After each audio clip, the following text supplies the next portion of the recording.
the basic framework has basically been developed. It's just a matter of polishing up that document, then having the proper meetings with all of you, the task force, legislative affairs, and then going from there. Thank you. So we are looking at the usual suspects, which is a permanent increase and perpetual increases in subsequent years to our base aid from the state. We're also looking at what the burgeoning federal options are going to be after this election. So that's going to become a little bit clearer as we get closer to January and the inauguration of the new president. As Pat said, the kind of multi-phase focus of that is first a cost freeze, and then ultimately, ideally, obviously, cost elimination. And this is a bottom-up approach, so people that need aid are the first ones to get it, and then we'll work our way sort of upward. This does include things like the DREAM Act. The DREAM Act has, for those of you that don't know, is an act in the New York State Legislature that's been there for quite some time, stopped by the New York State Senate, which focuses on expanding TAP eligibility to undocumented students. There are students as well, and they have a right as New York State citizens to that money. So we're trying to shift the dynamic on that. That leads into a report that my Deputy Director, Austin Oster, did. The basic rundown is that this election cycle is going to be very favorable to students in the New York State Legislature. It is very likely that the New York State Senate will lose a Republican majority, or at the very least, something called the IBC, it's a very small group of independents that caucus with the Republicans, will have a lot of say. We have already set up preliminary meetings with the leader of that caucus, Jeff Klein. I was able to have a brief discussion with his legislative director just recently, and they were very encouraging in terms of partnering with us to ensure that we're moving the dial on these issues. We have sent out our survey questions, I believe, so we're expecting to have some feedback from college campuses about what our legislative agenda is going to be looking like over the next few weeks, which means that by the next EC meeting, we will have a full legislative agenda that is inclusive of the ideas of our students on our campuses. As I said, we set meeting with key legislators. That includes Kathy Young, who is a senator of this area and is also the chair of the Finance Committee. Very important person to talk to early on in the year. We are working closely with CUNY early on in the year to kind of maximize our advocacy ability. We do have a lot of shared interests, particularly in keeping costs low and raising support across the board. And so we're going to be working with them. Donovan is my counterpart there, and he's also a primary contact between our two organizations. So if you guys have any questions about CUNY collaboration, I'm happy to answer them. We further defined our legislative advocacy plan to give ourselves benchmarks for the next few months to make sure that we're keeping pace sort of with the legislative session and the build-up to the legislative session.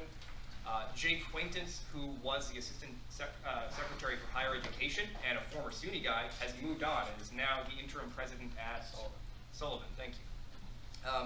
He has been replaced by somebody who is another SUNY community college person. So we have a really great contact there. We're going to be reaching out to her, Jennifer Miller. Thank you. She's from SUNY System Administration, big expert on community colleges there. So we're going to be in touch with her very soon. So long and short of it, open the floor to you guys. You guys treat me so well. Thank you so much.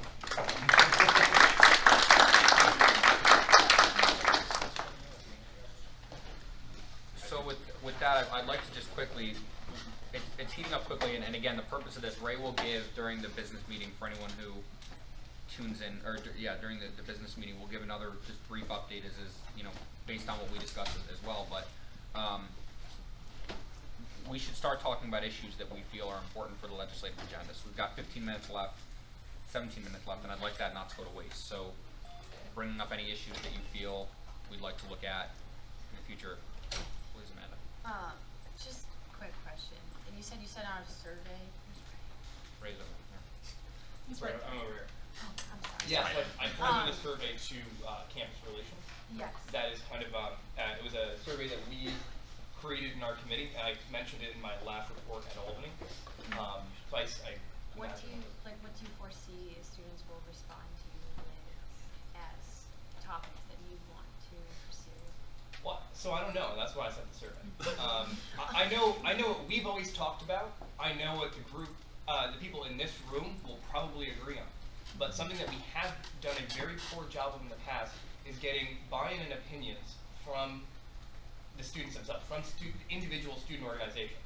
What happens is 15 people get on a conference call, make all the decisions, approve the legislative agenda, we bring it to conference, and people are like, yeah, sure, that sounds great. This year, we're trying to switch that up and be a little bit more dynamic. We want to make sure that we're hearing the actual issues that students are facing.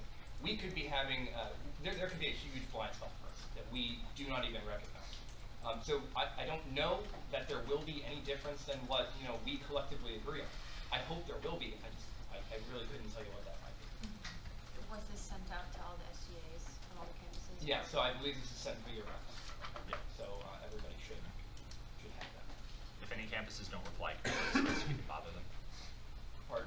If campuses don't reply to that survey, can you get out that information so the reps can Yeah, them please. I will let you guys know. I want follow up on that. At least Yeah, just let us know. 3 or 4 submissions per campus would be great. Okay.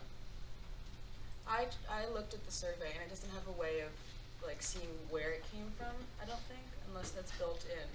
Pardon? It doesn't have a way of like, there's no names or like where Sure. school people came Right, from. so it should be sent in an email from you guys as representatives, so it should be indicative. The questions, it is like a third-party like survey monkey, Right. right?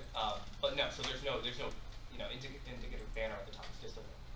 And do you mean from the people themselves? Right, you won't be able to tell who's filling out the surveys. is Right, what I- sure.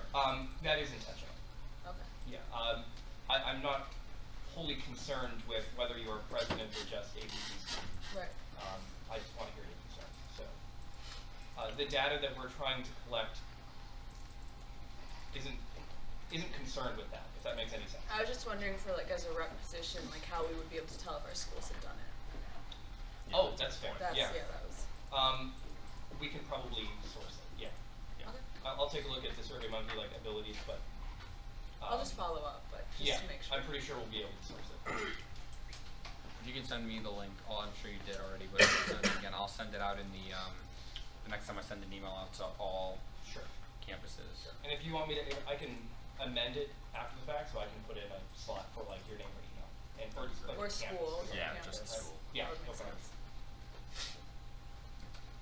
Can you talk a little bit about advocacy strategy following the legislative agenda, especially before the session starts in January? Because I think there's a key period where legislators have a lot of time and we can even influence the executive budget a little bit and things like that. So yeah, have you made any initial plans to basically before January start an advocacy action? Right. So I've already met with Senator Young's office. As I mentioned, she's a Senate Chair of Finance. Getting ahead of the curve on budget items is huge. So for those of you guys that are less familiar with the Albany kind of budget process, it's called 3 men in a room. 3 men make decisions. Majority Leader in the Senate, the Speaker of the Assembly, and the Governor. So those are kind of the 3 key actors that we need to influence. I think the first step here, and something that we as a committee have discussed, is getting in on the 2nd floor, which is the Executive Budget Office. We do have contact there, Jennifer Miller, as I mentioned before. So she's going to be a big priority for us to frequently speak with. The governor very much sets the agenda, and then the legislature fights and scrabbles for everything that it can get in addition to that agenda. So understanding what the key priorities are going to be, having a little bit of foresight in terms of what the governor might include on his higher education agenda is going to be very crucial. So if we get wind early on that the DREAM Act is going to be a push by the governor's office for the first time, then that's something that we can respond to. So primarily before session begins, it's having conversations with the power players that are going to be defining the budget, and also building a coalition for issues that are non-budget related, which admittedly are usually relatively few on our agenda. We do primarily focus on just, please give us more money for these sorts of things. But we can early on identify coalition leaders that can help us move things that are a little bit more maybe social justice focused in base. Campus safety is one of them that we've discussed, DEI obviously, and how we can advance those agendas as well. Did that answer your question? Yeah. Okay. Anybody else have questions, suggestions, comments on the agenda? Especially given the fact that, you know, there are like roughly, 50-something days left in the presidential election. If higher education becomes a big issue, so what do we have in store for that if we have to advocate for higher education? Sure. So there are two things federally that I'm very interested in the next 50 days. The first is that many of you guys might have heard that most of the questions for the town hall style presidential debate are going to be sourced from social media. So I spoke with President Cohen recently, and what we're going to do is try to get buy-in from some of the larger systems in the country, including obviously California being our largest counterpart, and try to make a question, one single question about higher education, trend. We want it big on Twitter, we want it on Facebook, so that it's a prominent social media question. The hope is, we can't force this, the hope is that anybody who's looking at that data can see that there's a trend about this particular higher education question and that it's directly from students. That's something that plays very well in media. And they kind of pick that up and shoot that to good old Don and Hill. So that's what we're hoping to see. In addition to that, there is going to be, sometime in the next 50 days, most likely, one single news cycle in which higher education is the name of the day, in which a new policy is proposed or somebody makes a blunder and they're going to assemble some sort of expert panel on every news station in the world. The idea here is to wait for that moment, utilize our key contacts from SUNY Communications and obviously you guys, and get Mark on that panel. Is to get him on those Sunday morning talk shows, if it's for 5 minutes, just to get us a little bit of publicity and talk about the SUNY perspective. And we're in a unique position to do that, to leverage our position as the largest system in a very media-heavy state. Fair enough.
Met their requirements to graduate, have to graduate early. They can know things that you can't take extra electives anymore because TAP will no longer cover those. Are you aware of any of that? Sure, so there's always a lot of discussion about TAP. TAP is a tuition assistance program, and there's just like so many things that we need to change. One of the discussions is raising the minimum income level. Right now it's 80,000. We've been pushing for years to get it to 100,000. The whole metric for determining who is eligible for financial aid is broken. Probably everybody in this room knows what FAFSA is and has filled out that form. And the only metric that they take into account is the income of the household and how many students are going to college. Well, that's all great and well. If somebody in Fredonia makes $100,000 per year, they're doing rather well. If somebody in Manhattan makes $100,000 per year, not so much. So we need to be able to take in these sort of variables in geographic income purchasing power, right? So that's a big reform. Specifically in terms of people running out of that, kind of 8 semesters and needing additional time, there have been discussions with members of the administration at SUNY, particularly Jim Campbell, who has an intriguing idea. And his is that you don't get tapped by semester basis. You get tapped by credit basis.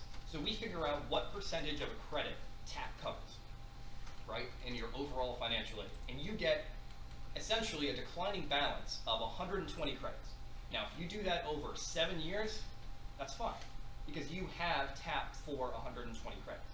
If you do that in the 4 years, that's also fine. Obviously, we want to encourage on-time completion, but we understand that sometimes there are things in life that prevent you from doing so. So that's one of the major TAP reform initiatives, and obviously just increases across the board. More TAP overall, expanding TAP to undocumented students, and raising the income metrics, stuff like that.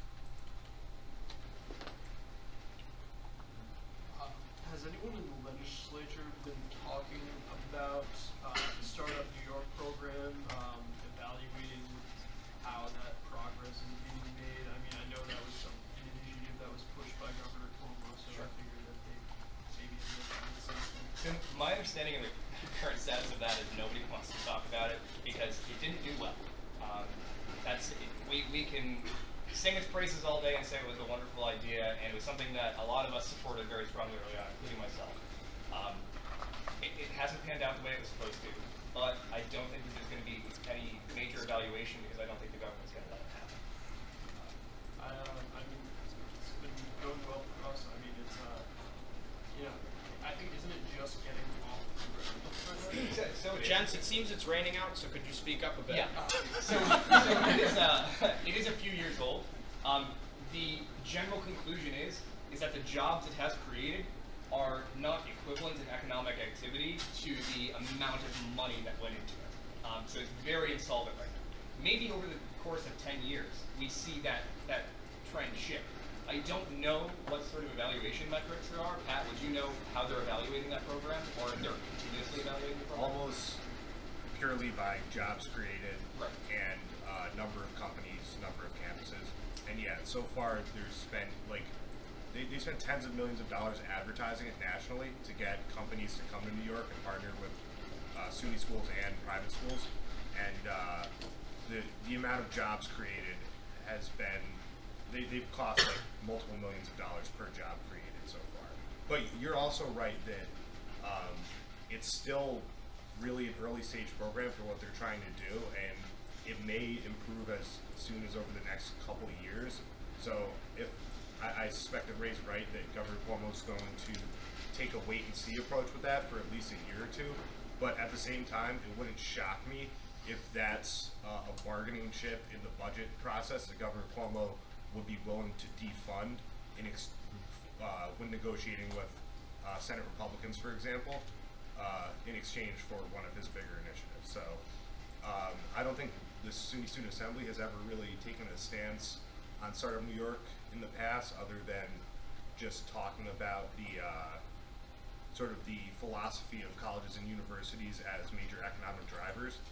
But I also don't think it's something that we should either say let's continue doing it or let's stop it. I think for us, my opinion is that we should just continue to say wait and see and kind of ignore it. It's not. I don't think it's a high priority issue for students in general, because it's not really SUNY resources that are going to it. It's an Empire State Development program, so it's not like it's sucking money out of campuses on SUNY as much and contributing toward tuition and fee raises and things like that. It's in a different New York State agency. I know that at Plattsburgh we just got our companies earlier this year on board. So I mean, I thought it was a little bit newer than it actually is. But yeah, I personally am a huge fan. That's just my opinion. It's something that is still developing, still growing, and I think it would do it could have a huge impact on preventing brain drain in our state. And a lot of the companies that are coming in are really up and coming companies, or they're already really huge and really successful. And I think having any employment opportunities that we can is yeah, I realize it has cost a lot of money for them up until this point, but it could be something that, continues for quite a few years and gives a lot of students jobs throughout those years. It's a long-term investment, I think. And yeah, if I can follow up, I generally agree. It's just not right now the public perception of it is not good overall. There are definitely success stories, and I was a big fan of the program when it was first created and the philosophy of it. So that's kind of why it doesn't really make sense right now to like in the context of a legislative agenda say we support it just because it hasn't lived up to the hype thus far. But I agree that it doesn't really make sense for us to shun it in any way because it very well might pay off, in a few years as these companies grow and hire more people.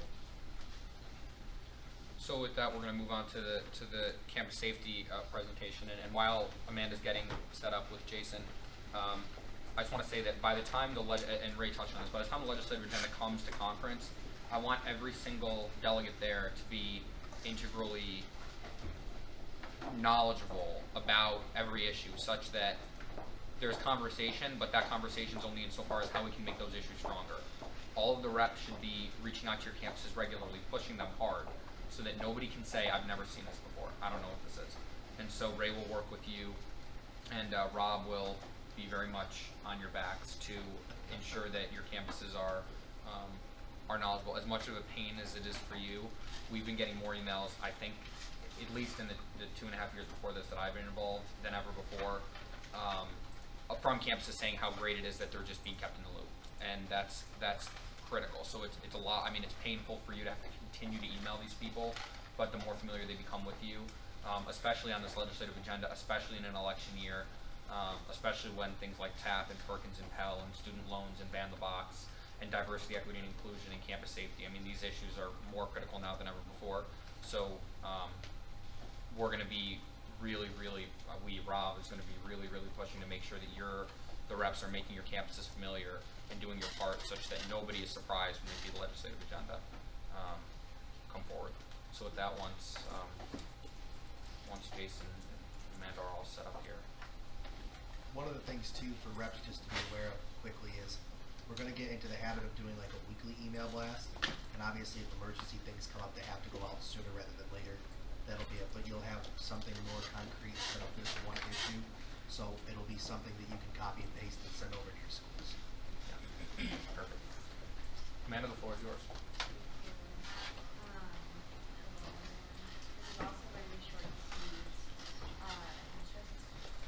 Just for the benefit of the microphone and everything, just kind of yell. We've only been able to have one meeting since the last one, and it was last Friday. We discussed so many new issues on this Monday. There's a lot of upcoming, not upcoming, but some things that recently happened that requires attention to, such as off-campus safety.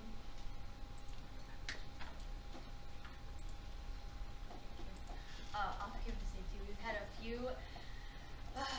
things with off-campus safety that have surfaced. Connor has been able to sit in our meeting. A few things that we've been thinking about is silent witness form at the donate. Bridget brought this up, and it is a form you fill out, I think, online, if I'm not mistaken. And if you witness a crime or something happens and you don't want to necessarily go to the police and they see your face, or if something happened to you and you don't want to be, I don't know, shown, you can fill out this form and you can report it and the police will investigate it. I don't know if all campuses have this, but the director does. But it says no, not all campuses have this. But we need to look into this because this is something that students would most likely, I would think, take advantage of and use it. It would probably help the university police so much more about filing, getting some people to come forward with things that most necessarily do not want to come forward with. Also something that's been going on is orientation to Invest Life. This was brought up by Connor, and he was wondering if during orientation, if someone is like any, I guess all students would have to go through this, not necessarily with Best Life, because students on campus do have safety issues, but there's also students off campus that have safety issues. So we would probably try to do this through everyone, and they would just give you pointers saying like, you have to be, walk home with a friend, or they would tell you to not go out alone, or get cab or something. We would probably look into this, something to maybe be a good roommate. There's things that you need to look into if you're getting off campus housing that you don't necessarily think about, and that might be able to.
Different ways to expand this campaign further. We want to try to reach out to more people, try to reach out as much as we can, in any way possible. An update on the Narcan kits. I have been recently in contact with Dr. Rose, and she's trying to get me contacts with state offices that need the Narcan kits. Hopefully, I can talk to them maybe about funding or see what they say about funding that colleges can do. I've heard just today that Fredonia, thank goodness, that they did not have to use their Narcan kits yet, but they've heard that other colleges have. So it's a upcoming issue that we see happening. We want to see about their opinion on which RTs train RNs. Not necessarily, there's been some talk about not necessarily getting the RAs trained because they are students, and the students should not be able to give this, because apparently when you give this and they come out of their high, they're pretty volatile. So they don't want students caught up in that. So we're thinking about getting RDs, and I feel like most campuses, I don't know if all campuses have RDs who are not students, but I don't know, they're usually older, can handle that. We're also thinking about, Tony is thinking, creating a video, he's creating a video on his campus about, a little bit. So we're gonna be doing a video on just like heroin and opiate addiction, or we're just gonna do like quick interviews with students, and essentially it's just gonna kind of give people an idea that like there are students that are actually affected by this in one way or another, either they're users or they know somebody who's a user, and so that way it's something you can actually relate to as another fellow student. And then at the end of the video, like we'll actually offer like services and stuff like that where you can kind of connect to these. Once we have that in place with like our community college and we see how it goes, I might look at having the same team, or if we want to even make it better, look at just getting a different team in general to make the same thing maybe for the state itself. So. Yeah, so we might be able to do that. And just the last thing, goals for our next meeting.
just based on your presentation, I kind of have a couple of things I wanted to pull the room about in regards to what we have on our campuses. For orientation at Fredonia, we have a residence life presentation that's coupled with judicial affairs. So our director of judicial affairs and an RD for every single orientation session do a training about life on campus and being respectful on campus and what happens when you're not respectful on or off campus. Does every campus not have something like that at orientations? Think back to freshman year. Yeah, does anyone know off the top of their heads if they don't? Because I'm interested in why that wouldn't be included in orientation. Because that's usually what students come to orientation to hear about is like what they can put in their dorms, Michael. Oh, yeah, I mean, I feel like that's everywhere. Like, basically like a checklist of what is and isn't allowed in dorms. I mean, I would imagine that everyone would go over that at orientation. Yeah, but not like a safety and respect kind of training involved in that. Maybe not. We're told to like audit doors and all of Yeah, our that's safety interesting. procedures and stuff. I like that that's a goal on your agenda to look into because it really should be included. Yeah, that was more in relevance to off-campus safety issues. Okay. And educating students about how to be safe off campus, but doing it through res life just so you can hit as many students as possible. Yeah, that's kind of what the program for here at Fredonia is for orientation. It's more like, all right, here's the on-campus rules. Here's what you do when you go off campus and how residents life can coordinate the safety issues there. I can't say for certain at orientation there's anything related to like off-campus housing or anything like that because you're geared towards residential students at that programming. I just want to point out that in developing system-wide policy for this, be mindful that at community colleges, they often don't have a res life staff, and those are the colleges where there's the highest percentage of off-campus students in the first place. So just think about if you're making a system-wide recommendation, how to do it in a way that applies also to community colleges. I would recommend, at least what's been happening with Binghamton's campus is that, like, we've had police officers, like, come and, like, talk to students both on campus and off campus of how to approach, nightlife and how to approach things safely and then, how to collaborate in ways, like, walking together, stuff like that. Like, but I think kind of maybe looking at something of how to work with local law enforcement or UPD or like whatever working, maybe like looking at each campus. So like another survey, but seeing kind of getting more of a better perspective of each one. Any other points on that before I move on to my next point? The silent witness form, we have that for, does anyone else have an anonymous way you can report crime at your campus? Oneonta? Albany? Yeah. That's it? You can shoot our police a text. Can you? Text. That's cool. Alright, cool thing, that might be a cool thing for like members of campus safety to look into, like Google Oneonta anonymous silent witness form and see what comes out. I have a question about that. If it does lead, and you might not know this right now, but if that does lead to an arrest and subsequent trial or something, whoever the person is has a right to know who's like accusing them of the crime. Like by law, you have a right. So how does that work? So you silently report that, but then at some point you've got to face that person if it leads to a. So can I answer that, Amanda, or do you have an answer? Go ahead. What the silent witness form is typically used for is not so much leading. It can't necessarily directly lead to an arrest. It can lead to an investigation that could pop up other things or other people coming forward that could lead to an arrest. So with the silent witness form, there's not a commitment that you're ever going to get called into some kind of judicial process. It's saying this happened, say something, there was a break-in at this address. It's tipping off that UP or the village, say the Village of Fredonia Police, should be watching that area more carefully come the next following week. It's more of a preventative measure and tipping off police that this is happening because a lot of the problem is communication. So it's not necessarily reporting law enforcement or public safety on campus. It's just like you're not filing a report. Okay. It's really like a paragraph on an anonymous survey that goes to like a Google form an that anonymous says this tip. happened to me. Yeah, an anonymous tip. That's a better way to phrase it. Would students naturally recognize that? Would students naturally understand that? I'm not sure Would a students. student that wanted to report a specific instance feel comfortable doing this anonymously, only to find out later that when this moves to criminal procedure that it's not? Sorry. It can be used as evidence in a criminal procedure, but no one's going to get called in for it. It's just saying like this happened. My only thing to Ray's point is if and we're getting into this, we don't have to, but if it is used as evidence, so this is an excellent program. This should exist on all campuses. Something, this is great. It involves, it's like community policing, it involves great.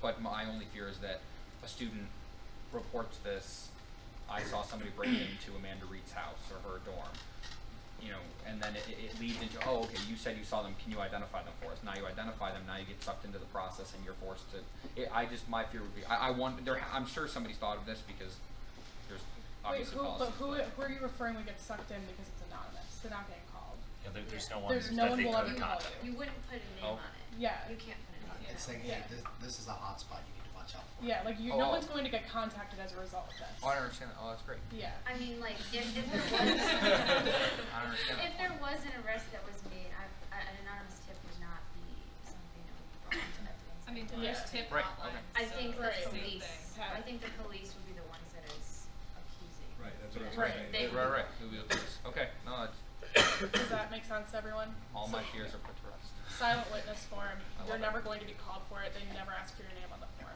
or any indicator of who you are. I mean, if they really would get into it, they would just trace it back to the computer that you use, but I mean, you can use any computer. Yeah. I don't think they're going to do that. But they're not. They're not gonna do that. Yeah, but it's helpful for things, for a lot of off-campus safety related issues. I should have asked Chief Burns when she was here what crimes typically get reported through that system. But with my committee here at our Student Association Community Relations, we push that a lot. So I'm interested to see how that turns out from your committee. All right, and then my last point on this was, I would love if it's on us tabling a conference. So like if campus safety could table and have people sign the pledge while we're at conference, that'd be a really great initiative for us to jump onto and maybe a good point for the addition of your programming. Did everyone here get that email that, that I sent out about the It's On Us page being up and how you can sign the pledge? And okay, if you didn't do it, just do it. But, and the reps specifically, I want to figure out, because I've heard from some people that I've already signed the pledge. That's not the point. The point of this is to get in one place, in one collective, area, and Amanda and Bridget and Morgan have worked to get this page up with It's On Us, to get in one collective area. Here are the names of the SUNY students, or whatever, SUNY, CUNY, Ray's figuring that out, but who have signed this. So if you can push out to your campuses that link, but also stress, I'm sure many of you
So you get information from the campaign about how to start events. When you sign up, you can have the option to join their student advisory committee, all that jazz.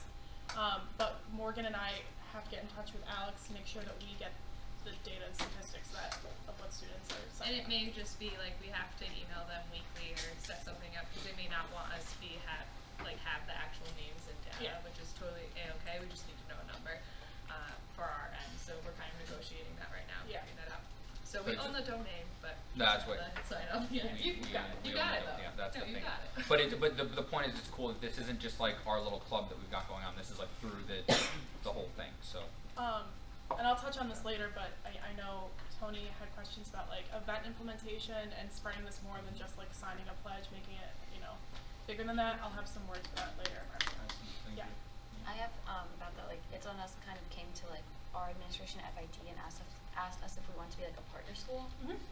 I don't know if that's something that you guys are already On the 'cause I don't know what website, that, like, on the tab entails. itself, there's information to become a partner school. Okay. But that's on us. So if you sign up, any SGA can have that information from our website. Okay. Definitely do it. It's really cool. Yeah, we just heard about it. So, and your SGA, I think, can sign up and do it. Like it doesn't. You don't have to get Dr. Brown's permission for your SGA necessarily Okay. to sign the pledge. It can just be you guys. Anybody else? Any questions for Amanda? It's on us. Just want to say this is again. You had humongous shoes to fill with Bridget being your predecessor and I would say filling She's them doing a great filling job. them very, very, very well. So.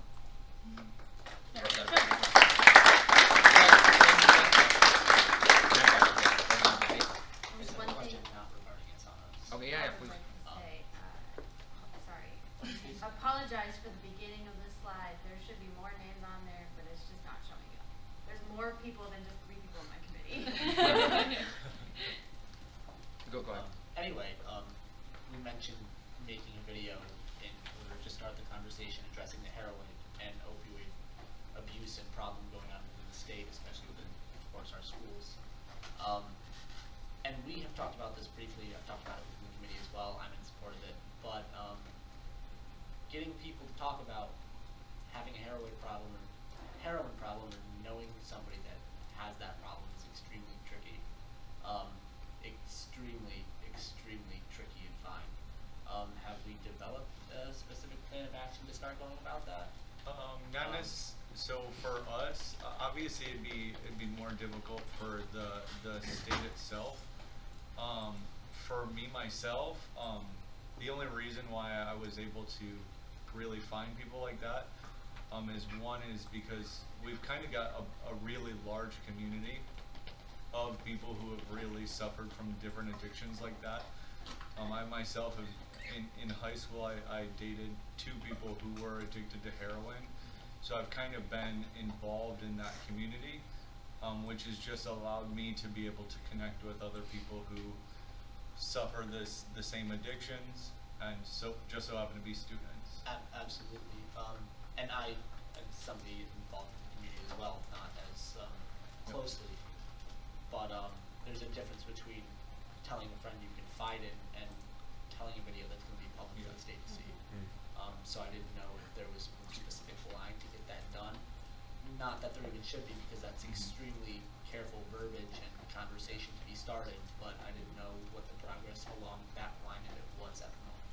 Yeah, I'd really have to I'd really have to sit down and see how we could look at doing it and implementing it. Like I said, like on the state aspect of it, because there's not that personal relationship where it's a lot easier at my own college because it's like I can be face to face with these people, But I think one of the things that'll really help us implement it is just the fact of like there are these organizations that already exist that are actually helping people. So by connecting with them and getting them to buy into what we're trying to do, I think they'll be able to maybe connect us with people who are already advocates for that, who have gone through it themselves.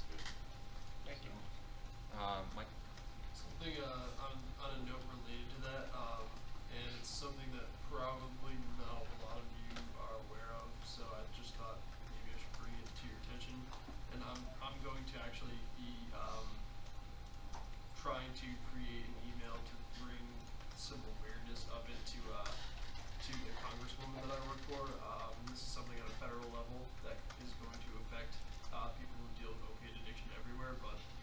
So the DEA recently, about I think it was a few weeks ago, they decided to emergency schedule and put it in Schedule 1 a substance known as kratom.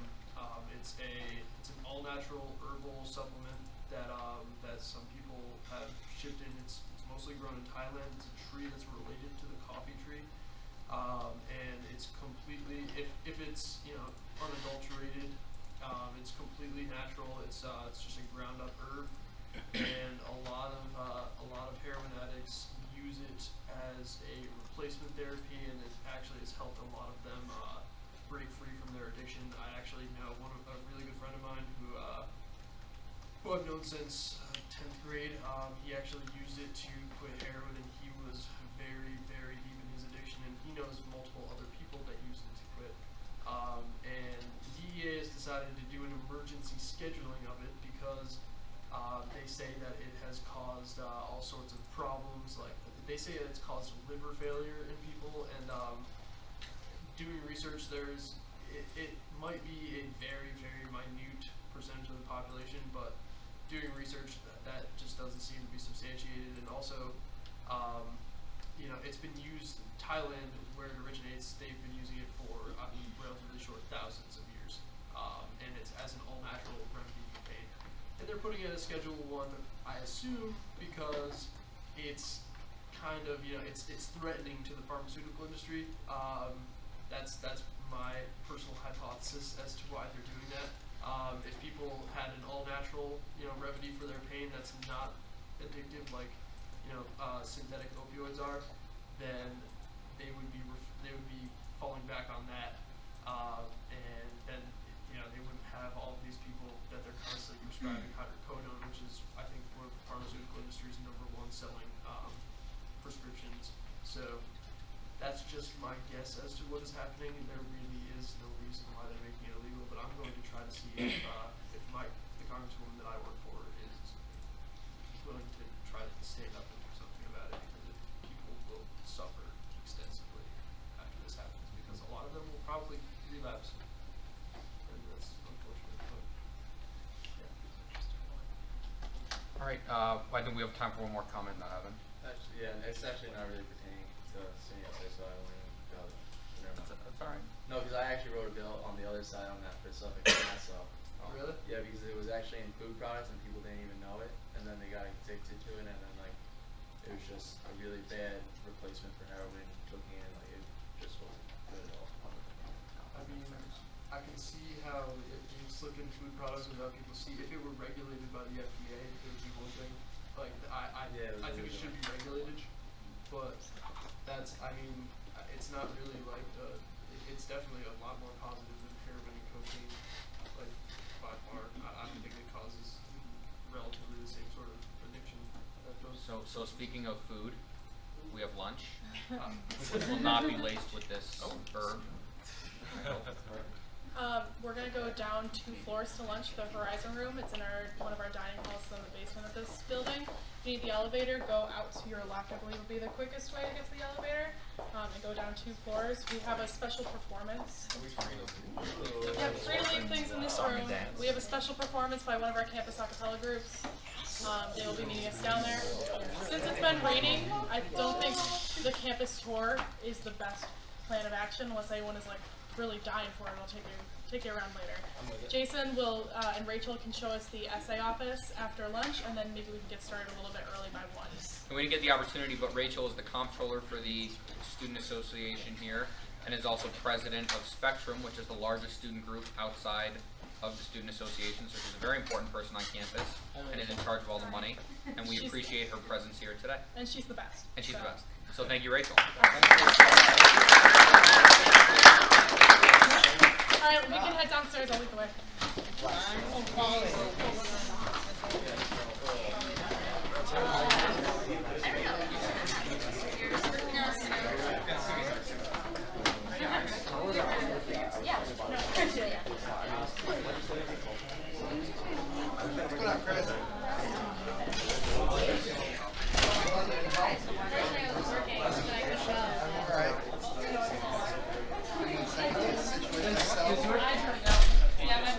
Mine's been stable for a little while,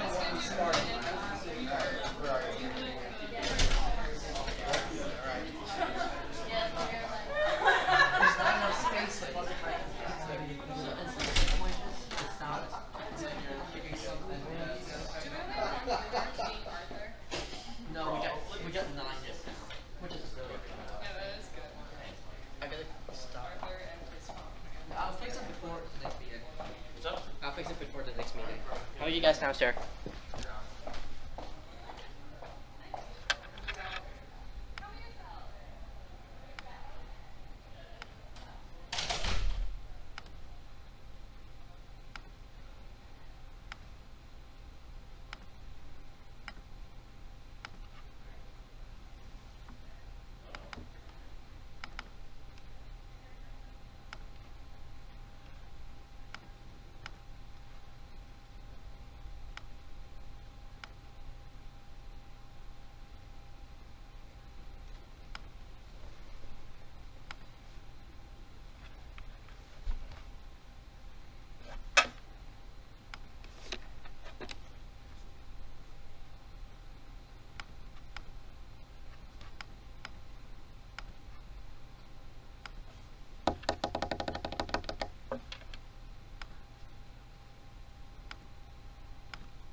co-chair, he's putting it up, I don't know. Jarius, I mean, last time he didn't put up his report too anyway, so. Okay. Are you mad? Okay, so he's not here, right? So I was like, okay, could you like help me with that? Cause I have no idea, you know, it's my first Yes, time. do you have the report right now? He said he's putting it up himself. I have no idea what's going on. He said that he'll have it done by, I don't know, by the time I'm supposed to go up. Cause it should be due like 2 weeks ago. A week ago. I had no idea. Yeah. I'm So, so yeah, sorry. it happens to him every single time. He's the only person, so. Listen, after this time, I promise you, don't worry about the I'm gonna take care It's of it. okay. I apologize for that. Yeah. He's ridiculous. Where's I Ashley? understand that. Some of the practice is too, so. He's so cool. He was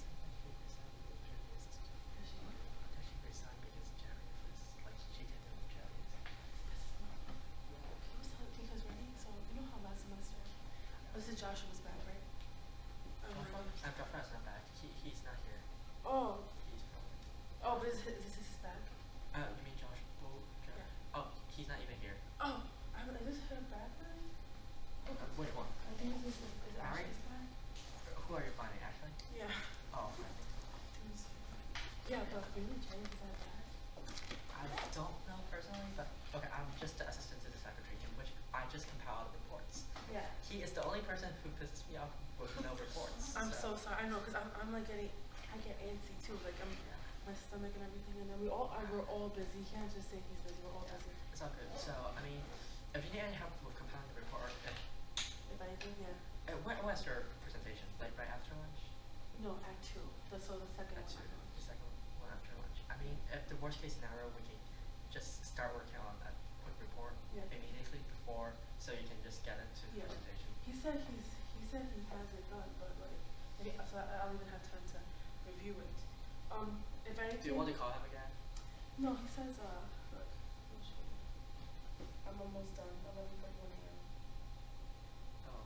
Yeah, so really since like last week I've been messaging him like can we talk about this? That's it. Can we please? Yeah, exactly. Okay, last meeting, we just came in like at last, like on this report, like everyone had to like shut up and wait for him to come in, and then he just left immediately afterwards. He wasn't even there for keyboard meeting. He just appears, pops in and pops out. That's what he does. No, and I think that because when I got the thing from co-chair, I don't know if it was Bridget was telling me, yeah, this committee hasn't really been doing much. Yeah, you guys just got one meeting, right? 2. Just one. We have a second meeting. But you haven't talked about it.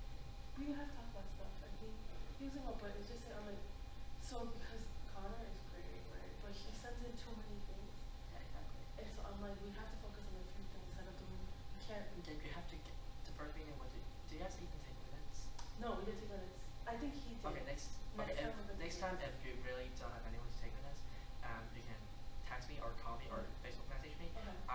I usually just jump into meetings and I do record the entire meeting, Oh, whatever. that's amazing. So like That's for amazing. legislative or whatever, like for those committee, I just record the meeting.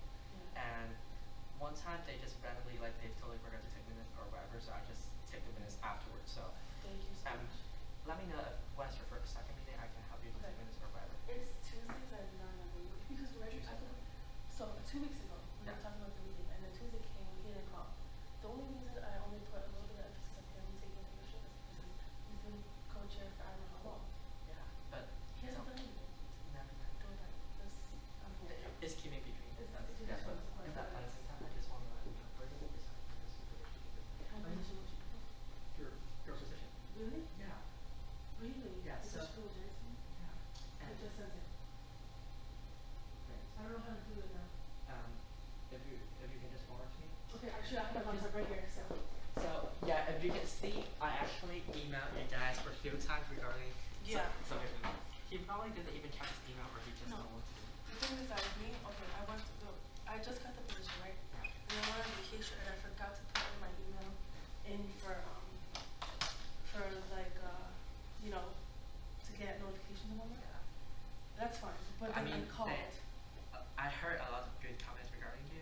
Like everyone says that you're going to do a lot of stuff and stuff. Really? Yeah. It's so nice. Thank Yeah, like you. comments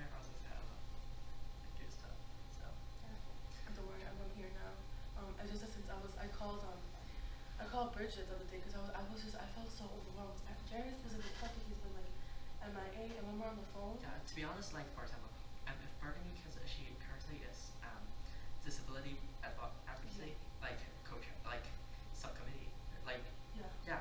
So at the same time, what she can do is simply she doesn't have to resign from her position. All she has to do is just like to. Can we impeach him or is that like I have no idea how to do that. and then we can totally do that. I mean, Jerry's calling you. Hello? Hey, what's up? So how's everything going? It's going. It's going. I uploaded it in the shared drive. Yeah. In the folder and also emailed it to you. Okay, yeah, I see it. Perfect. It's not too weeks. I didn't play everything that we talked about because I know being on the beat or everything. I just gave enough just for you to give out a report and expect you to Yeah. see it.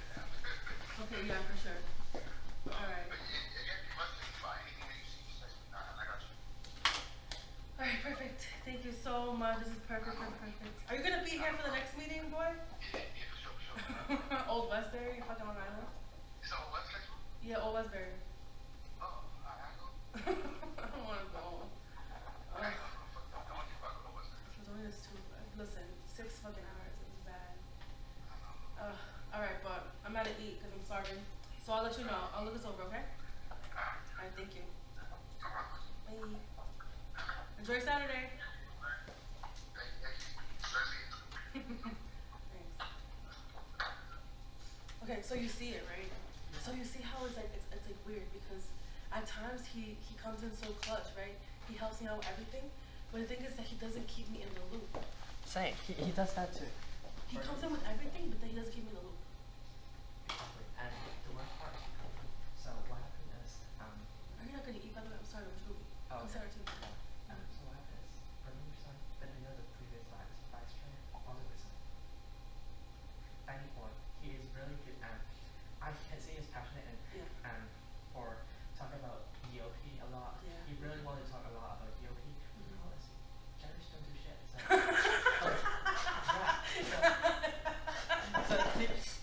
We're gonna get along just fine. I was like, I'm not in the either at the same time. Just I can tell him like all the reports. I'm so pissed about all his reports. Like he only said put it up like 5 minutes before he come for presentation. And it's just annoying. It gives me anxiety. Like my stomach like starts hurting and everything. Okay, so the agenda for the first meeting is up, right? For the next meeting, I'll see what I can do about minutes. I'll see if I can get. I'd like perhaps you to be there at least for this first one and see if anything under 6 minutes. Yeah. If that's a good deal. I mean, I can just take minutes. Taking minutes is like my job. Okay. Thank you. Because you don't know who's like in there or like who's talking. And you know what I would like to do? I think that I prefer doing a Google conference so you kind of see. Oh, of course, everyone's using Google Conference, like Google Hangouts Conference. I think that's better. He is the only person who's still using that. Yeah, so. I'm fucking done. I'm co-chair now, so we can totally just do hangouts. I'd like to maybe get contact you first. Since Tony got me like in everything. I missed the summaries, like for the summaries for co-chairs. I haven't I was just completely lost. I don't know. Someone sent me an email talking about, you're sending a summary about yourself, whatever, like a picture. Oh yeah. I missed that. I have no idea. If you can still send it in. I could look it up. Okay, I'll send it in this. Like by your Monday, biography, for sure. right? Yeah. The biography they can update whenever you send it in. They can just update the website because they got the rights to update the account. So Okay. yeah. Alright, perfect. Don't worry about that. Do you have the report that he sent in last minute?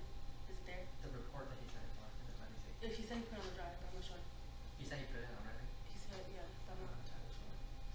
He said he emailed it to me that he put it on the drive.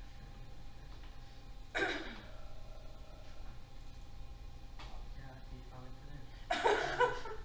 Standing presentation on. Yes, that's what I'm doing.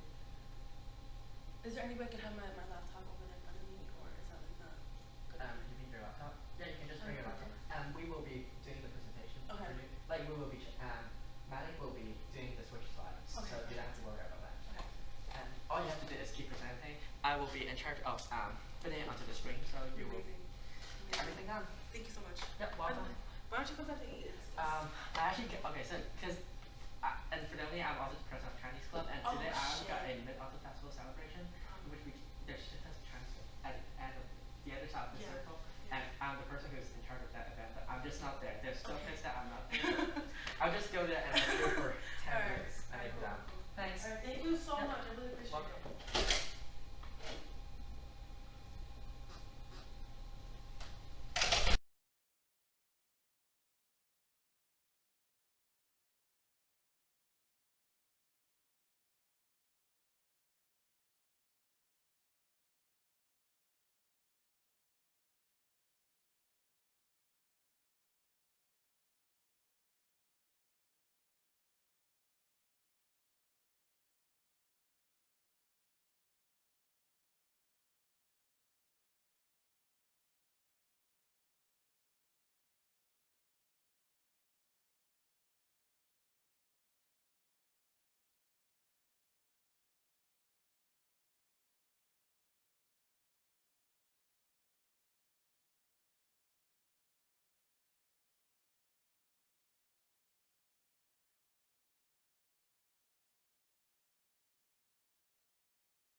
Hello?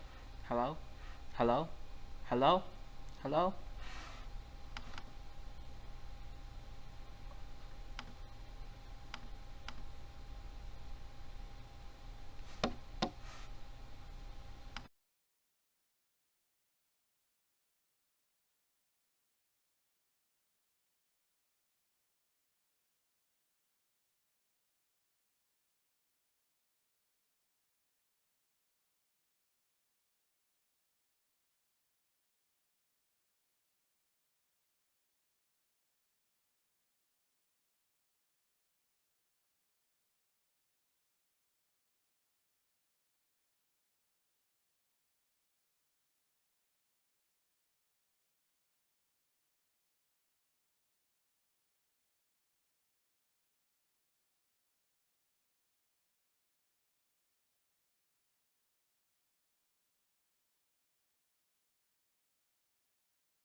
I don't want to touch that.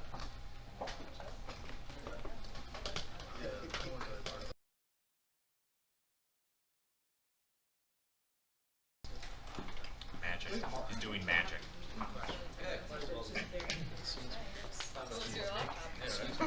You don't need it. Excuse me. Okay. No. Ray, so you guys all shift a little bit to the left, just a bit. So Ray, you can use this right here. Nothing. It's just like hurting cats. No, Nick, I was like all. In my mind, that makes sense. It's all the legs from running. I have. Is this yours? What makes it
And this lovely packet over here. Okay. Alright, just I want to thank Bridget for setting this all up for us and welcoming us to her beautiful campus. I'm very happy that I was able to travel up here. That was really great. 16 hours. Even though it took a very long time. It was a good experience. I'll be paying you back in October. Oh yeah, I look forward to it. Alright, so I'm just going to start off with, if you guys have the Google Drive open, the second slide has our current membership list. I believe everybody's included in that one. That our committee meetings are on slide 3 and 4. The goals of our committee are on slide 5. And then I'm just going to touch a little upon our October 25th meeting and our August 25th meeting and September 12th meeting. And then just branch on into applied learning. And then if you guys have any questions after that, I'll answer those for you. So on our 25th meeting, we spoke a little about our newly formed subcommittee, the distance learning, and we were looking on points of interest for initiatives to increase education accessibility for non-traditional students, and also ways to eliminate those bottleneck classes that most people that take like a difficult major have problems with. Then we also spoke about the applied learning and how many different drafts they're having and where they are now. We actually put out a survey, I believe, a couple of days ago that is going to just track everybody's experience. We're sending it out to all SUNY campuses, and I believe Mark's sending it out to his people too, that they'll be able to send it, and then we have access to view all data. This is annoying. So I really likes you. Yeah, I guess so. So we're going to touch upon that, and also the applied learning. I've had multiple meetings this past month with the Applied Learning Steering Committee. We've been working on campus plans 5 through 7, which are feasibility, collaboration, graduation requirement. Then we also have more stuff on Ranking Pilot. We have more things on seamless transfer. And we also have my resolution that was coming to the end of August, early September. We were working on that. So I'll just start with applied learning.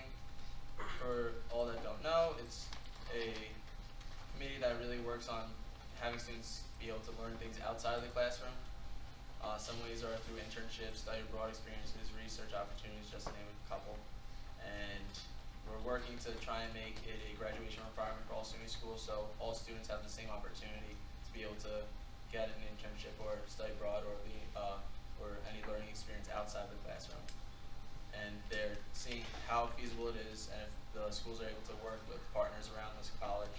Some colleges it's easier for them because they're either mainstreamed or like they're closer to companies, and some will have probably better resources than others just based on their regional areas, but that's also what they're trying to work out and see maybe if they can have a system-wide partnership with certain companies. Now, the most recent, oh shoot, what just happened? Is that alright? I don't really need it, so. I don't know if I just messed up Jason's whole thing. Okay, we're good. So, the most recent update with the Applied Learning is they are making their final recommendations for parts 5 through 7. The original part 5 through 7, there's only a couple different changes, like on questioning, different phrasing, because the wording could be answered in multiple ways, and then you're not really getting the answer that you want to with the question. So it was only these minor changes, so it wasn't anything significant. Then we have the collaboration part was they wanted to get a larger interest from students. They want their Applied Learning Campus committees to really get students involved, so they have more of a voice from students rather than only faculty and administration. They wanted to go through all faculty senate and then all of the, not like the student groups on campus, so then they're aware and they're doing some more shared governance in that process. I think the Applied Learning is doing a great job with actually having students be on the table and then also being able to discuss with campus level as well. We also have the Ranku partnership that was created last month.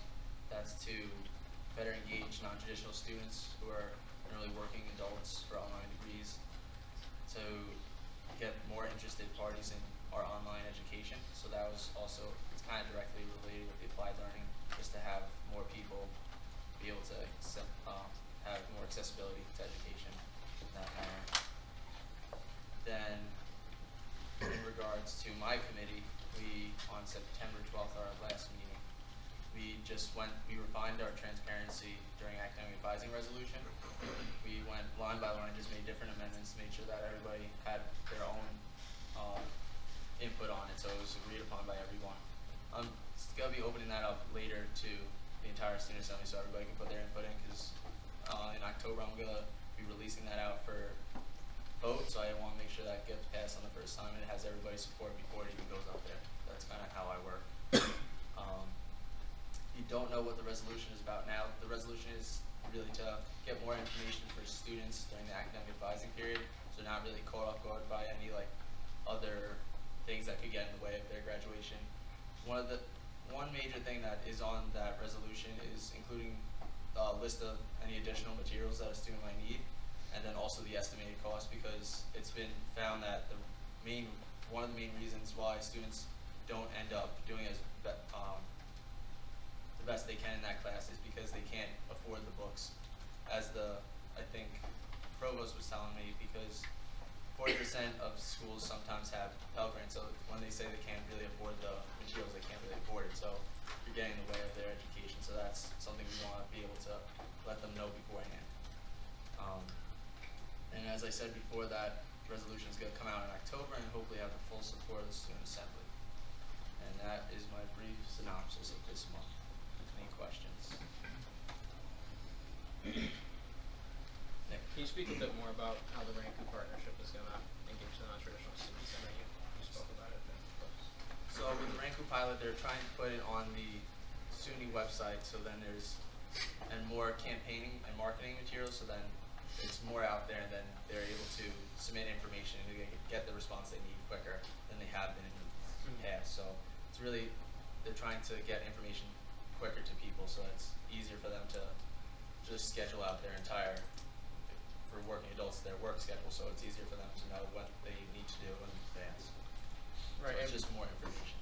What did this stem out of? Did this stem out of concern from non-traditional students, or was this like a SUNY-based initiative? I believe it could be just from the lack of enrollment. Could Okay. be that. I don't have the exact source, but that would be my thought from reading the memo. So we talked about in the meeting with the provost that a lot of the times student evaluations aren't really used or they're not available to all the faculty. And we talked maybe about doing that for advisors, having some sort of evaluation system that students would be able to participate in. Can you talk about if you're going to pursue that in any way? I definitely want to pursue that. I'm not 100% sure how effective it would be. I definitely want to put my interest in going towards that area so we can, it won't be in this resolution in October, but I'll definitely want to see if we can get some feedback from students and maybe even just put out a survey. Right. So something we've been talking about a lot, just a little bit, assuming I say group of friends, our household actually, is sort of teacher evaluation metrics. And it's a sensitive topic whenever you bring that up because obviously organizations like UUP, UFS, FCCC can be a little sensitive to the topic of more closely evaluating professors and their pedagogical efficiency. Is that something the committee has spoken about? Is that a conversation you guys are comfortable bringing up, is exploring how we're currently evaluating professors and how we can better evaluate professors? I feel like our main goal is to be able to ask those hard questions and be able to feel comfortable while asking those hard questions, because we know for a fact that people will obviously feel maybe timid or might not want to actually support it fully. So we want to make sure that the people we're asking or the people that we're telling, they want to feel comfortable with us, and we're going to be asking those hard questions this semester. Can I chime in on that? So it was actually pretty interesting. Provost Brown today actually brought it up and encouraged us to explore ways to improve teacher evaluations. So I think it's definitely something to look into. We had a really interesting conversation today that should become part of, I think, the academic affairs agenda, if you agree with that. I agree with that. Perfect. That was a great experience.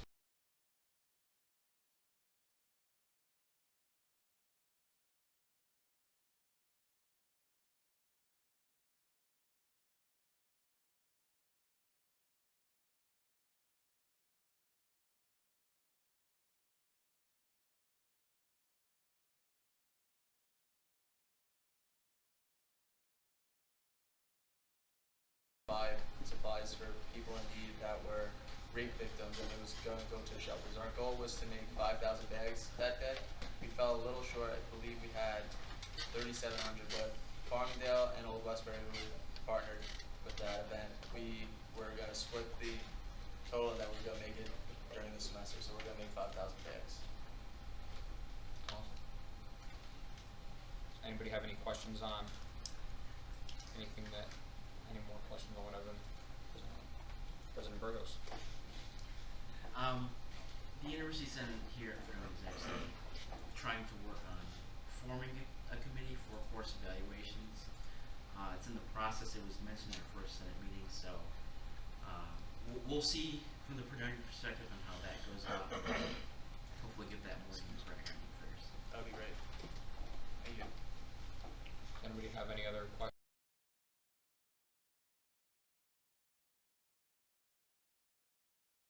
Are they all online? Are they all supposed to be done, before semester ends? Same kind of questions type thing. I'm sorry, for the survey? Yeah. Yeah, so we're going to be maybe using a survey company, maybe just send a link through emails, and then maybe we'll go, this is something I can talk with my committee, but maybe we have a support from the SGAs that we can maybe even just send out regular hard copies, tables, something like that on those campuses. I feel like perhaps we should also put a focus on the faculty, the teachers themselves, to see what they need. I remember there was this one professor who came in and he was brand new. His teaching style in Canada was completely different from what New Paltz was used to. So everyone in the class was tired. It was sick and tired of him. We all hated his teaching style. So around mid-October, he took it upon himself to kind of have a mini evaluation, and he gave everyone a sheet that he made himself, said, what do you like, what don't you like, what do you want to see more, what do you want to see less. He sat down in the room for a few minutes, everybody filled it out, and he took it all into account, and he completely fixed whatever it was that everybody wasn't happy about.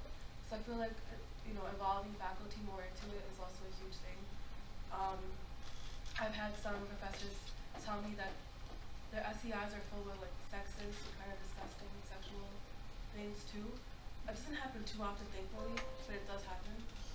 So I feel like perhaps really telling everyone in the student body how important SEIs are will just give us a better outcome too.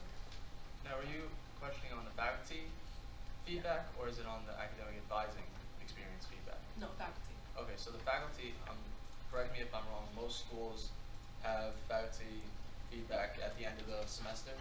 Yeah. Okay, so that's how normally it would go. So I was speaking with several deans, so they see that the feedback sometimes isn't as trustworthy or as correct as it could be. So they're trying to go to the Scantron and just bubble in answers, so it's more truthful, so it's more anonymous. Because students might think, oh, the professor will be able to see my handwriting because you spent class with them for the entire semester. So it's one of those type of things that we're going to try and move away from written and go to Scantron to be more effective. Yeah, I think one of the biggest problems with those like Scantron faculty evaluation forms is that the results aren't always publicly available. And when we as students can't see the results of those tests to choose the best professors for us, I'm not sure that they're entirely doing the job. Yeah, that's the reason for the Scantron. We're going to be implementing that into the resolution for the academic advisors to show us like an average of the responses by students of that faculty member. Just to comment on that, when we were talking to the provost, he said that, or she said that usually only the chairs or like the deans of each school even sees that, so not even the administration has access. So that's what I was sort of. Yeah, those evaluations are typically only used for tenure review, and once you have tenure, they really don't matter unless they say that you're like horrible. But really, they could be of huge benefit to students, and they're just not. I believe there is one exception in SUNY, but I can't remember for the life of me what that school is, where the SA designed their own course evaluation, and that is now publicly available, and the campus just adopted it because it's a better evaluation. Yes, it will be difficult to try and have students be available and be able to, everybody to be able to see the comments on that faculty member. So we're going to just try our best and try and keep working to have all that information be brought to students and administration as well after our talk today. Mike? So I had a member of the faculty senate at my school approach me recently asking if I had a recommendation for a student representative to serve as a student voice in terms of what the general education requirements are in our curriculum. Is there a mandatory statewide general education requirement? I mean, I'm assuming there are definitely some requirements, but like, is there like a solid framework for that, or? I think there should be a solid framework. It may like change from school to school by maybe like one or two, but you're gonna have your English, you're gonna have your history, stuff like that. Those things most likely won't change. So it's probably very close if it changes. So that would be my thought on it.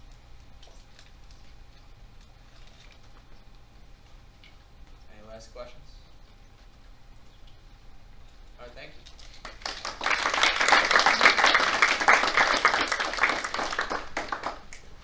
Okay. We have a diversity, equity, and inclusion report up next, Victoria. I want to implement a new like system thing because this works really well at the SUNY board. Instead of feeling like you have to raise your hand in case I don't see you or whatever, just go like this with your name placard and just hold it up until. So I'll call on people, and then once you're done talking, so just leave it up until you're. And I just want to welcome Victoria. It's her first DC meeting. Woohoo!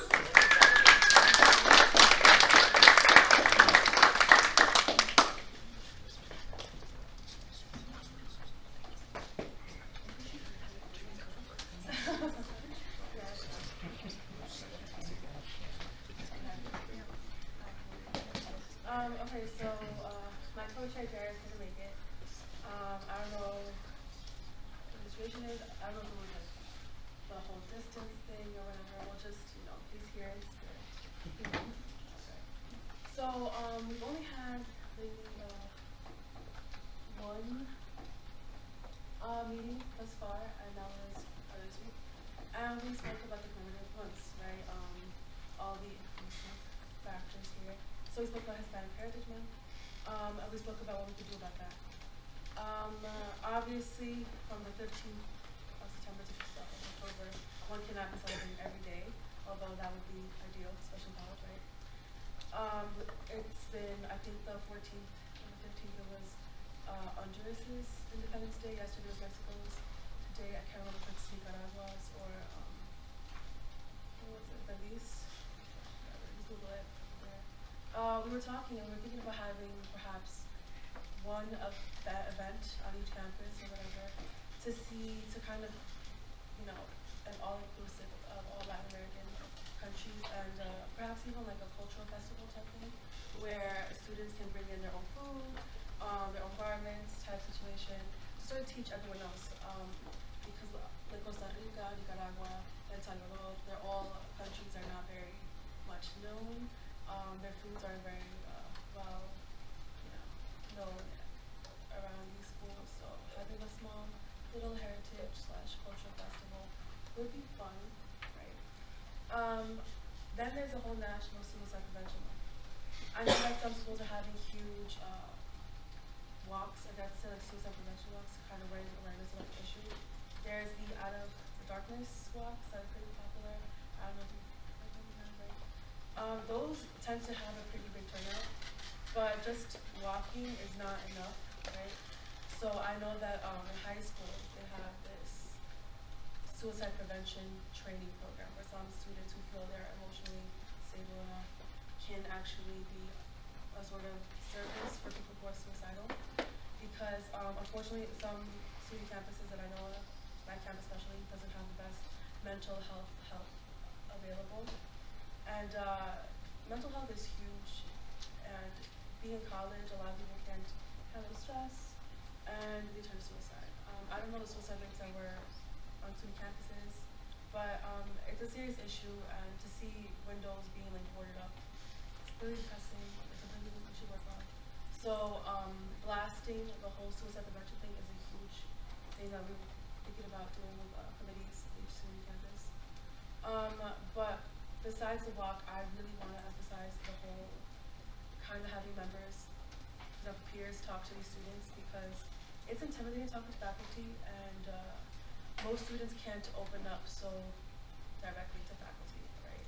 Because they feel like it's fake, or that they don't really care, or that they're being paid, you know, to listen to them.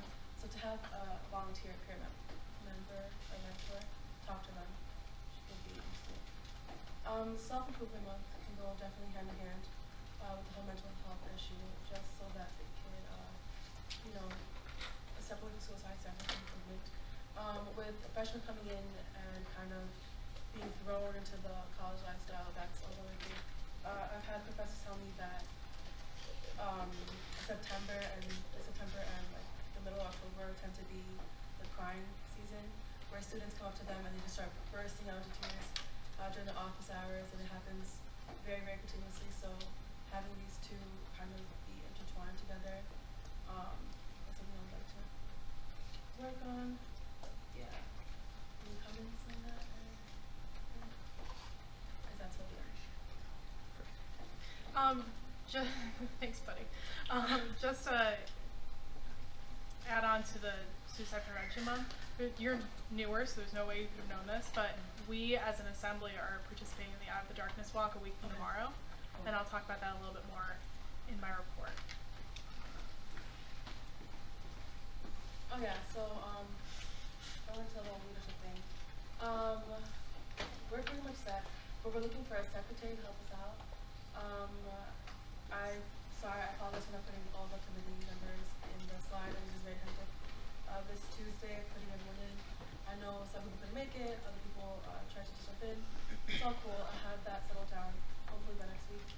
But having a secretary is really important. So if anybody wants to like, you know, step up, take over that position, that'd be great. I already spoke to Jason about it. We figured out a little something so far. Still not the biggest deal, but to have someone there would be really great. Oh yeah. So we were talking about communication amongst the whole diversity tasks between SUNYs. I'm happy that Fredonia's had the diversity task force here on campus for a while. On my campus, it has just been implemented this summer. Prior to that, we had this committee called SJC, which is a Social Justice Coalition. Part of that, and what that committee does is just represent marginalized groups on campus, LGBT, minorities, people with disabilities, people who feel that their religions are not represented on campus. We represent them. So I wanted to kind of delve that into the diversity task force.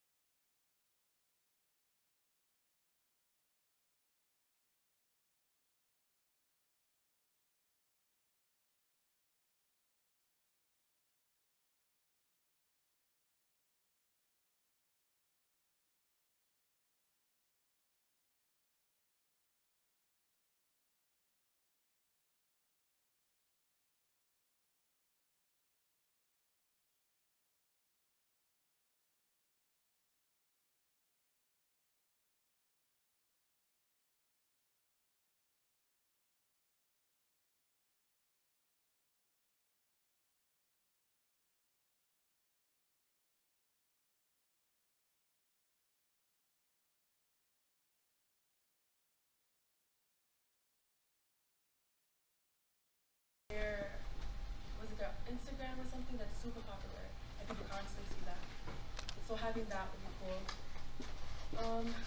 Online presence, obviously. That is something that I'm not entirely sure about.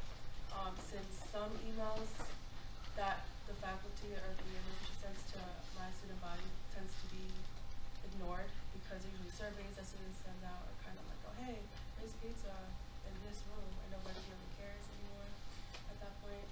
But but I feel like having a way to, like a stable way of, letting people know about, oh look, there's gonna be this suicide prevention, or we're gonna have this festival to celebrate cultures would be a great way.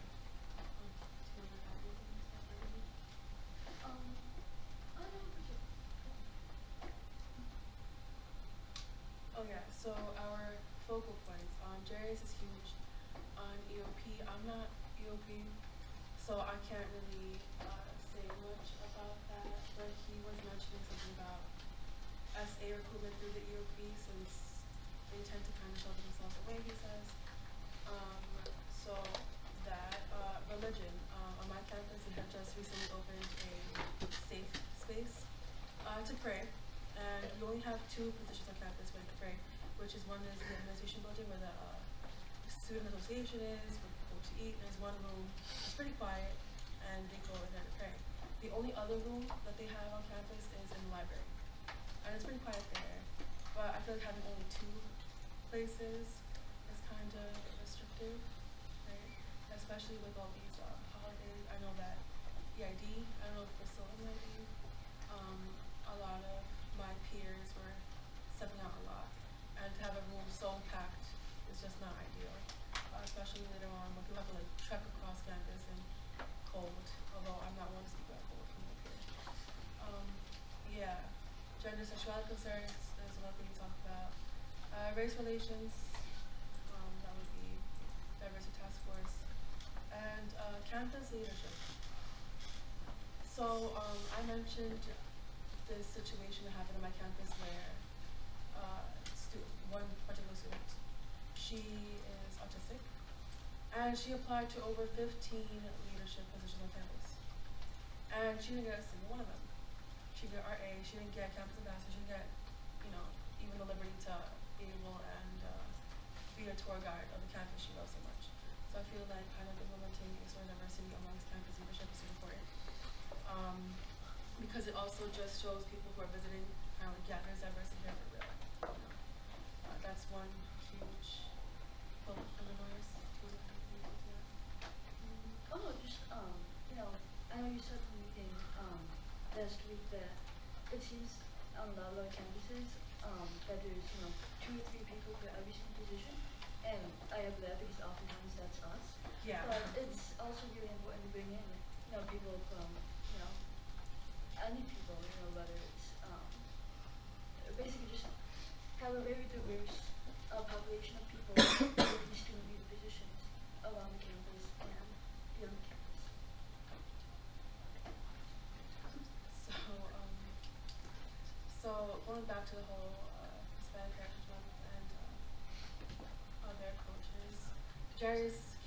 this intercultural student advisory council.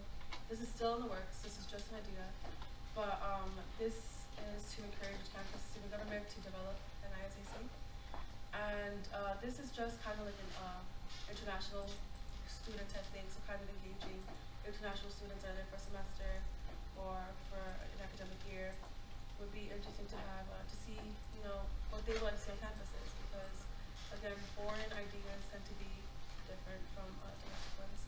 So to implement that, even if it's just a little bit, it could have a huge chain reaction either way on campuses.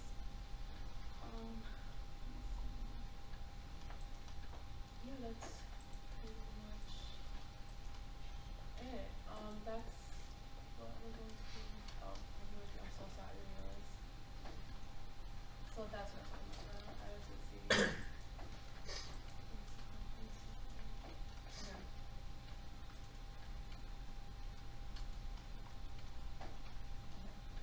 So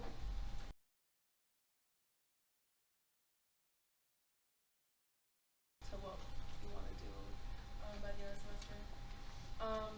But so far we would like to start off with kind of just asking each SUNY campus to define diversity, you know, because everyone has a different definition for that. What does diversity mean to you? What does it implement? What, you know, that type of thing. And to have different students compare their ideas and their responses to that would be great, just so that we can see what they need. Because a lot of times, what happens is that when you give students the opportunity to make change, they're so shocked to have it that they don't know what to do. You know, so by giving them a simpler question, it could just open up a broader set of ideas. Yeah, and then there's the critical conversation event where we'll be talking about most serious issues amongst them, kind of like SJC, where it's kind of the safe place where you can go and talk to us. It's completely confidential. We don't have to record anything, but it's just there for us to implement change and be the medium between faculty and the student body if they don't want to go directly to them. And then there's a diversity recruitment workshop just to recruit more diverse students into the student government. Or even, I know that most SJCs or whatever, we call ours SAs, have committees where it's not just senators or people from the assembly committee in there, but also like non-voting students just in the workshops too, so they can get their input in there too. So that'd be another thing. So those just our main focuses for the conference. Is there any questions? I know it's a lot, but Just a comment, and I know that Ray can speak on this too. We, in terms of the EOP and that initiative, we have had on our legislative agenda every year EOP funding, and have been successful in it increasing. How much of it has it increased by the last couple of years? 4 million. So, I mean, obviously EOP programs have phenomenally high retention rates, and completion rates, and success rates, and so we'll continue to support that. And then back when we're talking about mental health, I had a call earlier this month or last month, I forgot when, but with Tim Kaine, who's running as the vice president last month with Hillary Clinton. He brought together some student leaders, and we discussed sort of the importance of focusing on mental health as it pertains to several, you know, academic success and diversity, equity, and inclusion, and things like that. And so it's just reassuring to know not only that mental health is being focused on, but that it's being focused on specifically on college campuses, and that they looked, you know, for input from student leaders. So I'm glad to see it on the agenda there as well. Does anybody have? Along with that, if you want to look for internal help on mental health initiatives, Amanda and Josh Boo are sitting on Dr. DeRosa's mental health task force, and I'm still kind of looped in on that as well. So there's plenty of internal help with campus safety on that. Are there questions? And again, as we become, you know, we get closer to the November conference, we're going to want actionable items to show our constituents and our SGAs that we're not, I mean, of course, discussing these issues is critical, but that we've got, you know, something that we're delivering on, that there's some sort of output. and I know that Victoria, Jarius, Burgundy, and their committee would welcome any sort of feedback or advice. As we've discussed time and time again, diversity, and as Victoria's presentation shows beautifully, diversity goes far beyond what you might just interpret it at first in terms of race or religion or even physical disabilities, and so it's important that we're giving them the feedback so that they can put together a nice presentation for conference. Anybody have anything, any questions, comments before we go to? Nice. Yeah, I just want to remind everybody that Indigenous Peoples Day is coming up October 10th. And this will be the first Indigenous Peoples Day since we passed our resolution calling on SUNY to celebrate the holiday. That included a variety of things, but I think it would be great if we made a statement acknowledging Indigenous Peoples Day and that it is the land of Indigenous people that all of our campuses are on. And also reminding SUNY administration that we expect Indigenous Peoples Day to be celebrated. You also reminded me actually, and Victoria will be talking more about this, and you'll hear about it in my report as well. We have established a new committee within the SUNY board, the Student Life Committee, and part of that committee's charge is going to be to focus on issues of diversity, equity, and inclusion as it pertains to students and student life. We had a gathering, not a meeting, Andy. We had a gathering. We were very specific in being told that it is not allowed to be a meeting because we are not a committee. So it was a gathering that we had at the board meeting. And we discussed a number of issues, and Representative Wolf brought one to me, which was the concept of university police, and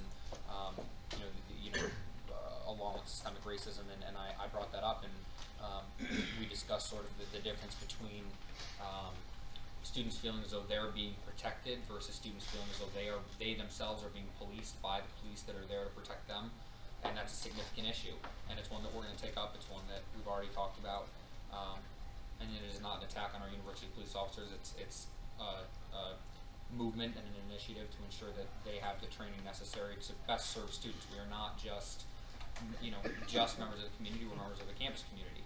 And dealing with students is different than dealing with anybody else. And so, especially with this push and what Victoria and Jarius were trying to do, that's something that we focused on, as well as in the committee. I don't want to go too in depth, but rural versus urban students and how we can help to assimilate all students onto our campuses. But so these are all relevant issues being discussed not only here but at the SUNY board, and we'll continue to address them again as we get closer to conference. And Indigenous People Day, which we did support, SUNY SA will be supporting that continuously.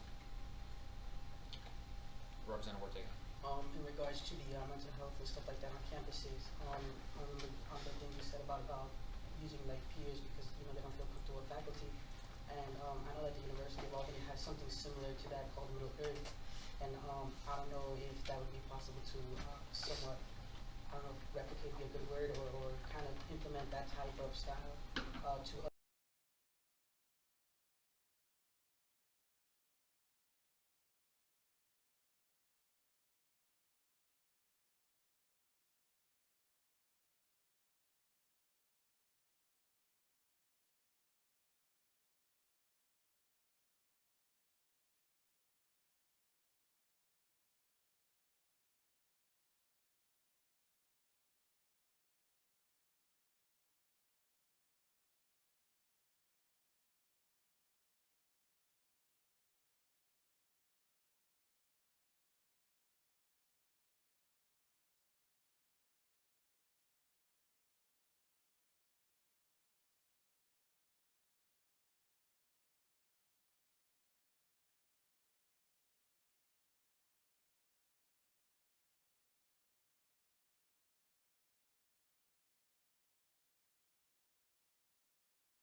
when it comes to suicide, it's such a sensitive topic, and faculty simply do not want to take on or shoulder the huge responsibility. Whereas I noticed that students and peers tend to be much more open and willing to actually help it out. So Middle Earth, you said, right? Yes, Middle Earth. I'll definitely look into that. Yeah, Middle Earth. It is of course the head of the Middle Earth program is run by a psychologist or psychologist. Her name is Dr. Chineen. But it is mostly students that run the hotlines and we call in to figure, like, if you get any assistance with anything. So the students are the ones that take care of that. Of course, you have the supervisors and stuff like that. Now, the main issue is, of course, on smaller campuses because on Albany, it is mainly budgeted by our SA. And our SA does have a budget of over $2 million, so we are able to sustain that type of budget formula, which has a little over I think a little over $100,000 that we give into. I don't remember exactly the amount. So we do give them the budget to do that because it is a student organization. So implementing it on small campuses would be difficult. But I think pushing it towards, say, Buffalo or Stony Brook or the bigger type of campuses would be at least a step in the right direction.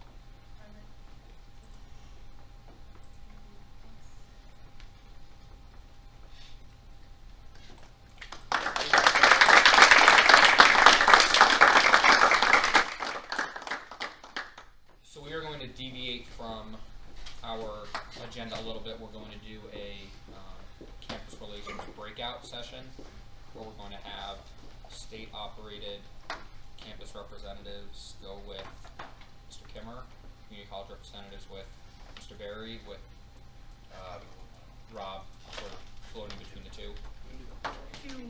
If one group wants to stay in here and another wants to find some chairs out in the hallway, that might be okay. I also baked a fellowship cake and some fellowship gluten-free brownies. So I'm gonna cut those now, and everyone else welcome to take some. Don't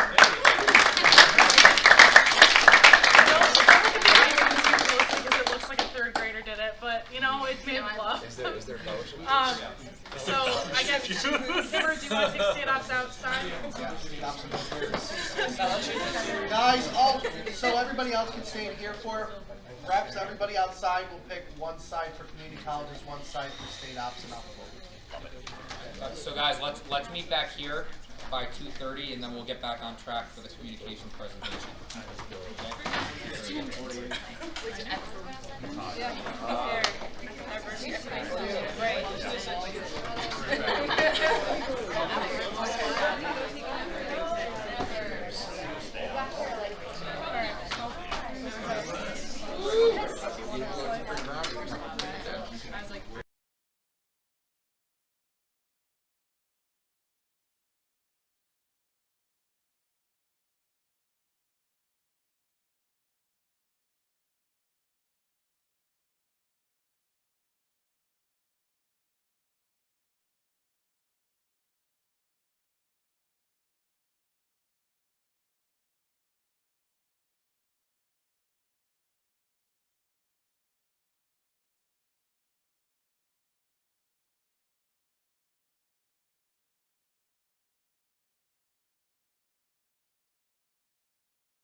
You know, like in football, we call people by their last name. Like Yeah. I was, hey,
the Deputy Director of Communications, Margaret Ketchen. She took over my role in the last EC meeting as she presented in front of all you, as you might remember. So I just want to give her a shout out because she did that with finesse and grace. So thank you very much for doing that.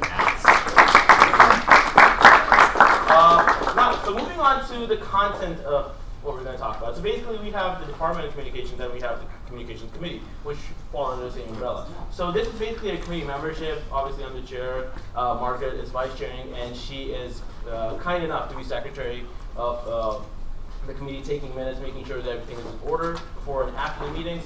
Tyler is our press secretary as of right now. Arthur, as you see, recently got appointed for special advisor for digital policy. Oops. So he's doing great work. Especially with the website. Then we have all the representatives and basically the ex-officio members, and without them, then again, we wouldn't be a committee. And it's because of their punctuality to attend the calls. It is because of their effort into the committee that we are being successful throughout this our tenure right now. So basically, communications work around three basic things. One is social media, the second is press, and the third is our web, basically our website. And then the center are all of you guys. So first off, let's talk about the website. So the first thing we did was making sure that we streamlined the profiles and everything is in order, because when we took over the website, it was really cluttered. That there was no directory of as to who's what, and just have like one streamlined, clean cut page where you have all the members, and that's what we tried to do with the web page. Second thing, committee pages, as you know, are as of right now completely updated, just with the exception of weekly meeting times, because they tend to vary, and it's usually the call of the chair that the committees tend to meet. Thirdly, the It's On Us campaign, it's been hugely successful. All of you I saw have shared, made it viral as far as Student USA goes. on social media. So thank you for that. And then again, a shout out to Bridget and Morgan for making this happen and putting it on the website. And towards the right of the slide, you have the It's On Us page, just so you know, you get a feel of how it looks like on the website. Hey, Anthony. All right, so fourth thing, SUNY SA calendar. This is an initiative which Arthur Ramsey, in his new role as special advisor for legal policy, took on. That he wanted to make sure that everything is in order for us. So, like, if there's a third party looking at our calendar, everything should be there and everything should be organized. So he took on that role, and you can just go to the website, just check that out. It's pretty cool. It's pretty updated. But as I said, some meetings are not up there, given the fact that it's upon the call of the chair, and then we just tend to put it up then. And lastly, given the fact that we're about like 50 days away from voting day, which is election day, so Rock the Vote is rocking it. So that's that as far as the website goes. The second thing is the press office. So Tyler wasn't able to make it, but I'm going to try and justify his efforts in the press office as best to my capability. So the first thing is that Cobalt, it was in its baby steps when he took over, and it's a fantastic medium. The layout and everything, as you can see to the right of the slide, is fantastic in my opinion, and we got it this way. So thank you for the previous administration for doing that. But as of right now, we're pretty much spitting out articles like never before. It's crazy. All the stuff which is being done in the system, we make sure that we put it out. We recognize all those efforts of those students. Second of all, press releases, and I did not put media advisories, but those are also under that same umbrella, under that realm. So basically, press releases are they're also up and running. We make sure that we put out a press release whenever the president sees fit or the leadership sees fit. So we make sure that we put it out there for the press, and then again it's an essential component of communications. The third thing, which I'm personally really proud of, because all of you guys made this happen, is we breaking into mainstream media. We had an op-ed in the Times Union yesterday. We had a lot of media attention, and by media attention I mean like mainstream media attention. We got featured in a host of different media outlets. So that's something which is fantastic, and I would just like to recognize that that happened, basically. Campus Spotlight is something which I've been throwing at you, and especially communications committee members can relate more to this, because this was an idea which we initially brought up. And what the idea behind Campus Spotlight is that basically we're going to, whichever campus we visit, we're going to make sure that we have like this mega article in which we make sure that everybody's opinion, everybody's views, and how the trip was like, and how the campus is like from the eyes of the SUNY SA. It's just to put that out there, and it's going to be up on Cobalt. So that's happening as we speak. Next is Ban the Box, and we made it a point that through our press office we put it out there, and what our stance was in accordance to Ban the Box. And lastly, we have completely updated all our databases of press contacts. So whenever you need a press contact from XYZ SUNY, just make sure that you hit me shoot me an email or Tyler. Next thing, social media. So I'm just going to hand it over to Margaret for this one. So, Thanks, Mike. So just some updates on social media. I don't know if you can all hear me or not. We've been able to reach out to a lot of XJ leaders on the different campuses through our efforts on social media. We've gotten a lot of different campuses to follow us, which has been awesome. I've actually seen some people who go to private campuses follow SUNY SA, so I think that's really cool. We've been live streaming and doing that today. That's been really great. Thank you, Jason, for helping us to make it more smooth of a transition to be able to live stream. That's been really great. We did it initially at the blood drive as well as August DC meeting, and we will continue to do that. Hopefully we can continue to make it a good way to get out there. As far as National Suicide Prevention Awareness Week was last week, we did a lot on our platforms to push for that. We have the Out of the Darkness Walk coming up next week. I know, Bridget, you're going to talk about that. I know we have a team walking. I may be walking, I'm not so sure though. But I'll be there whether I'm walking or not, and I'll be covering it, making sure it's all over our platforms. It's a huge initiative. It's something we have such a passion about in the SUNY SA, so I think it's really important that we cover that.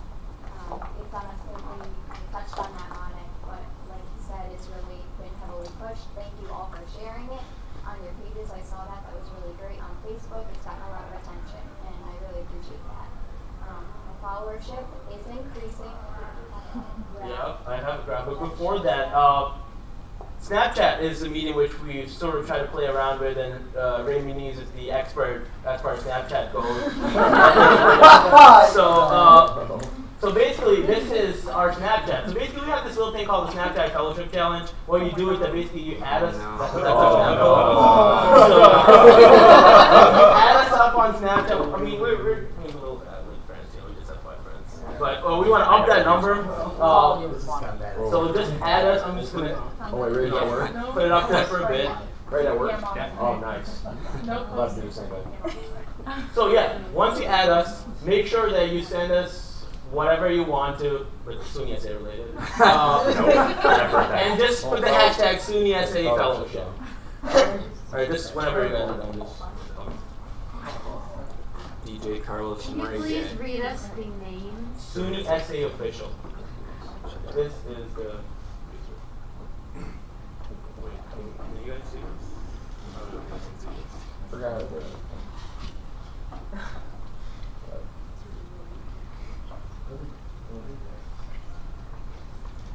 Are we good?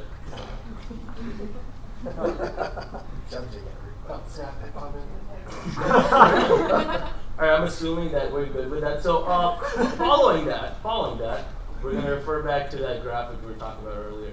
So basically, our main social media platforms as of right now are Facebook, Twitter, Instagram, and Snapchat. So just ignore Snapchat right now because we just started. It's about to go up. Exactly. It's about to go up. Yeah, there you go.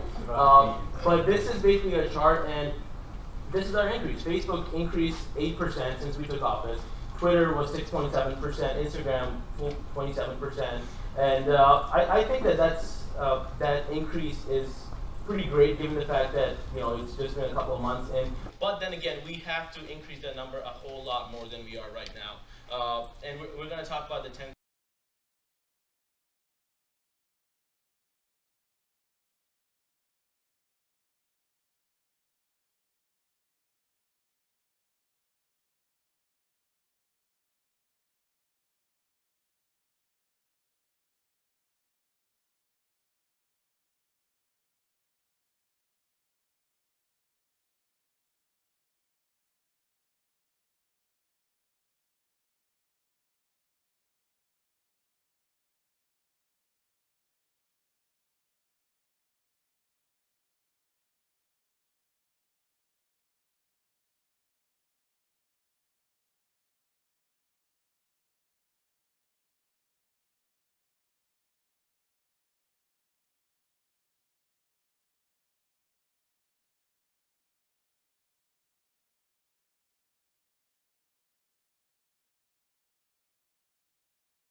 Is that we want to get 10,000 followers across our major platforms by the end of this year. So that's one of our primary goals, that we have to hit that 10,000 mark. And I have to stress here that this can't just be done by us as a team, but what it has to be done is that basically you guys as the greater body of SUNY SA, you have to take the initiative of making sure that you invite your friends, you tell your friends or tell your campuses to follow us on SUNY SA, because most of our information flows through our social media outlets, which is Facebook, Twitter, Instagram, to name a few.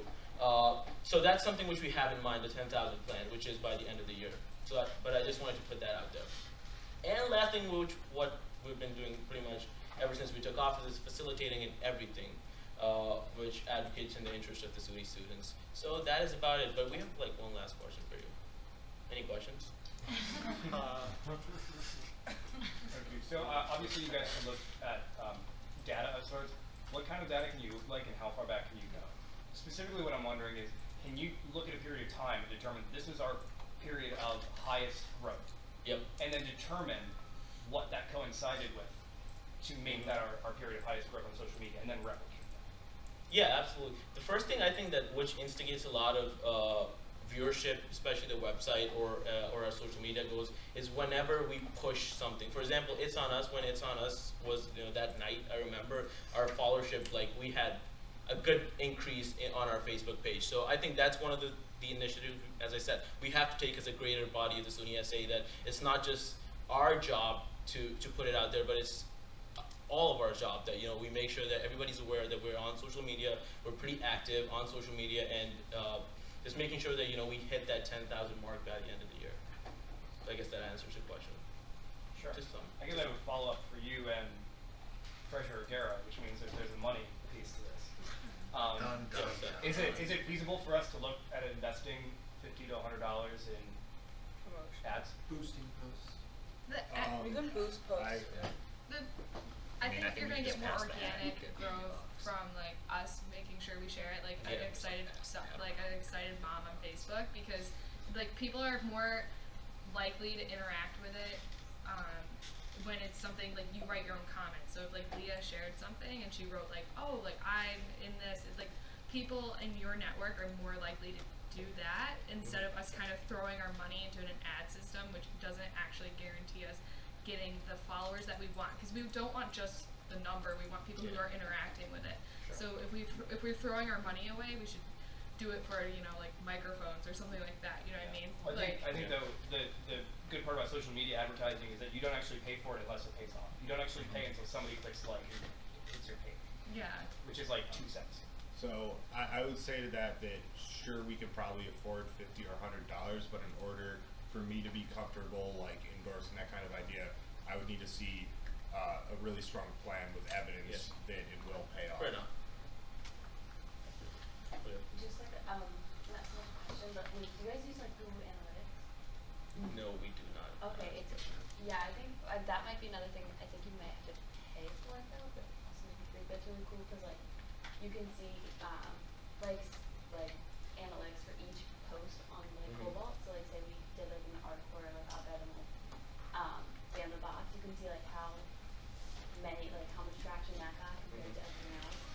So I think that'd be really cool to see like what kind of content is like pictures like picking up on Cobalt, and then also you can see like how long people stay on the page, which is cool, and like how many times they click through, and then also like how they got to Cobalt. So like you can tell that like maybe it is because that we're sharing things, like that's how people are getting to Cobalt. So we know like, hey guys, like keep sharing this because like that's where most of our viewers are coming from.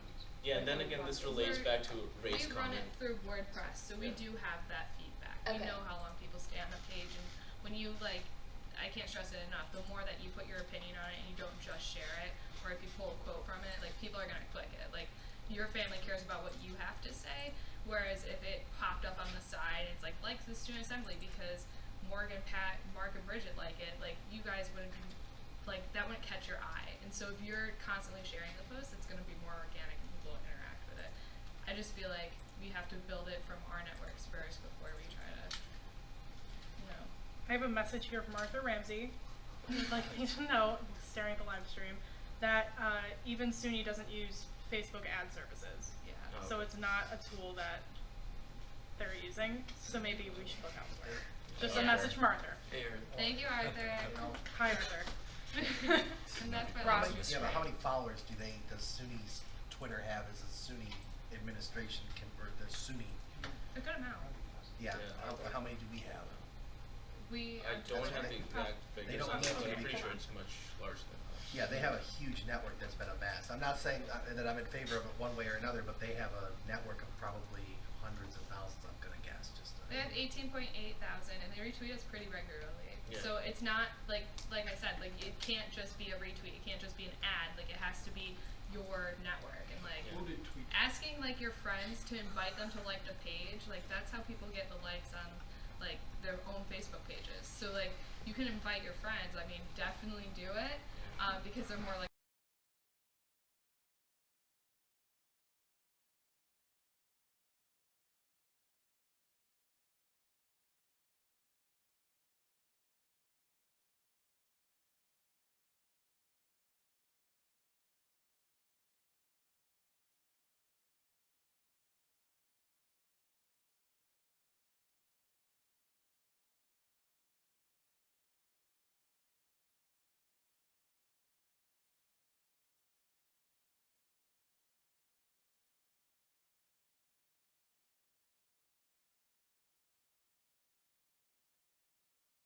mean, as of right now, what we're doing is that we're just planning it out. So historically, what we've come to know is that communications helps out with, you know, the newsletter in general. So we're doing the legwork as of right now, but we haven't got any confirmation as to we're going to print it, or are we going to just send them out as a soft copy? And I think Bridget has something to add on to that. I make a campus-wide newsletter for our DEI office here, Yeah. and I use a program called, I think it's called S'more. It makes it's really like easy to design and easy to use, and it doesn't cost you anything. Yeah. So I can send that to you if you're interested in sending it out digitally. It's really easy to send out via Perfect. social media too. Thanks, Bridget. Yeah. Also, I would note that I think last year the reasoning behind creating Cobalt was to almost be replacing the newsletter, where we'd be continuously updating and pushing out SUNY SA news instead of having a biannual update newsletter. Yeah. So we didn't have a newsletter at our conferences last year. So I think one thing about the purpose overall of making sure that our students are informed, they have a newsletter. It might be a good idea to do an update for a conference, but just the newsletter has fallen kind of by the wayside, and I think it could be picked up again. I don't think there's any point really in printing it physically, to be honest. Yeah, exactly. I mean, I could relate to that, but then again, you know, we have to make sure that, you know, there's some sort of like a supplementary document to our conference, and this would be one of them, the newsletter. And I'm not saying they were going to print it, but, you know, at least have some sort of document, which is a newsletter.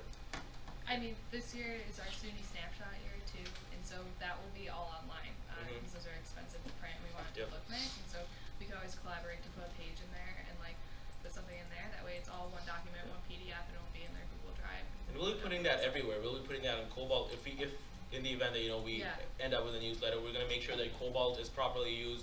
We're going to make sure that the SA website is used, and basically all resources we have are invested in making sure that, you know, we promote that. Yeah.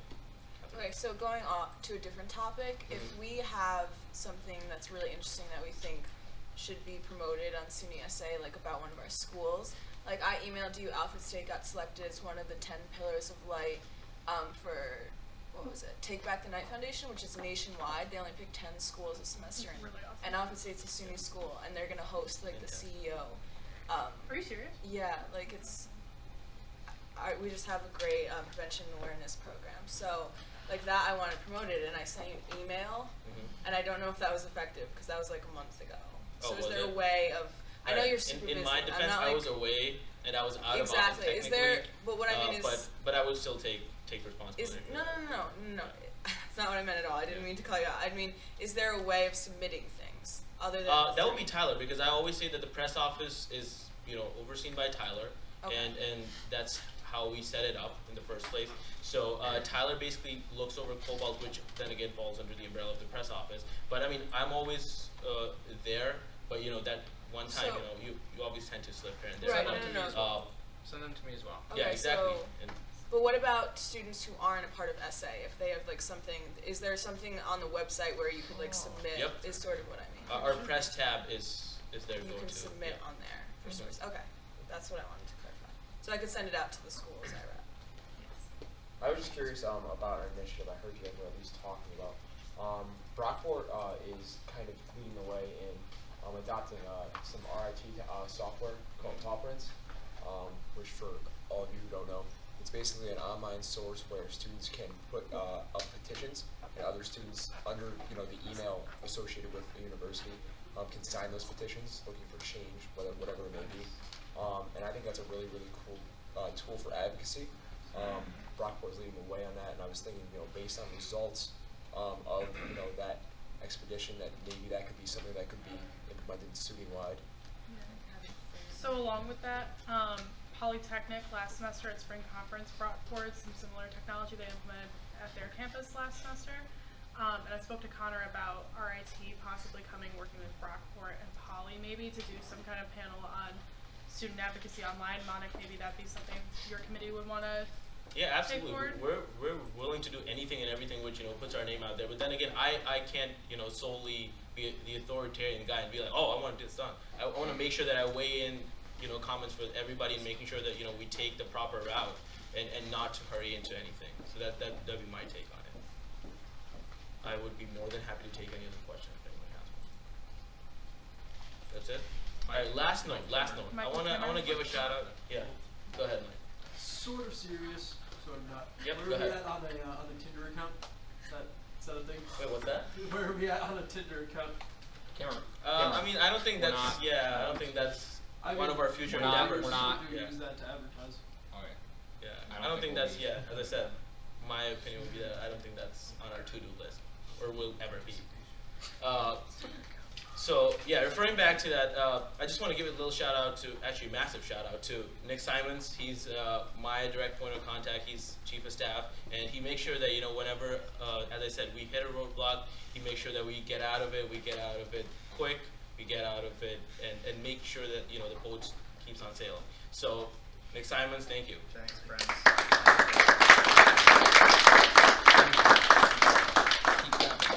Alright, so that will be the end of our presentation. If you have any other questions, you know where I am. I'm just sitting right there. So, yeah. Alright, thank you guys. Thank you. Thank you very much.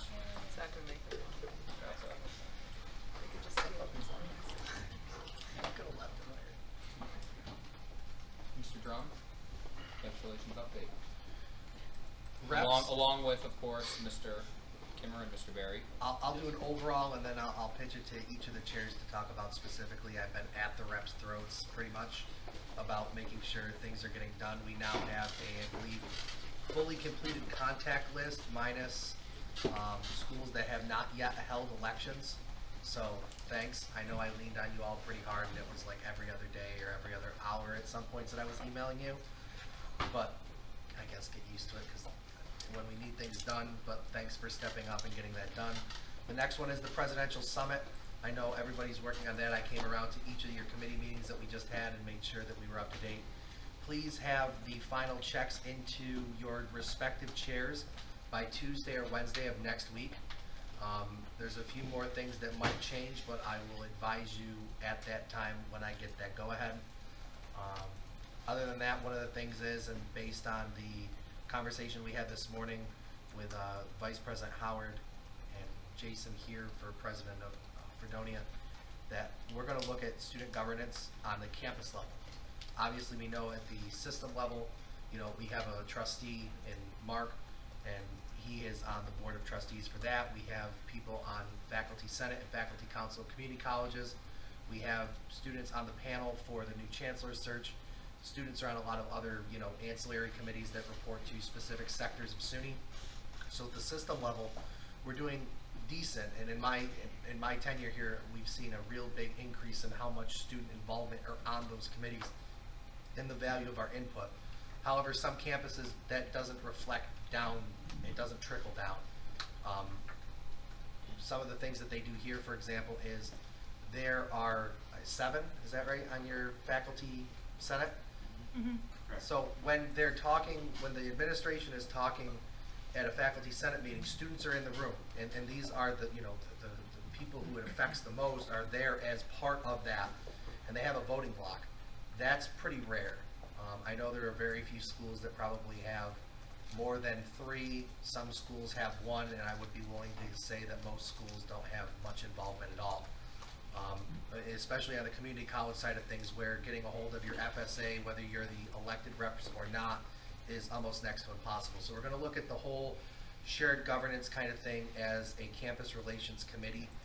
I know it's split in 2, but overall, so reps, like I said, you'll be getting a survey or something to send out to do a little bit of investigation and have your campuses report back, which is going to, it'll lead to whatever the next step is. I know fees have been looked at by both sides, respectively, because there's different situations on how they both come up, and that's pretty much it. Conference calls have happened. Reps, thanks for being awesome. Chairs, thanks for picking up the slack and making sure stuff gets funneled. You guys are doing a great job. I can't echo that enough. Everybody who's watching out there needs to know that you guys are probably one of the best groups of reps that we've had, because to get the contact list completed before campuses even started classes, I don't think has ever happened before, which really has helped the executive board end push things out and get moving faster than we usually do, so we're not wasting time. So bravo. Chairs, take it away. I guess the only thing I would add to that is, looking at the contact list, we've realized that there are certain schools that have elections in fall rather than in spring, and so that sort of causes an issue. The students can't transition very well when one group of students graduate before the next successors are elected in, and so we're going to look at that and try to pass a resolution or create a resolution, I guess, that will sort of outline best practices and why it's important to have it in spring elections. In addition to that, we've started discussing about possibly having best practices and trying to set up so that all student governments have sort of a position anchored email address or sort of like an overarching email address for their government, so that way we don't have to search for the emails every year. We can just go ahead and use the ones that we know are being passed down to the people who are taking the position. We are also still have a position open for a rep, so if anyone knows anyone, that would be lovely. My man Will has been doing fantastic at sort of picking up the slack, but yeah, we'd definitely still like to find someone. And he also has been doing a lot of research on parking situations. I don't know if you want to sort of talk about that. I touched on it back in August that I was compiling data for community college parking situations as root of a few grievances from constituents from different campuses. And I'll go into that a little bit more closely, particularly now. The original premise is that Monroe reached out to us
students should just be able to collect while they're doing it. 60% of them complain against security monitoring over parking and just unjust and unfair ticket disbursements that most often they don't want to hear an appeal about it, they don't want to do anything about it. Especially because a lot of community colleges, they don't have their own university or campus police system. They usually use outside contractors. I know it's Schenectady, we use Allied Barton. Usually third parties who really only rely and get information from what's being told to them. They're not a branch of the college. And then 70% reported poor maintenance in tough weather. So when it gets snowy, when the weather's bad, when it's rainy, the college does not do an adequate job at making sure that people aren't getting in accidents and swerving all over the place, which ties itself into campus safety and so many other areas. And then the giant 90% of the campuses that responded just said there's just simply not enough parking. I mean, you have some people are walking a quarter of a mile to get to the building, which is, I mean, you can only do so much about that. That's pretty obvious. You know, you have the land that you own. That's what you work with the exception of outside parking areas, articulation agreements with other parking areas within the town. I know at Schenectady, for example, on that point, we have financial deals with parking garages in downtown Schenectady where students, so long as they have that tag and they have the proper identification to show it, get a reduced fee in parking in that garage. And I think it's up to 2 hours, either that or an hour and a half, just they don't even have to pay. So there's that. And the big takeaway from this as to why we're even doing it is A, it creates consensus about how community colleges and everybody in them are feeling about parking, which is never a bad thing. We can now take this data, which we have consensually, and start to deliberate as a committee and as a group on how we want to move forward with this, which is the ultimate solution, is to do something about it. Now that it's concrete data and we have it, it can be used as reference. And it simply serves as example. We have it, it can be used, it can be applied, and it ties into other issues regarding security, regarding safety on campus, regarding student activity fee money. So there's other issues this bleeds into that are certainly pertinent for us to take a look at. So now the next step is to simply go back and keep at it in committee calls, take it back to Monroe, let them know, we're still on it, and then go from there and update as needed. So thanks, guys. All right, so first of all, I'd just like to thank all the reps.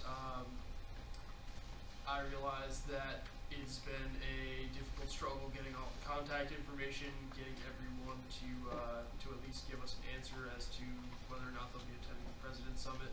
And I'm sure a lot of these SGA presidents are incredibly busy right now, and having to make the effort to to answer us sometimes is it's troubling for them, I guess. But thank you for continuing to push. It definitely means a lot to this organization. So yeah, we pushed really hard to make sure that we get as many people registered for the summit as possible.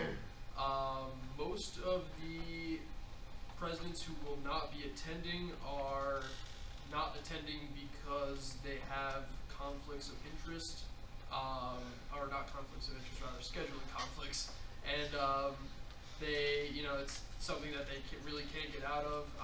One thing that we discussed, and I mean, we're not expecting an answer per se, but like right this minute, but having an EVP maybe for future summits, having an EVP possibly go in lieu of a president. I know it's a president summit, but sometimes there's just nothing that we can do to get them there. So they have something that they cannot avoid. So having an EVP go in their place might be something worth considering.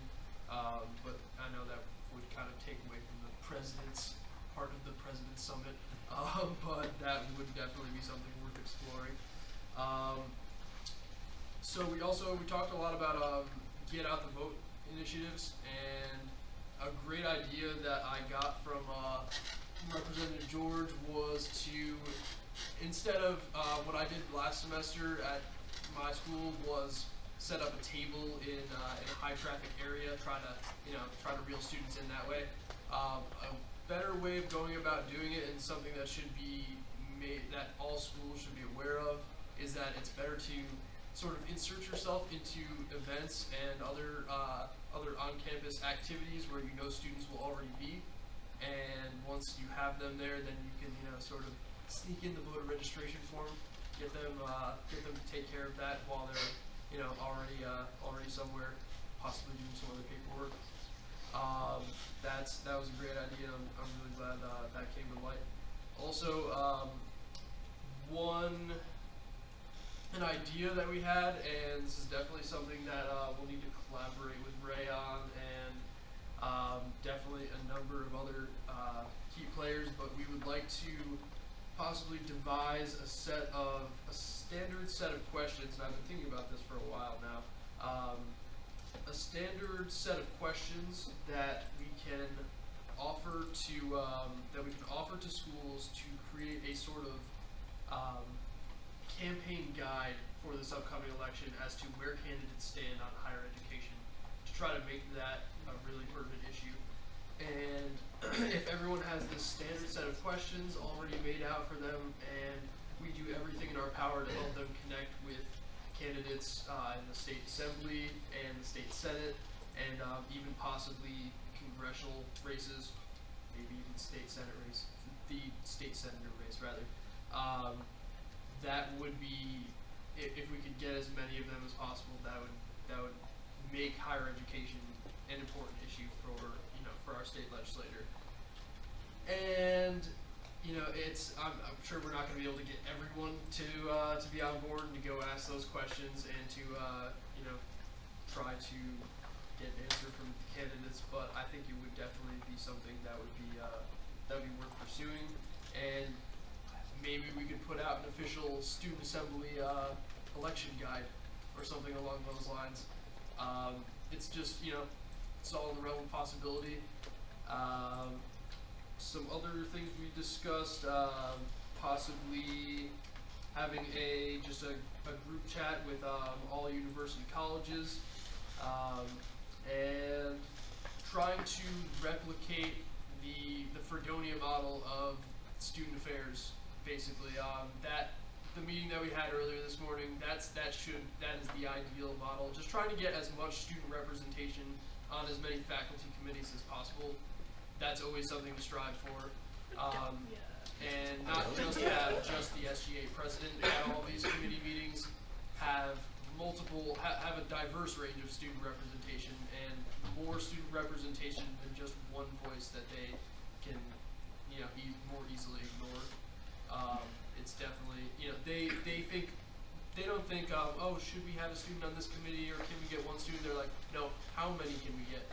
And that makes all the difference, and we should try to encourage VP for Student Affairs to pursue that course of action. It is being called the Fredonia model. I am. That phrase has been coined. Thank you, Campus Relations, for your report.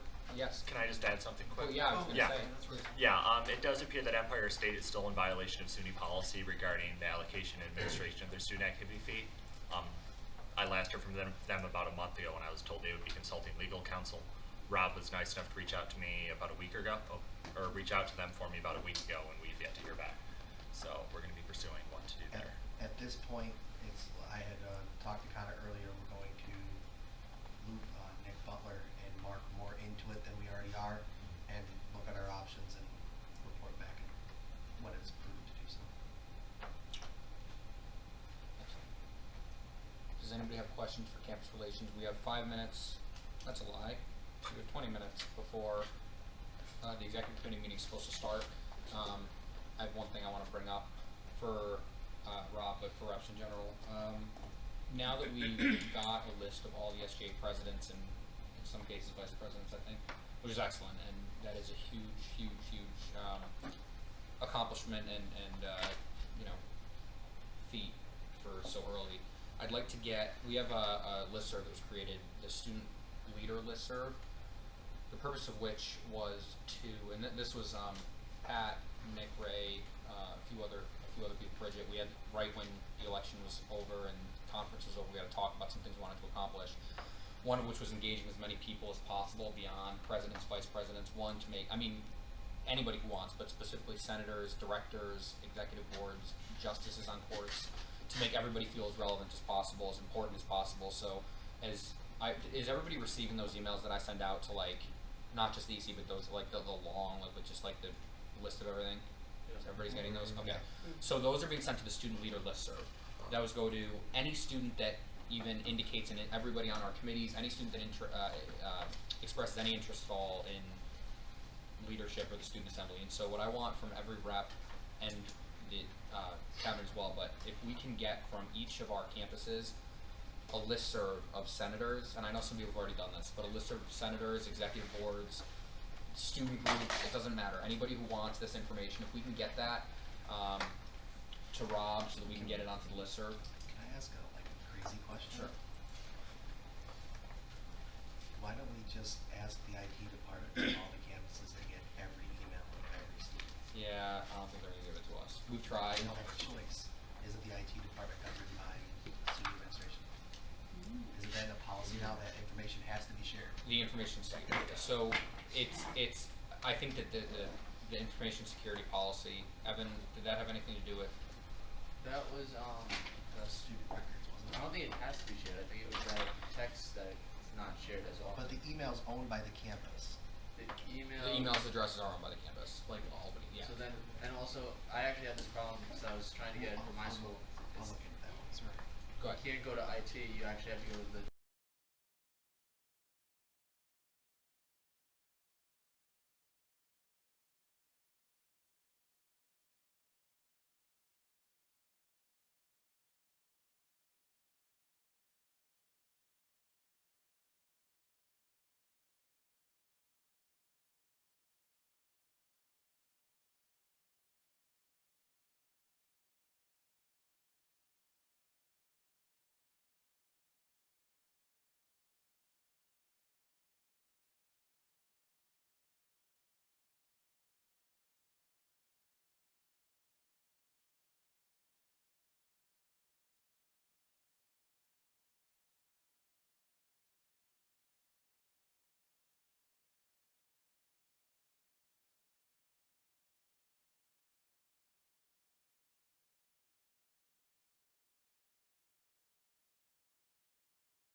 Any bad happen? Any good happen? Concerts, fun things, anything?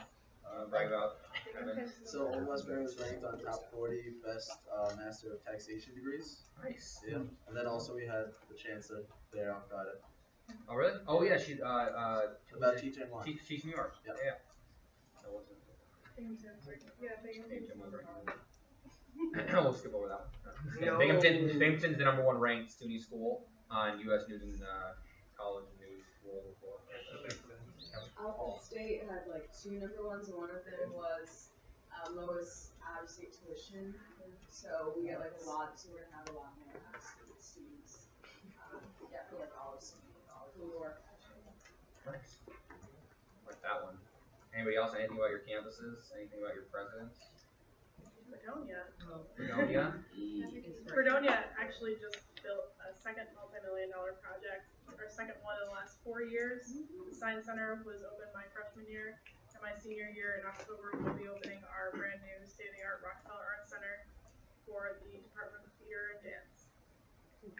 Ribbon cutting during homecoming. All right. I also, we do have time. President Burgos or your, we have some visitors back there. Are they on your staff? Or Yes. Great.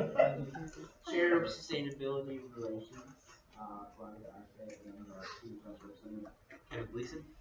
Oh, hey, Kevin. And one of the freshman class representatives. Well, I'll give the floor to you for a moment if you want to give an update on anything. Not to put you on the spot, but if you have anything specific about Fredonia, first couple weeks. I don't know. Our usual thing, I guess. Usual business that we've done. I don't think anything special to report. You're gonna be at the presidential summit? Yes. It'll be good. I got Rachel's coming to conference. Jason's coming to conference. Kevin, you coming to conference? I'm applying. There it is. All right. Fredonia model, I guess. You have a really good vice president who's Fredonia brings a crazy number of people. Yes, they do. We're like known for that, which is but that's what it should be. We'll have like 15 people. What it should be. Hey, we'll take your money. It's all right. Yeah. Ray. Tonight at 7 is the Albany homecoming game. So very important to keep track of that. We're giving that up to be here with all of you. So you're welcome. Home opener. Isn't that the same as homecoming? No. Sorry, no. Wow, Ray. Albany. Oh, I'm sorry. Albany's 2-0 in football. Please. Yes. One of my picks is Ball State. They received the Insight and Diversity Magazine National Award for Excellence in DEI. It was pretty cool, and they were honored on the Washington side of the prestigious study brigade. They were, in fact, they're killing it. In fact, I think that Victoria and Jarius knew about that, and they're working to incorporate some best practices that Buff State has. And I think Monique, Margaret, and their team are working something up for Cobalt on that, because that was like a huge national thing. That was great. So, yeah. Representative Ortega. Well, that was a big thing about Albany having an internal president now. Yeah. Great. I'm very excited about that. And second, before Jones left, he renamed, he's trying to rename the campus to the campus of health and sciences, if I'm not mistaken. He did. So we have a health sciences campus to raise sort of the profile of our health sciences program, if you will. Chris, is that a good term for it? So we that was a really big step as well. Can I just take a moment to recognize the Fredonia students who walked in?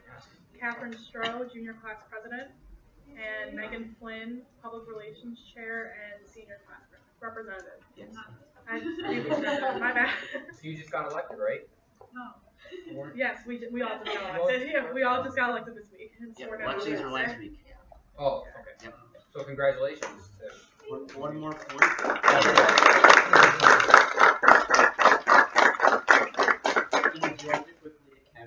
One more exciting thing, we have Rita Moreno. She is one of the only ones left alive to win a Grammy, Emmy, Tony, Oscar, like all the major awards. She's coming to be our convocation speaker on Wednesday. What's it? Isn't that like an EGOT or something? Yes. An EGOT? I'm so excited. She's been my idol since. That is awesome. Kevin, when is that? Wednesday. On Wednesday. A convocation. Yep. That's awesome. Cool. Catherine? Okay. Well, Morgan just asked me to talk really briefly on the 10 points, 10 points, right? So I just pulled up what was sent to me. So Alpha State, through their new partnership with New York State Campus Consent Consortium, has been able to work directly with the International Take Back the Night Foundation and be recognized by the foundation as one of the 10 points of light. These are 10 campuses nationwide who are leading campus sexual self-prevention and awareness. And with this honor, the executive director is the Costner. Very nice.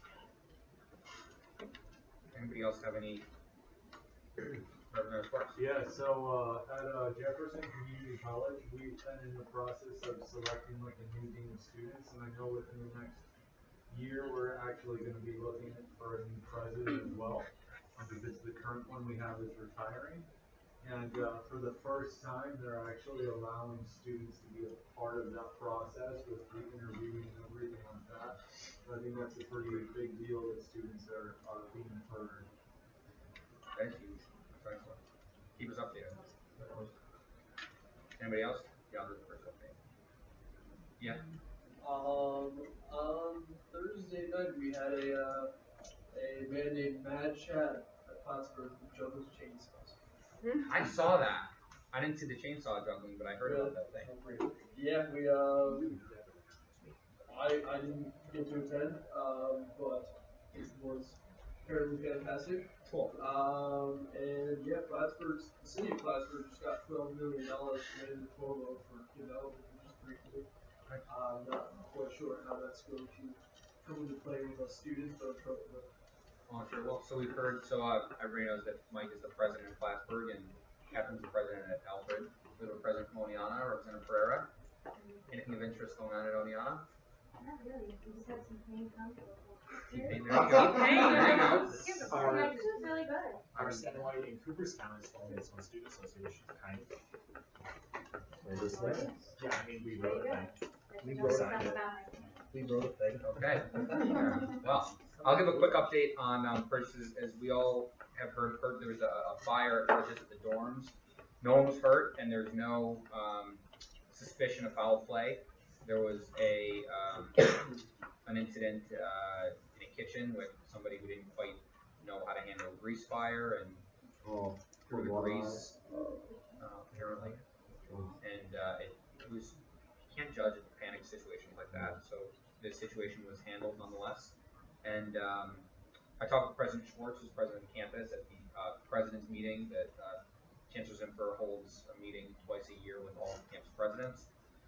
And I talked with President Schwartz for quite a while about accommodations being made for students, and was assured that proper accommodations have been made in terms of housing.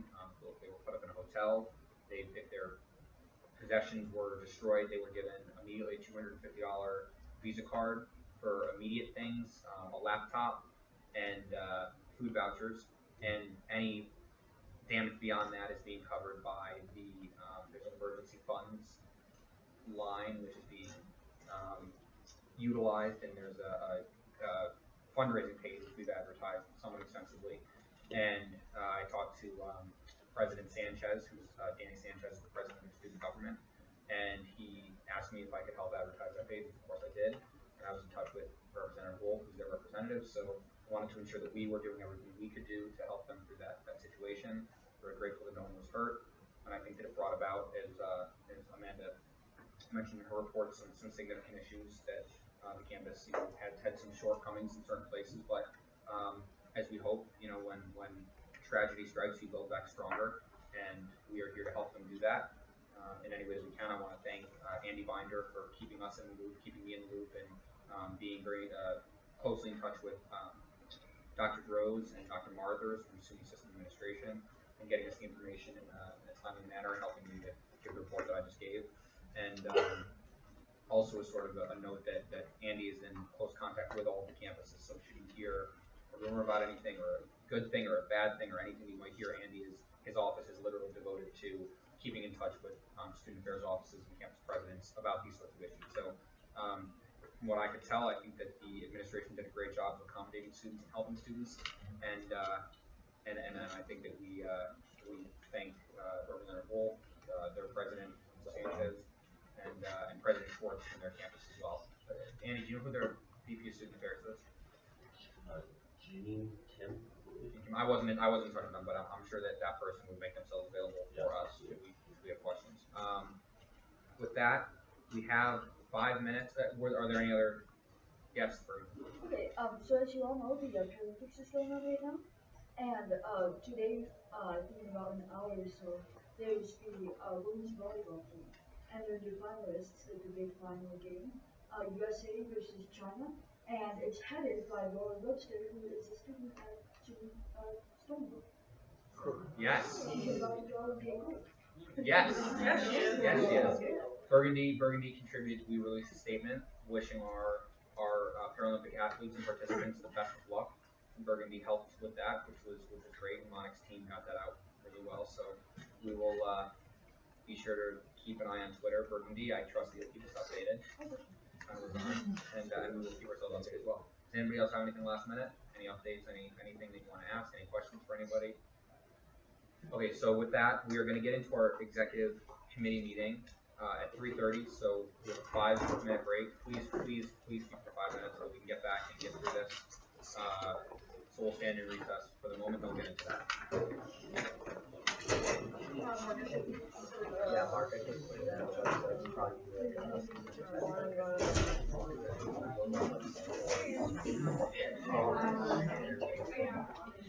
probably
calling.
Or whoever takes the roll, please take the roll. Of course. Thank you.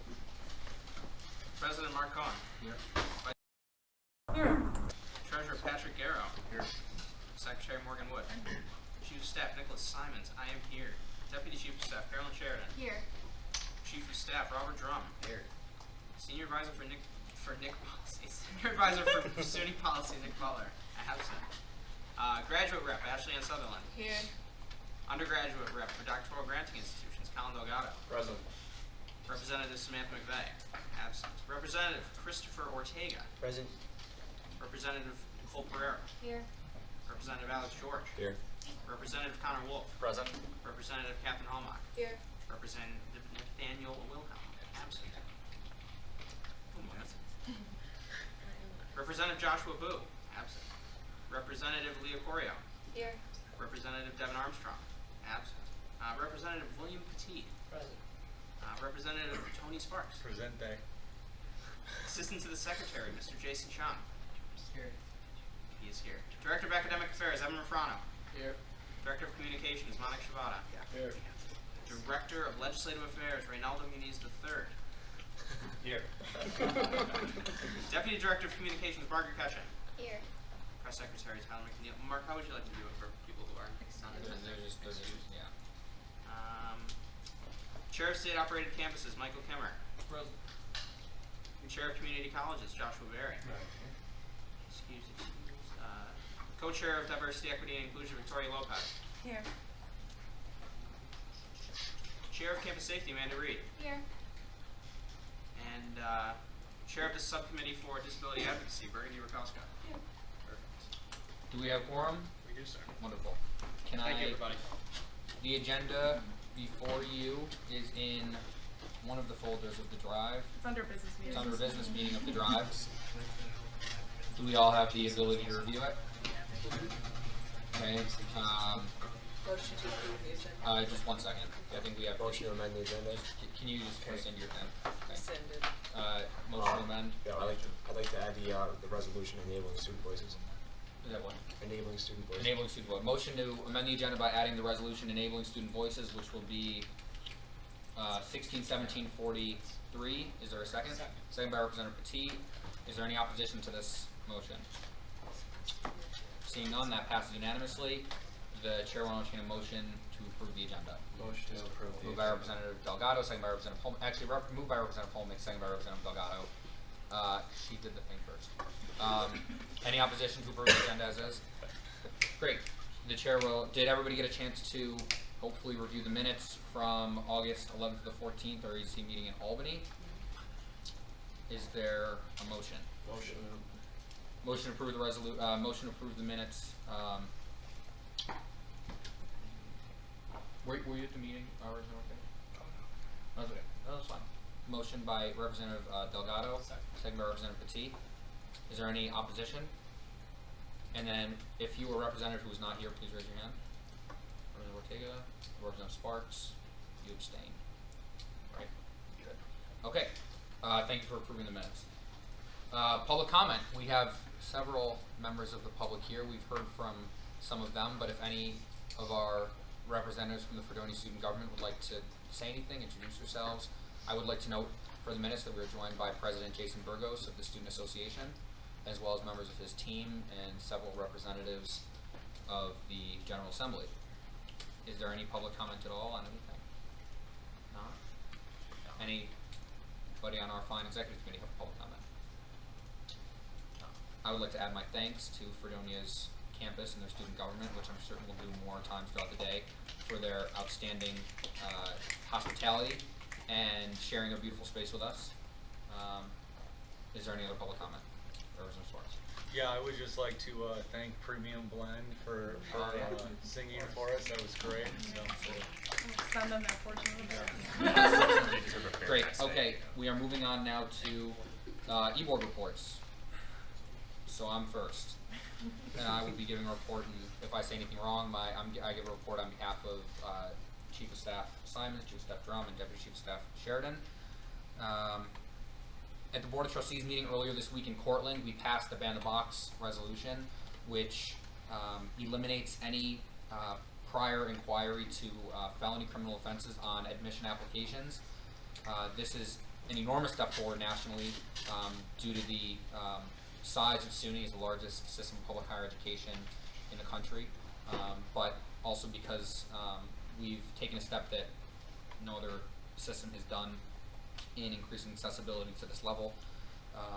This initiative is both outlined in the resolution itself as well as in the release sent out and subsequent articles, was led by the Student Assembly, by the student government at New Paltz, and by the graduate student government at UAlbany.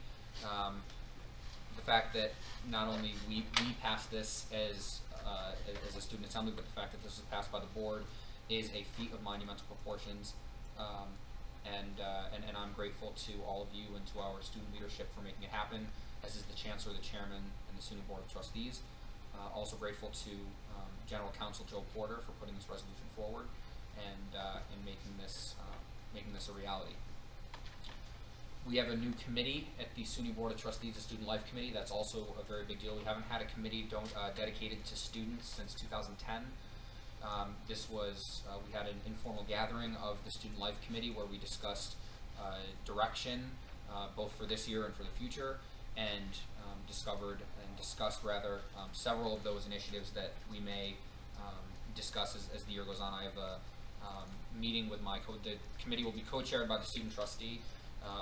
The other co-chair is Trustee Eunice Lewin from Buffalo, and we have a meeting coming up soon with Mr. Binder, Dr. Droz, and Dr. Marthers to discuss the direction of the committee for the immediate future. And I want to thank again the student life department at SUNY System, as well as the student assembly for making this really a reality. And it was started by President Masro last year and came to fruition at this very last meeting. The charter will be voted on at the November meeting in Albany, November 3rd, whatever the early date November is. So that's very exciting. We'll have a new committee established, done, and we're going to have many of you come and present at that committee. That's the purpose of the committee, to hear from students and get that new level of membership. If you have questions about anything that I've said so far, be it ban the box, anything, stop me in between. I see a question from Mr. Kimmer. Yep. So, when will we be allowed to come present to that committee? Do you know what the earliest date would be? Probably not the November meeting because we're voting on the charter, so probably January. Okay. Also, I mean, it's awesome. I'm so glad that we got ban the box through. That's really a huge success. One of the stipulations that was in the resolution was that schools would be providing whenever possible, and that's kind of the key phrase there, but providing support to local jails and prisons near SUNY schools in order to give them classes and things like that, or at least try to offer some sort of classes or support. Just wondering if that's something that has been followed through with, that became part of the new resolution, or is that?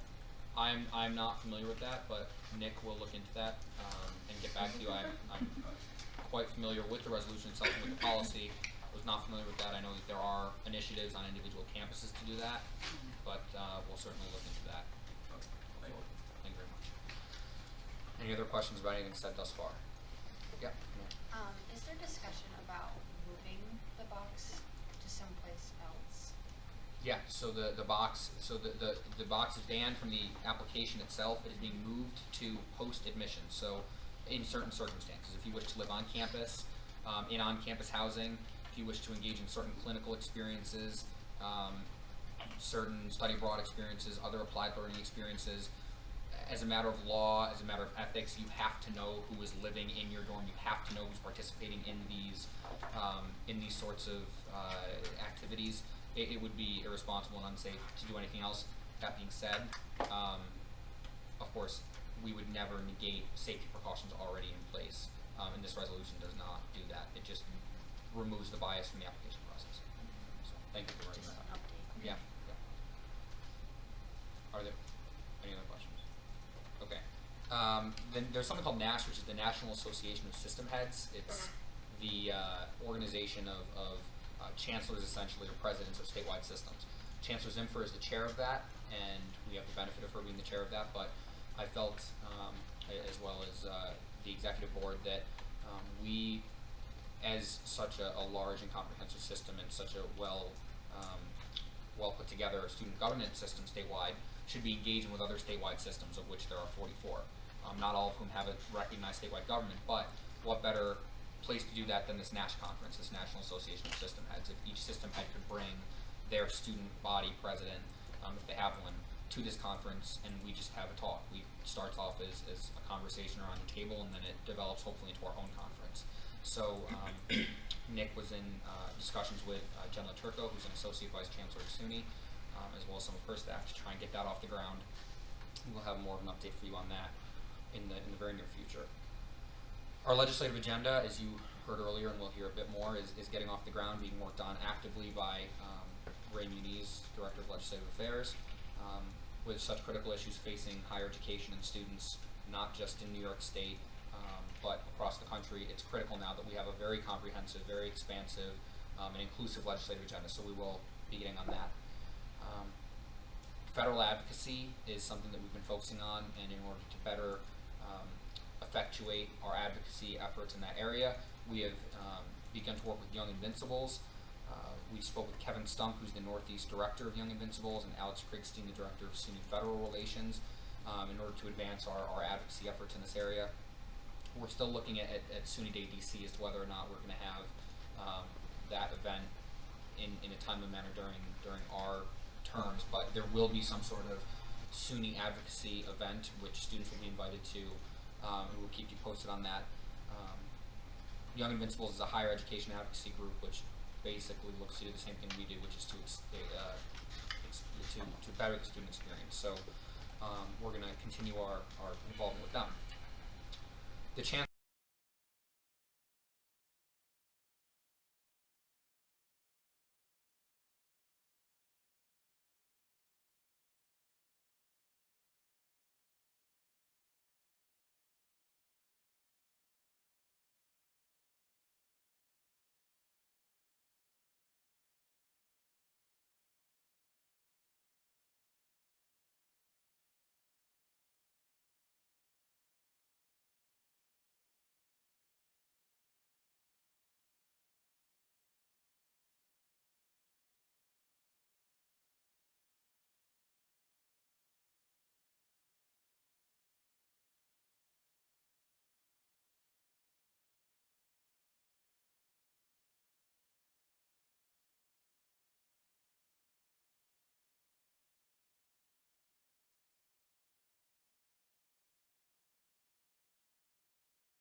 and all of us listen to the input from our SGA presidents, the things they're looking for in a new chancellor, and it wasn't just a we're not the token students.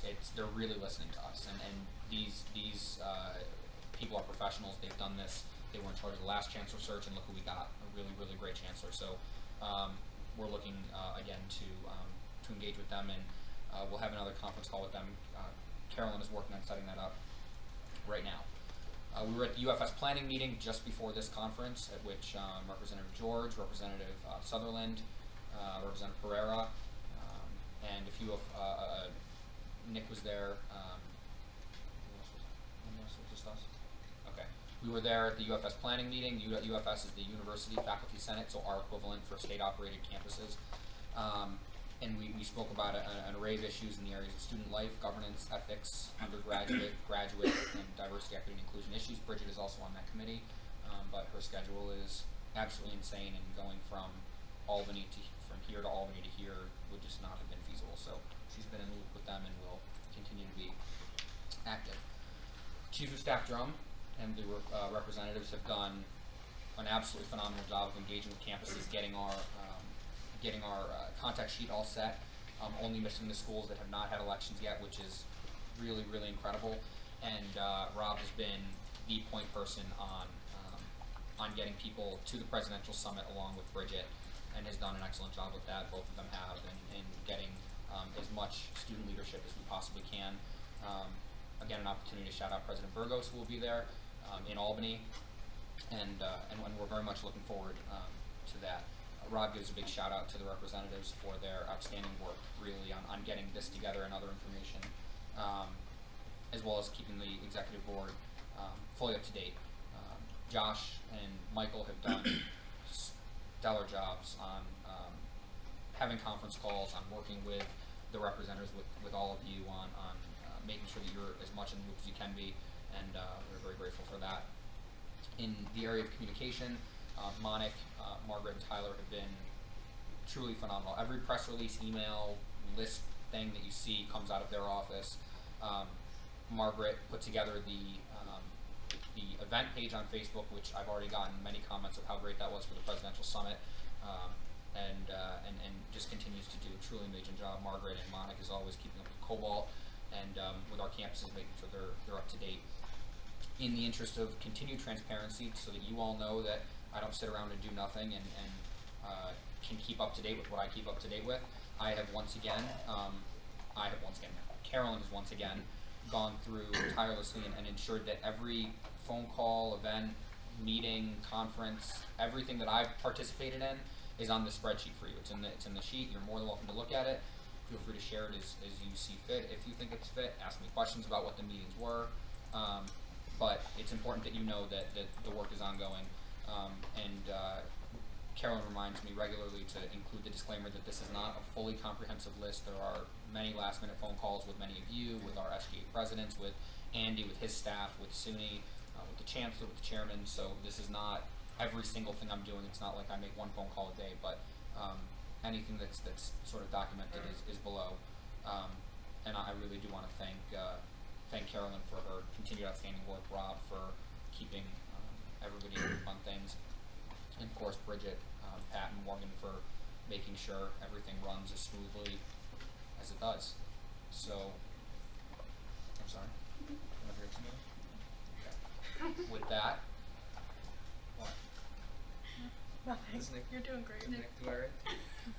Nick, I said your name 3,000 times. With that, if anybody has questions, questions on any of this, if representatives specifically, because you are my oversight, but from the cabinet as well, Amanda. I was just wondering if you can give us an update on where we are getting director of rules. Yes, we need a director of rules. Rob has graciously continued to serve in that capacity. This is a very important position. We have had people apply, and I'm not happy with the people who have applied in terms of being the strongest that we can have. I recognize that some may say having somebody is better than not having anybody. That's not true with rules. Rob will be the first one to tell you that you need somebody. So with the help of Nick, Rob, and Ray, Robert and his rules have continued to survive, and we are working to to make sure things are running smoothly. Luckily, we have had no personnel issues, nothing like that. That is not to say that we won't. We are actively looking. If anybody here knows anybody who's well versed in Robert's rules, who understands our organization, our bylaws, our constitution, Article 17, if you know anybody like that, or anybody who's willing to just sit and let Ray, Rob, and Nick talk at them for hours and learn it, please put their name forward. But I will not permit a subpar director of rules to sit on my cabinet and serve all of you, because that would be a disservice to the students. Representative Wolf, and then Amanda. Seeing as 2 points have now been referred to the Rules Committee, can we have a meeting with an interim chair? Yes. That would be great. Yes. And Rob asked me to do that, and we authorized that, and we'll be off and running. Yeah, after this, the rules committee, after this meeting is over and we're on our way out of this one, post meeting, we'll be doing that meeting with those, and if there is no chair by that point, we'll be functioning as chair by committee for conference stuff and things like that, just to make sure that the process is still rolling. Yeah, that's a good point. And you have So, do we necessarily need a director of rules for conference? We need a parliamentary. we need, I mean, yeah. The way the bylaws are written is rules as a standing committee. So you guys would need to supersede our own rules, saying that we could have the committee by chair, or chair by committee, depending on who you ask. And we as the committee could function in that capacity. That is allowed, but it would take a vote of this body to do that. So you're saying it's difficult? It's not difficult, it's just the body would have to be okay with doing that. The EC saying, we'll forego looking for a chair and keep the committee as it is and let the committee function in that for the rest of the year. By that date, I'm really hoping we'll have somebody and this is not, again, Nick, I don't know how many emails he sent to SGA presidents already seeking candidates for this position. It is critically important. I think that we've tried to prove as an executive board that filling positions is very important to us, that making sure we've got representatives is very important to us. So this is not us stalling. There's no reason we would. It helps us to run better, but it's a great point. It's by sheer luck that we've got people on the executive committee who do know our organization and who do know Robert's rules. I'm not one of those people necessarily. We've got much smarter people here. But we are looking into it actively, and I appreciate you bringing it up because it's important. Are there any other questions on my report? board, or any questions about anything in general with SUNY, with system, with anything to do with anything that I might be able to address. Okay. Vice President. Thank you. First of all, thank you all for joining us at Fredonia. It means a lot to have you all here on my home campus. I know it means a lot clearly to our SGA, as so many of them took time out of their Saturday to join us today. So thank you all so much. I first wanted to point this out, and Director Muniz graciously reminded this. I'm looking for an assistant to the Vice President. So if that call for applications went out and it's been pushed on social media, I've gotten a couple applications. I'm still doing interviews. And would love if, especially within the next like 10 days, reps, you can push them out to campuses. It's not too terrible of a time commitment, but it does give you a lot of help, you know, with event planning and things like that. I would love an assistant. Going off of that, if you go to the bottom of my report, we have locked down all of the EC meeting dates and locations. Hopefully, you all will consider passing that later today, but if you can double check those dates and update your calendar. There have been a couple small date changes, specifically the Brockport meeting in January that was moved up a week from what I previously, that was a fault on my end. The SGA had a different idea of what weekend that was happening than I did, and we're doing it the 13th to the 15th, shouldn't be a problem, but just make sure you update that in your calendar, since I know last report I had, it said 3rd to 5th. So just make note of that. Fall conference for Conference Planning Task Force. I know we haven't had a meeting in the last couple weeks. I have some new materials from Hilton Albany I want to go over with you all, so I'm hoping to call a meeting within the next 10 days or so. I'll be sending out those materials prior to the meeting for you all to consider. The save the date was made, a formal one that Mark sent out to SGA presidents. I believe Rob is going to push it out to the reps to be pushed to campuses. It just has basic information on it. The registration packets, which will include a call for resolutions as well as a call for workshop presenters. I'm aiming to have those done within the next week. This meeting, as well as Presidential Summit, kind of bogged me down a little bit, so Pat and I are going to work to finalize all that information within the next week to 10 days and hopefully have that pushed out, but we do have all the information on registration fees. If you have any specific questions about, you know, who should be presenting a workshop, cabinet, it is kind of an expectation that directors and chairs will moderate or put together some form of workshop for conference. So if you have any questions about that, I will be sending out information for that sooner rather than later, but start thinking about what topics based on your reports you would like to be pushing at conference, and if there's anyone within SUNY or in New York State that you would maybe like to invite to work on this with you, that'd be great. I know Connor has spoken to me about a few different ideas that I really think would be good additions to conference, so you know, please have that on your mind. Feel free to ask me any questions going forward on that. The chancellor will be there too, and her staff, I believe. I think Stacy's coming. Her chief of staff will be joining us, and we're looking into kind of having some more higher keynote speakers as well. Looking at some trustees to get there, so Mark and I are pushing that with them as well. I've been informed today by our gracious advisor, Andy Binder, that our contract for spring conference has finally been signed, so we're officially at the Radisson Rochester. Who else loves how long it takes to get contracts signed? I love it. But so that will officially be happening. That date is set in stone. It's also on my report for you to look at. Presidential Summit is next week. Reps will be pushing that out in the next week. Right now I believe we have 23 to 25 campuses signed up, which is a little lower than we wanted to be. We were hoping to get at least half. So if in the next week we can really push that. We do have some financial means to help them out with registration or travel. So if you are talking to campuses that are like, we simply can't afford it. I just talked to Suffolk the other day who said we can't afford to go. We waived their registration fees, so they're able to go now. So if that's an issue, please tell them that, you know, to come speak to myself or Pat or email Tom Mastro and we can make that happen. Yeah, or notes for excused absences from, you know, whatever you're missing.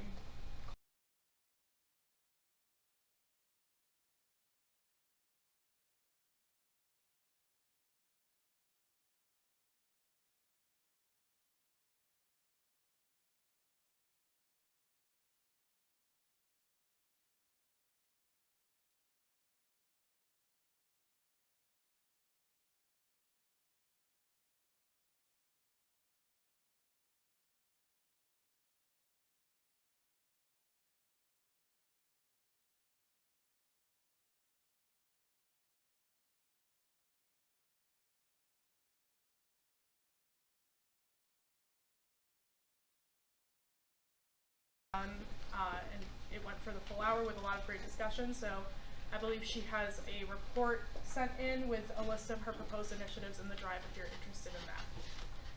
SUNY SA will be walking in the Out of the Darkness Walk a week from tomorrow. So that's the day after Presidential Summit in Saratoga Springs.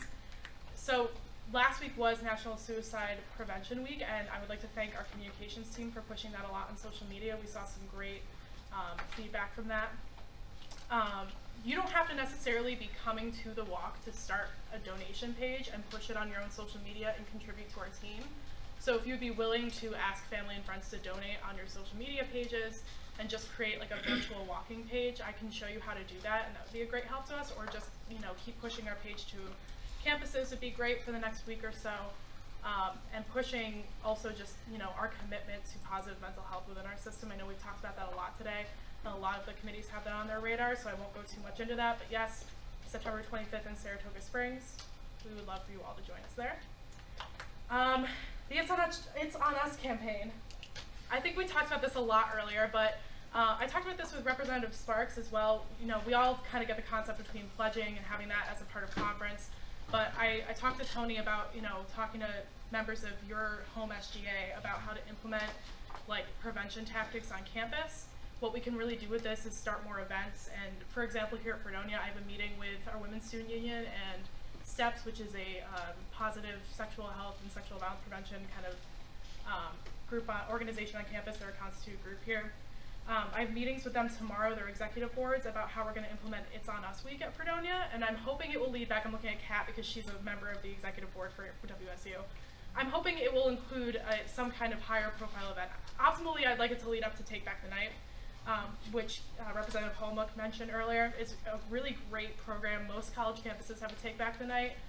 Look it up if you're not sure what it is, but it's basically where sexual or interpersonal violence survivors get up and tell their personal stories about sexual assault. And it's a really, really powerful, eye-opening event for everyone on campus. If your campus doesn't do an event like that, like, get on it. It's really a staple for college campuses. It's started on college campuses.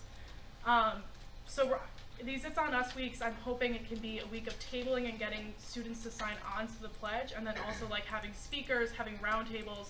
I was thinking of showing The Hunting Ground and doing a discussion afterwards. The Hunting Ground's a really compelling documentary on Netflix regarding sexual violence on campuses. There's a lot you can really do. So if your campuses have questions about that, please, like, let's talk about it. I'm really excited. Yeah, and you can also sign up and get information from the It's On Us campaign about having your campus be more involved with the It's On Us campaign as a whole. So this is not just something where you're just signing up and then that's it and there's nothing else, you know, it's a Facebook post and that's it. This is real prevention tactics we're going to implement here. Yeah. You can be on the regional team, so which means like the campaign will email you and you can call in and you'll be with students from all of New York State, which like I feel like if everyone from like every SUNY school like who is interested in this, like that's what they want. They have a really big phone line and they want as many SUNY students. And then if you do have like a week like we're just thinking of, make sure you do it through our page because then we can track how many SUNY schools are having those events. Are doing events. Yeah. So like it's really important that we just are getting all the data so we can better understand our students. So yeah. And right now I believe Morgan and I are both sitting as members of the regional team. Yep. Anyone can do it. Like Yeah. you don't have to be like any of your friends can do it. If you know a friend that's really into this type of advocacy, make sure you like send them the hyperlink and you can sign up from sunysa.org/itsonus. So it's the same as when you go to pledge, you can go to become a member of the regional team. We could not have made this simpler. I think the only other thing I have is I've been sitting on a few committees. I sit on the Applied Learning Steering Committee with Director Refrano. I sit on the Diversity Advisory Council with Burgundy for CDO Carlos Medina. And I sit on the UFS Committee for Diversity, Equity, and Inclusion, as Mark stated.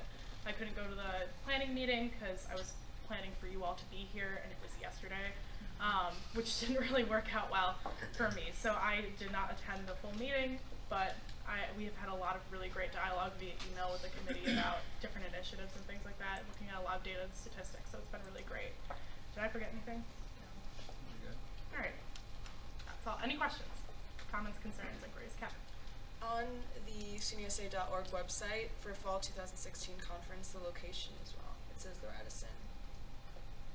Just FYI. Arthur. Hey, Arthur. Arthur, if you're watching Arthur, if you're watching this, can you fix my dates on the website? I'll email them later. Thank you, Catherine. Yeah, the official complete dates are on this and the resolution that hopefully will be passed later. So if you have any questions about that, that can be updated.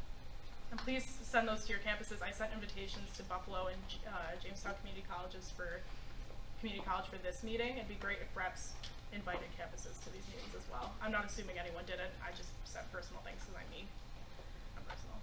Anyone else? Yeah. If you know any presidents that need travel accommodations to Albany this weekend, I can surely pick up people. Awesome. Thank you.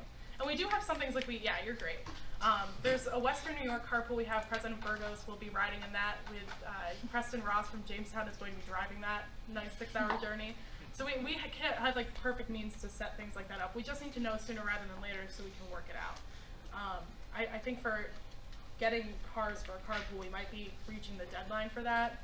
So we do need to know sooner rather than later if we need to be pulling together, like rental cars and things like that. So please send an email tonight if you can. Anything else? Treasurer Garrow. It's all you. So the first thing is we still haven't received our final budget from SUNY on for the 2016-17 year, which is, pretty frustrating. But Andy, can I turn it over for you for a minute just to sort of talk about how this is a system-wide thing? Yeah, no office in SUNY has gotten their budget for this coming year. So I've been told that it usually comes around October, even though the budget year started on July 1st. So we've just been told to just assume that we have the same money that we had last year. That's how we've been operating. Right. So that's also how we've been operating. I just want to make sure you guys all knew that this wasn't just a SUNY SA problem. This is a SUNY problem. So if we don't have that final number by our October EC meeting, then that'll be I'll be pretty angry about that. I do think there is some chance that we'll get a small increase. In our conversations with SUNY's financial people, they seem to be favorable toward that to some extent. So that may happen, and we may end up with a couple $1,000s extra to work with throughout the year.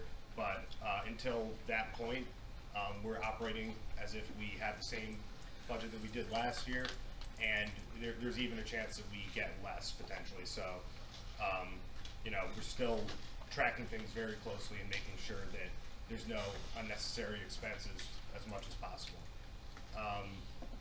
But there is some good news with our finances.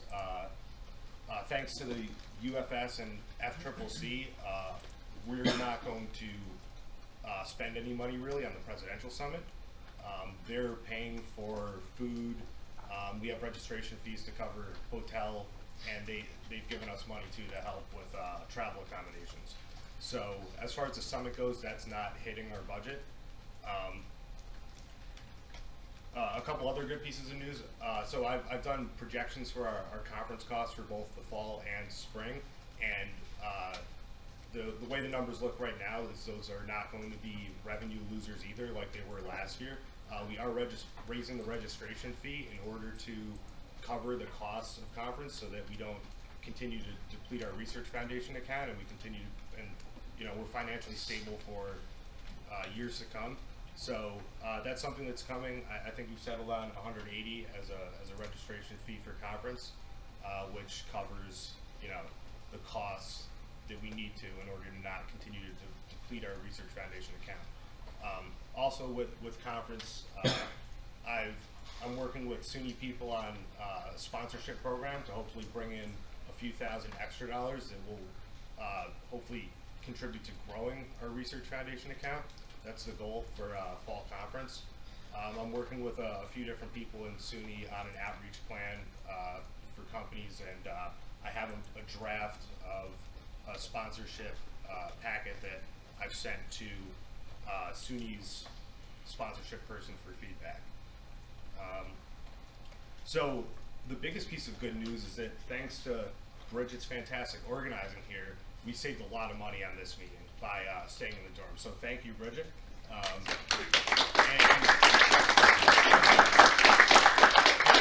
really thank you, Fredonia, for hosting us in such a cost-effective manner. This EC meeting will come in at least $1,000 under our average EC meeting, in all likelihood. Our August EC meeting cost, by the numbers I have, $4,275. This one, with estimates for reimbursements, I'm projecting about $2,300.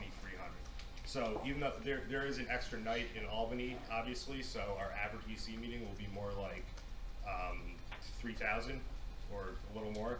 But yeah, so this meeting costs $2,000 less than our August EC meeting, which is really good, and it puts us a little bit ahead of where we were last year at this time, which is really good. So the other thing, the last thing I want to report on is I'm also working with the grant team at SUNY on a potential grant program. I've sent them an initial framework outline of a grant that they're going to search their databases to see if we can find matches for. Essentially, the program that I put together is a sort of a civic engagement, like improving democracy awareness spreading program that will involve SUNY SA having essentially a travel fund for our EC to reach thousands more students in person than we currently do. So that's an initial draft of a grant program as a first step. Seeking a grant is going to be a months-long process. So this is still very early stages, and I had to give them something as a starting point to see what we can work with and what's out there. So there will be more to follow up on that in the coming months. So overall, right now, based on a flat budget, we have a little.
Plans changing in the last week.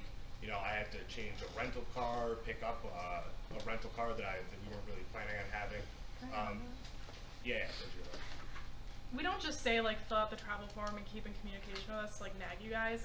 It makes our jobs 10 million times easier if you don't know a work schedule or something, or you're waiting on, to see if you might have to go to an event or something that is in conflict with an EC meeting, especially if you're a rep, since you guys will consistently be going to every single meeting. Please just email us and say, hey, I'm not sure yet, and we can kind of try and wait you out and figure out what's going on. But we are paying like $200 more in expenses for people who cancel last minute or change plans, and that's really unfortunate. It makes our job a bit harder. So please fill it out. Please keep in contact. Michael Kimmer. That was quick. Yeah.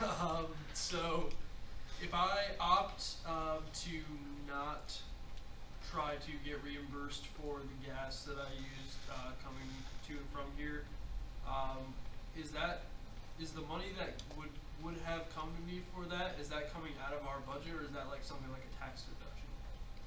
No, that would be from our budget. And listen, everyone here is entitled to reimbursement for your travel expenses. That's what the money is there for. And I encourage you to do so. If you choose not to, that's your own decision. Yes, it does save us money, and yes, I want to save money, but that money is there so that we can get everybody here without financial hardship. So these meetings aren't. I'm sorry. These meetings. I know you said it, but these meetings are not to be a financial burden on you ever at all. 1 cent. If you have a receipt for 87 cents from a toll, I'm so serious. Submit it. I never want you to look back on this ever and be like, I had to spend my own money to come to a meeting that I had to come. You don't worry about what Pat's gonna say, or Bridget, or me, or Nick, or Morgan. You come to I'm like getting upset about this. You come to these meetings, you deserve to get reimbursed. I'm so serious. It's expensive, and we're college students, and we have no money to begin with. And submit reimbursements. I am gonna submit Really, reimbursements. we're just getting our own money back.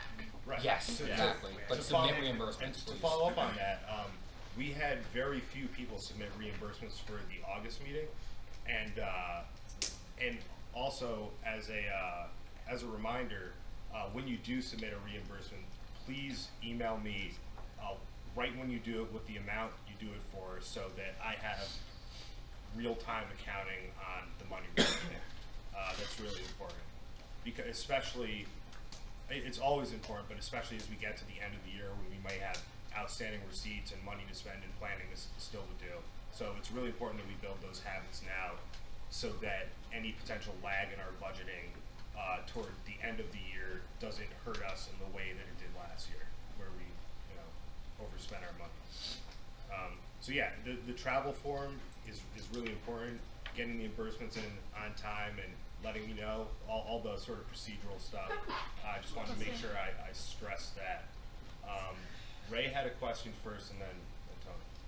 Yeah, so you mentioned that the conference fee went up to 180. Could you tell us what it was before, so how much it went up, and then what the anticipated revenue increase is from that increase? So I base this, I'm gonna have to open this up real quick. Can you give me a second? We've already spoken about this, I just want it on the record. Okay. Who was the other question, by the way? Amanda? I was just wondering if the large time gap between July and October of not knowing our official budget is normal. Andy's shaking his head. That's normal. But normal, but from my standards, and I've had conversations with SUNY's CFO, and it's not SUNY's fault, but it's not acceptable. So it's not on Andy or his office, but whomever at the state is responsible for this. Pat is unable to do his job effectively, really, without it. So it's not normal, but that doesn't. It is normal, but that doesn't matter because it's not acceptable. It's not your thing. Yeah. Okay. So last year for the fall conference, we had 255 paid registrants that combined to bring in $40,730.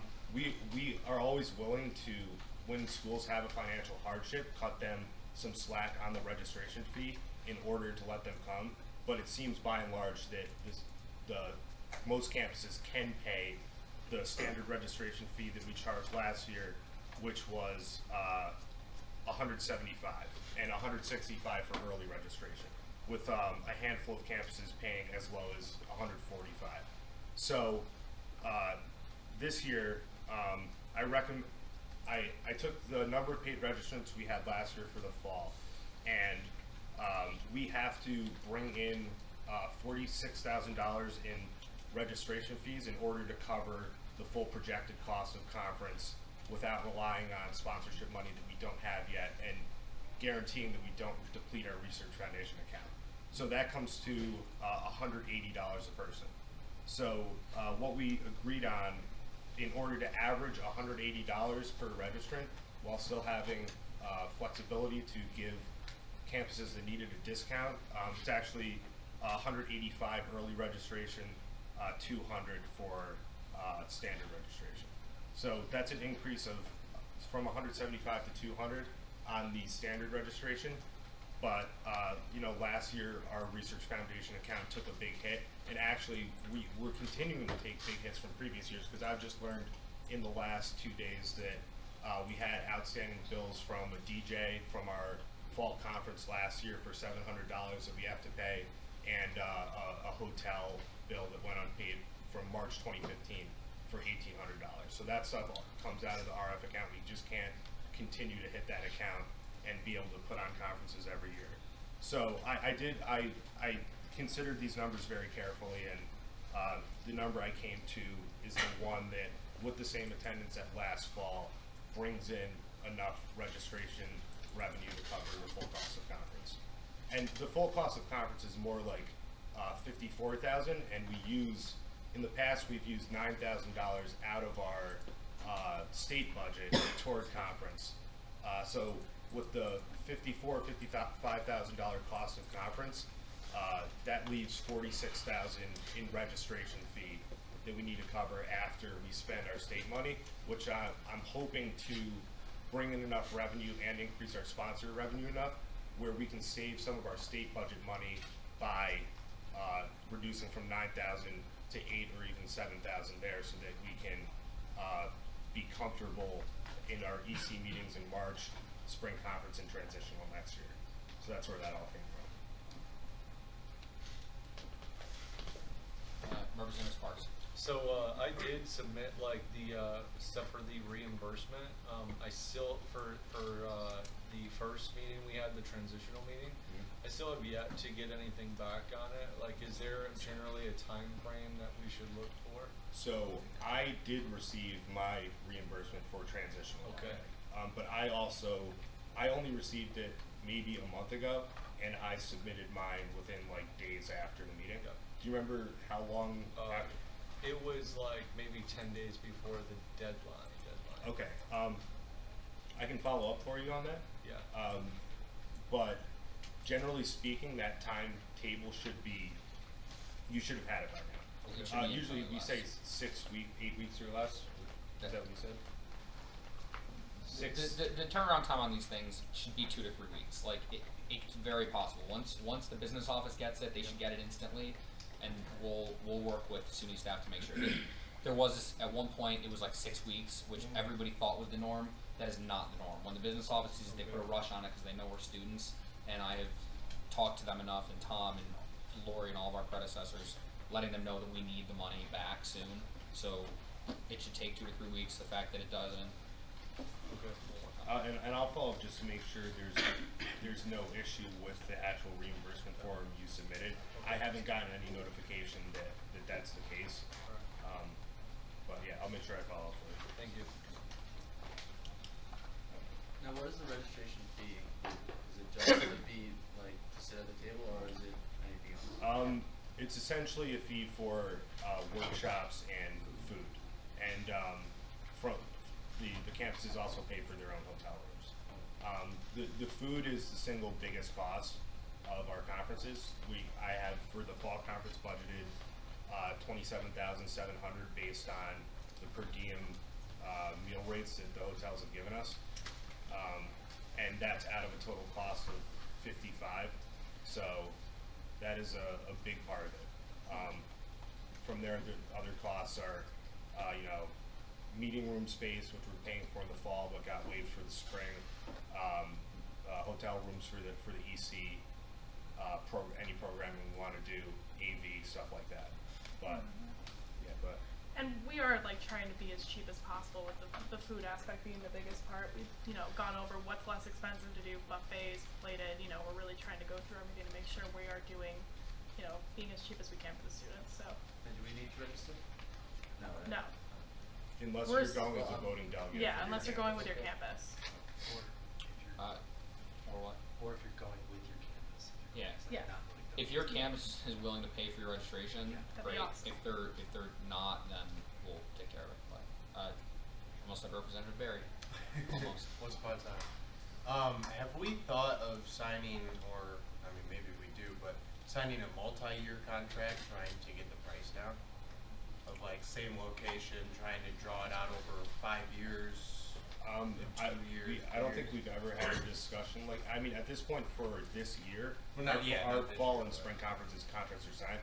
I don't think we've ever had that conversation. I'm not sure how common that is in the industry. And where are we going to I get like the idea. I think the reason we haven't talked about it is because it's technically up to the new elected e-board to decide how conference goes.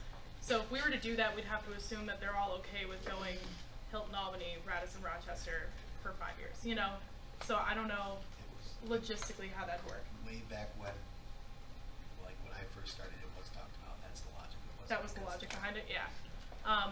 We could revisit it if that's something that the body would like us to do. Yeah. Okay. When's the earliest you can do it?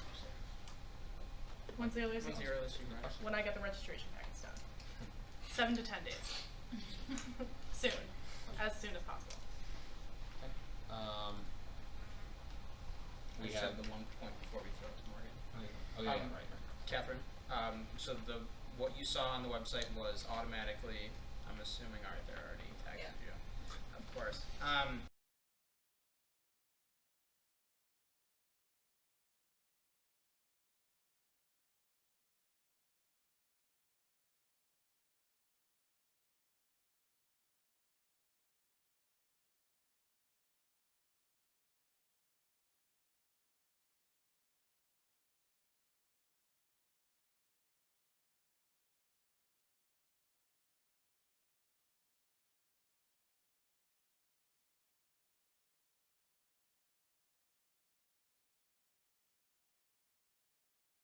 Figuring out how to work it, or if you need help formatting, please email myself or Jason, because it's really important for transparency reasons. Like, we do them for a reason, and I know it can be mundane, you're doing it monthly, but it's so people can check on that and they can feel confident within SA. So it's really important, and I don't want to have to mom you over it. So with that, if you also need help with figuring out Google Drive, please email us. We're more than happy to show you how to drop a folder on you have a dashboard. We can show you how to move folders. So after this meeting, come up to me and I'll show you how to do that. It makes your life easier. We have comprehensive files all connected to each other, and they're that way for a reason. That way it's super easy for you to have transparency again. And then we sent SUNY Snapshot is going to be this year, and so we sent out the first email of the email series, so we'll get a reminder email midweek next week. And so far we have 13 responses. Actually, I was wrong. Some of those were tests, so it's 10 responses. So we're a little below. We have at least 10. And that's huge, and I'll send you guys an email after the reminder and letting you know which representatives have, or campus presidents, have opened it and which haven't, because I use MailChimp, which shows me who's opened it, who hasn't clicked the link, who's followed the link and hasn't filled it out. That way we can kind of sneakily be like, hey, saw that you looked at this, can you make sure to fill it out, or here's a quick reminder. And will help us to really get that information, because it has important information like tuition fees,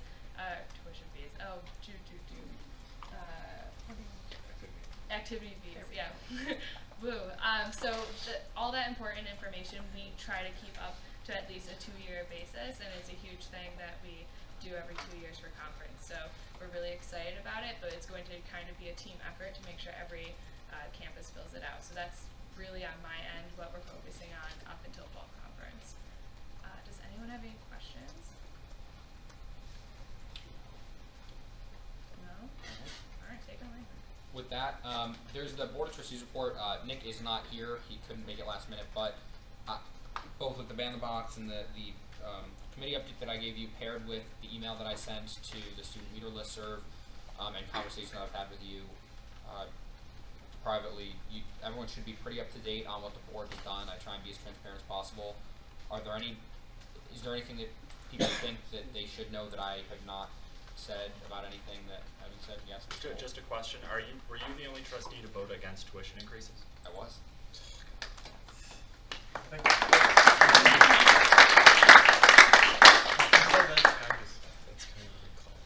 Okay, so if you have questions about board stuff, ask me, Simons, or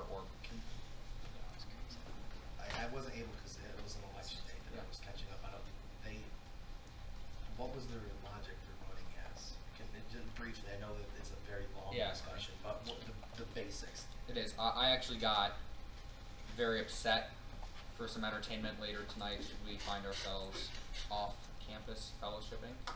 On campus fellowshipping, we can pull up the YouTube, the board video of my little rant during the finance committee, where I held up a chart of a pie chart of where our tuition was in 2007, 2008, Bridget, something like that, and then where it is today, and how even then we were paying 46%, which should not happen. We were paying 46%, and today we were paying 68%.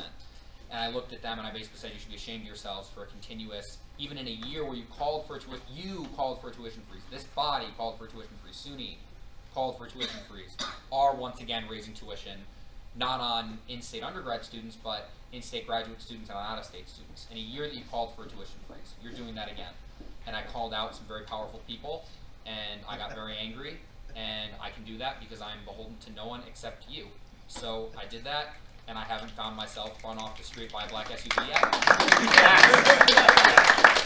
So I will continue to fight the good fight in fighting against tuition increases where it's necessary. You can't have a tuition freeze with an asterisk. That's exactly what they did. So I was pissed, and I articulated that. How can they continue to do it? Because they can. But I will always.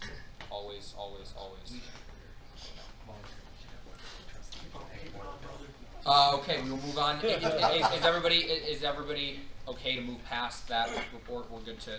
I can offer a full comprehensive report. I think I've done that. So with that, we are now into the report from Mr. Binder. Yes. Yeah. No report. But I will be quick. You said, 3-4 minute updates. I will try to stick with that.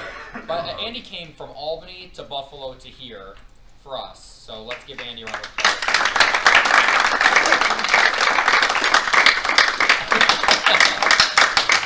I say that if you want, 4.5 minutes or more than. Oh, I appreciate that.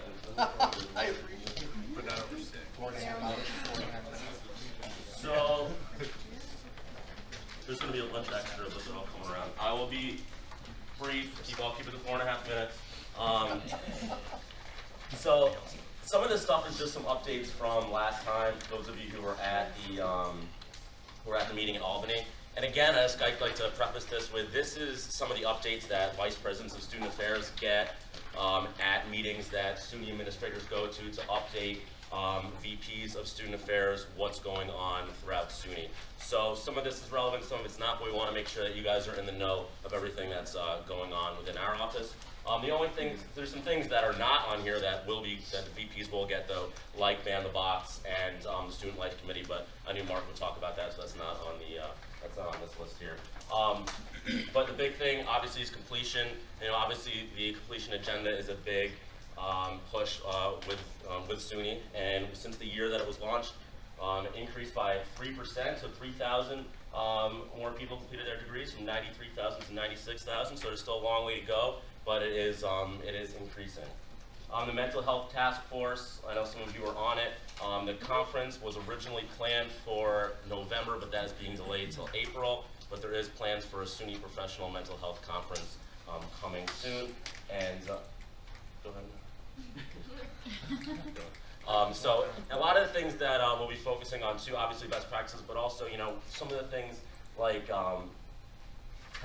Telemedicine is a big thing that I know has come up, and ways to reach students who are online students.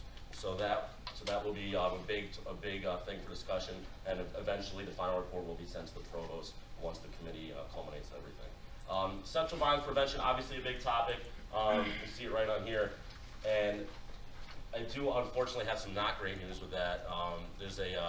I talked about last time the grant from the Department of Health giving $1 million to SUNY that they basically told us about in May. We were excited about it. They said it has to be spent by the end of September.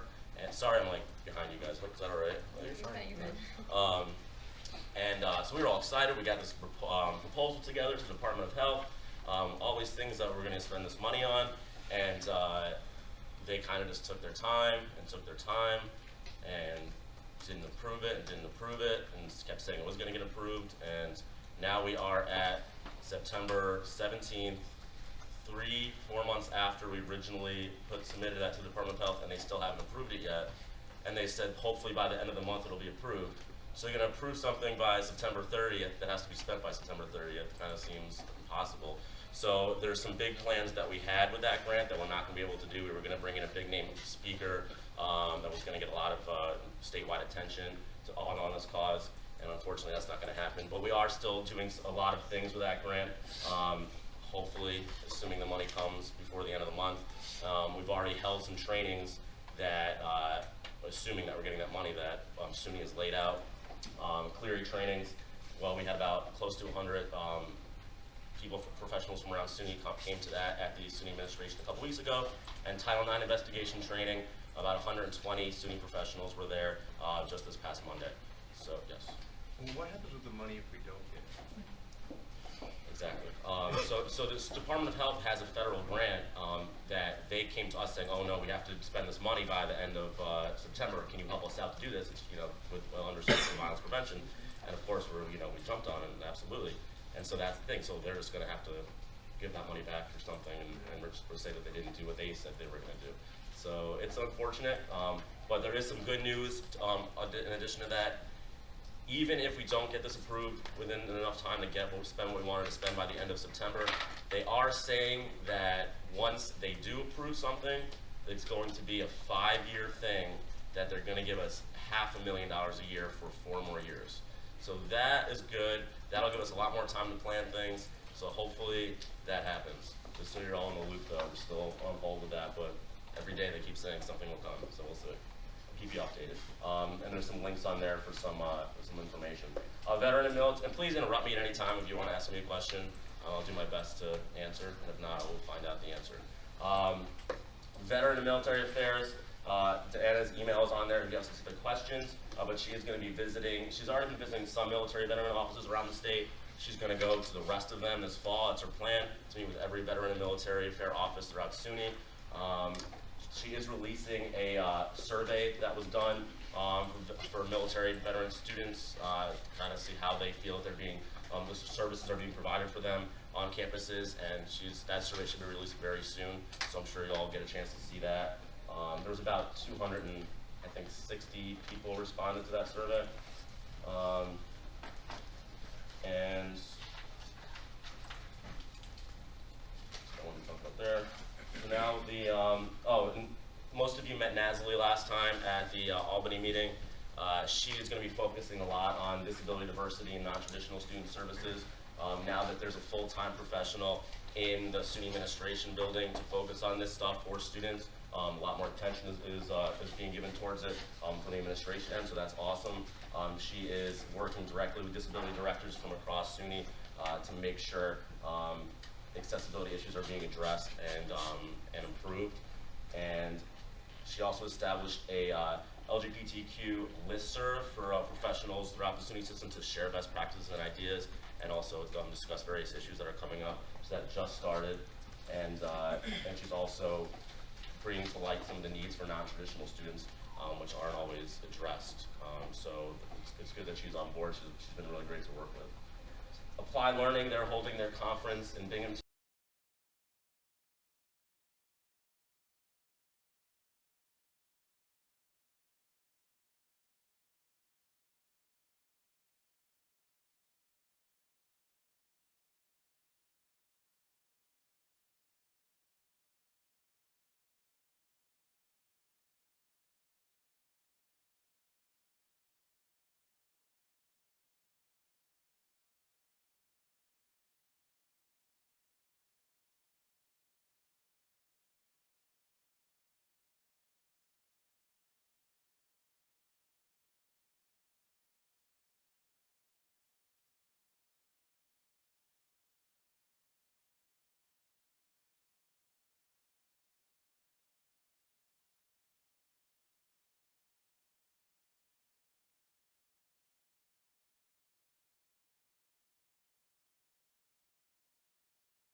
Student affairs from SUNY attended, and I know Mark will be at that meeting as well. And also at that meeting, all the SUNY Res Life professionals will be having their meeting there as well. So it's kind of like a 3-in-1 meeting. A lot of student affairs topics will be discussed there. So those of you who are near Buffalo, there is some things for students there. So if you're interested, they hold a free conference for students on October 22nd. And the website is just cspa-nys.org. if you'd like to register. Sharp's Legal Essay Award, all juniors and seniors throughout SUNY. So most of you are eligible for that. So if you're interested, that essay is going to be announced, the topic will be announced next month, and it is $1,500, I believe, for first place and $1,000 for second place. And all you'll need to do is just write an essay about whatever the legal topic is that is to be discussed. There's going to be a committee made up of mostly of SUNY's legal counsel to review those, and then you get the award. So write an essay, get the award. As soon as that comes out, I will send it to you guys so you can hopefully submit something. State Fair, SUNY Day was September 1st. I was there along with a lot of other SUNY staff members. The Chancellor was there for part of the day, and those of you who met David Belsky several times, he was there. He actually got to announce Flo Rida on stage at the concert at the fair, so he did a great job announcing. In front of like 10,000 people there, and we threw out hundreds and hundreds of SUNY gear to the crowd, so it was a big deal SUNY Day at the fair. And it was great. We got to interact with a lot of alumni who came to the booth. We had giveaways from every single SUNY school there except Cortland. Is anybody here from Cortland? The one school that didn't send us something to give. But other than that, every school gave us something to give out. But so alumni are very happy to get something, and we also had a lot of prospective students come as well. And some upcoming events, the Diversity Conference, November 9th and 10th, and SUNYCon, October 27th and 28th, which if you can attend, I hear it's going to be amazing. Sorry, that was like 8 minutes. I apologize. But does anybody have any questions? That's why. If we could all thank Andy again for.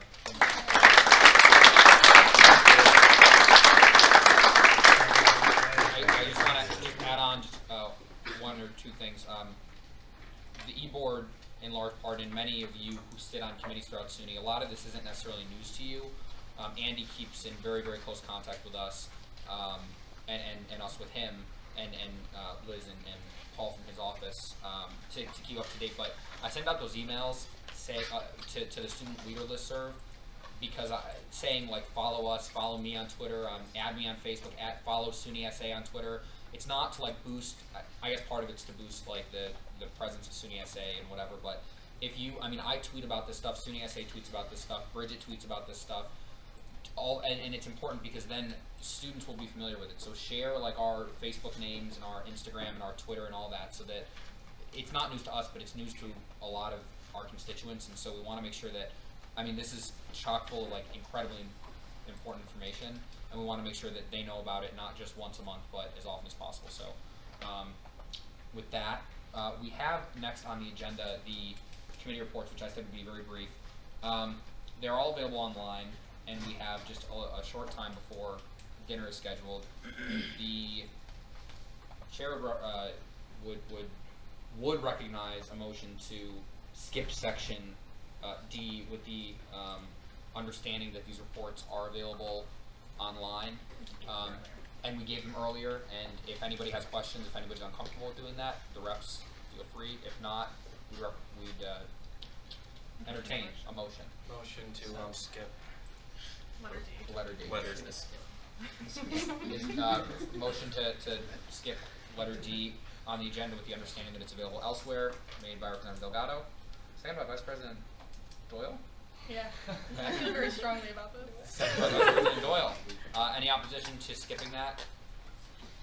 Any abstentions to skipping that? Okay, great. So we will skip now right to the resolutions and hopefully get through these quickly. Vice President. Guys, we have another committee membership resolution on the table, which is a great. Oh, it is. It's a great thing because it means we have more people who wanted to join the committee between last month and this month. So all listservs have been updated based around this committee membership list. As long as you all pass it, I believe the chair would entertain a motion. I don't think anything else other than that. No, that's. But it really. This truly is very good news, and a testament to everybody getting out this information. Say that louder. And Since I've been here, we've never had this much outside involvement ever. And he's been here for like 3 decades. No, but this is a serious thing. I mean, it's Most a times big it was deal. the reps doing 4 committees, stuff falling through. The fact that there's outside is. This is why we don't see And committee meetings. there are some people who have been really pulling through. If you're a member of military affairs, Jake Webster from Polytechnic is like organizing so much stuff and sending information like every day through the military affairs listserv. It's truly incredible, and I'm really proud to say that this is the state rec committees. It was worth 30 seconds. Bridget is doing an unbelievable job, as is Rob, on getting our committees and state ops and all that. You're amazing. So, Motion to approve the committee membership resolution. motion by Representative Delgado, second by Representative Petit. Any opposition? Okay, passes unanimously. Thank you all very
Yeah. And as a quick straw poll among everybody, is that something we'd like Mike to look into at his campus? Look into it. Yeah. Okay, so if you look into that, your campus can handle it. We'll Yeah, good. and we Go, can Mike. talk financials, tomorrow and directly after we're done here. Yes, Director Rafana. Yeah, my original one, I just wanted to make sure that Oneonta was switched to because it said. If it's not updated on I updated it like 4 I hours just saw ago. it now. Yeah. It's February we were originally planning on hopefully being at Maritime. Unfortunately, that fell through. Our lovely Representative Pereira has worked with SUNY Oneonta, and that's the proposed February date. If it's showing up as Maritime, it shouldn't be. That's a Google Drive glitch. And then the date is changed on SUNY Brockport, 13th, 15th. That's the correct one now? That's the correct date. Any other questions on this?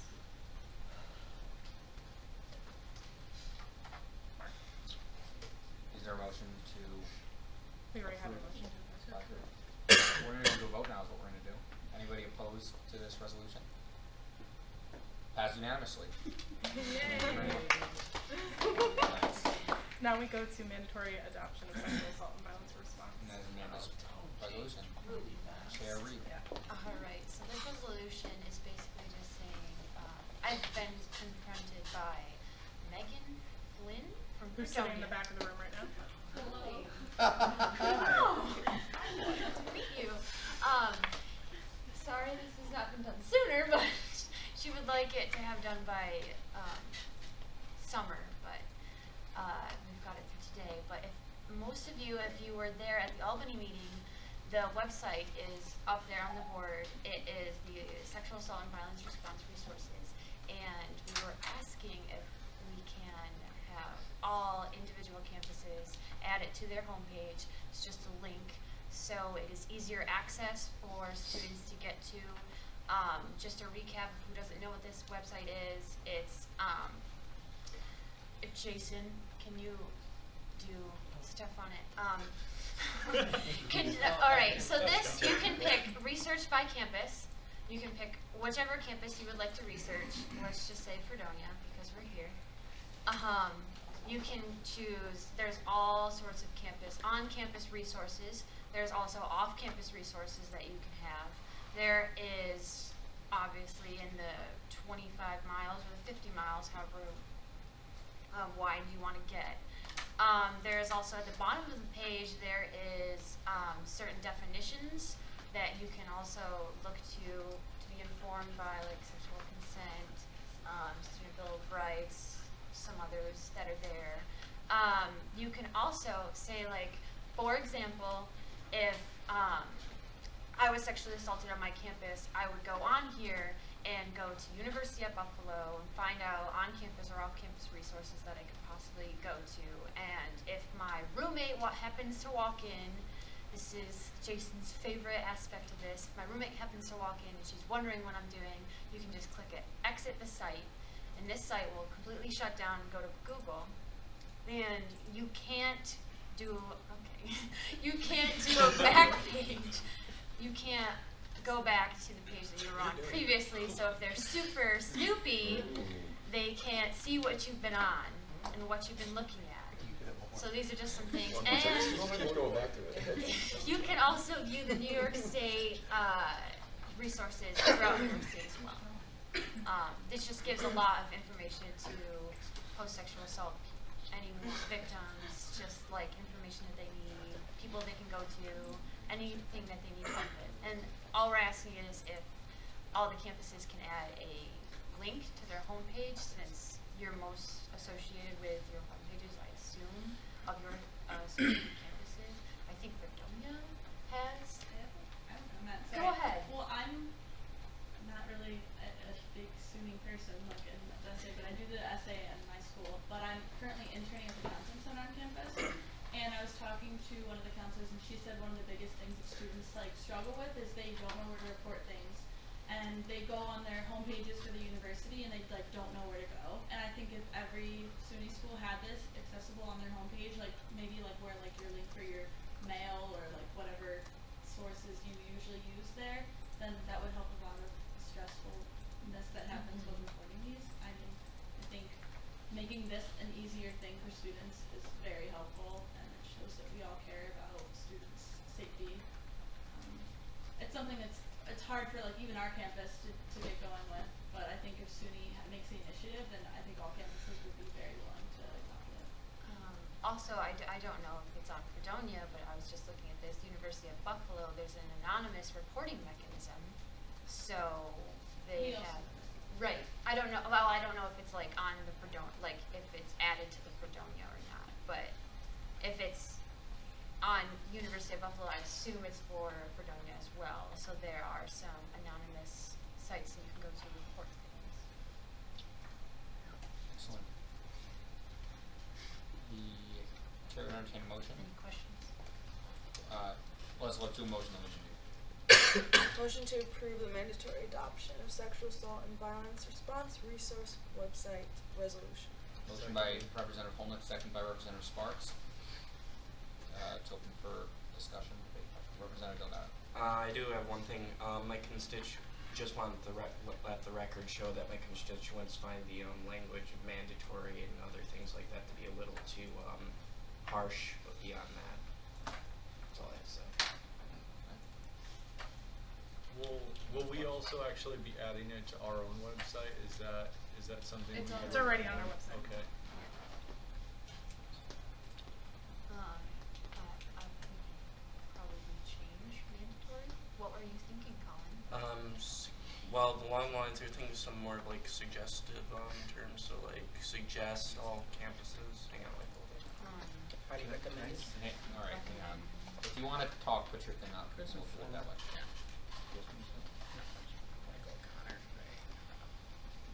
Michael Connor, Ray Rob. Alright, I love the resolution. problem with it being mandatory, but the one criticism that I do have, and it's not like a make it or break it type thing, but I think the language in terms of like stating the numbers of men and women that could hypothetically be sexually assaulted on SUNY campuses is going a little bit far in my opinion, but that's just my opinion. I don't know if anyone else sees it that way, but Those were just facts that we decided to put on there to give you guys a general idea of what could potentially happen and how many people are affected by sexual assault. I definitely understand where it's coming from. I just, All right, Representative Wolf. Yeah, just to clarify Representative Delgado's point, if I may, this resolution isn't suggesting that campuses adopt it, it's suggesting that SUNY mandate that campuses host the link on their homepage. So I just don't know if that's something SUNY traditionally does. It's my impression that they don't usually do that, maybe they do, I don't know. I was also curious why this is being sent to the members of the state legislature. I think that's probably just a typical, I was going to say it doesn't necessarily have to be sent to the governor or the lieutenant governor either. Doesn't have to. That being said, it's not necessarily a bad idea. I'm sorry. It's just what we do. Okay. We can certainly Change it. Change the body one. I have no problem changing it. It doesn't matter. change it. It just doesn't really seem relevant to them.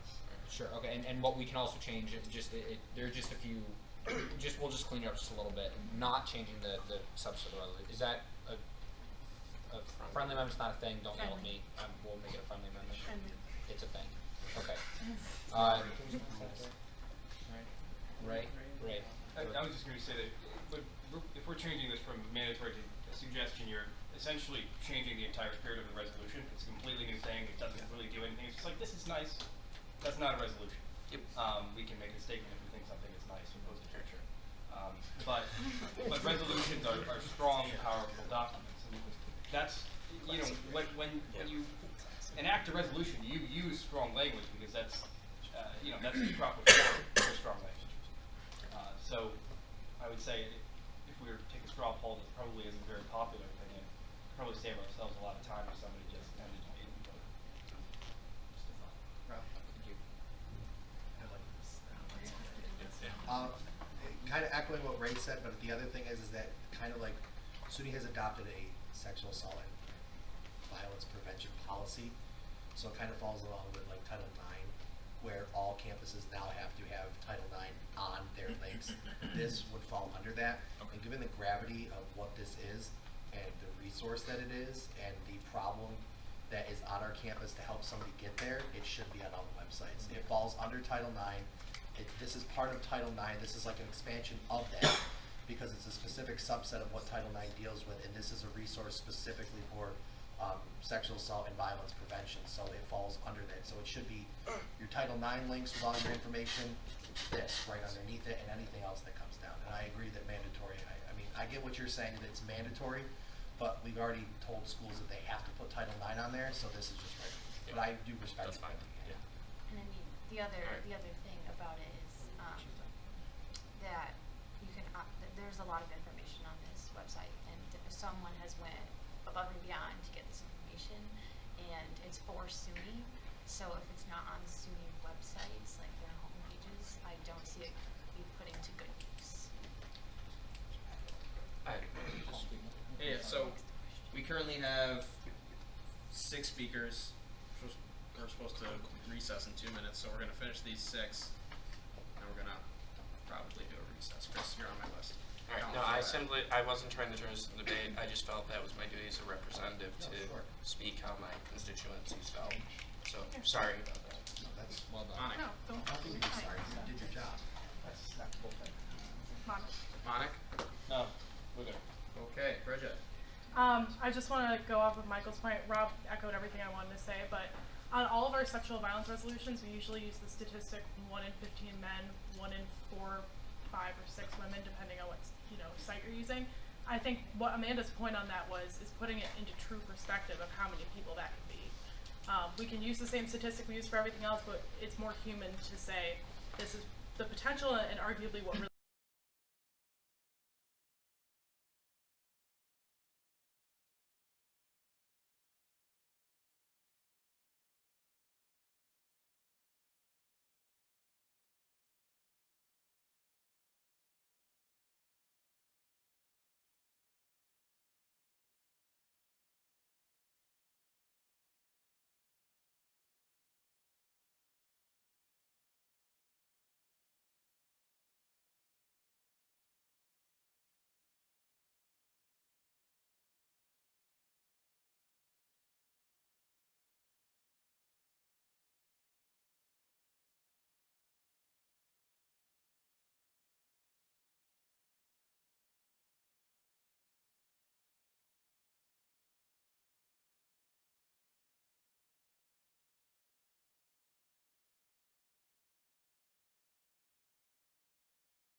note that we will take out the legislature and the governor and the lieutenant governor and make a few just little grammatical changes here and there, but the resolution will stay as it was by substance. Let's get a vote. All in favor of this resolution? Are we voting on voting, or are we voting on the resolution? No, nobody was opposed to moving the question or to calling the question. So on the resolution. All in favor of the resolution? We'd like a numbers vote for this, so Yeah. I'll make sure Yeah. you're up high. Only. I'm sorry. Just quick. You only get a vote if you're a representative. That's just pointing it out.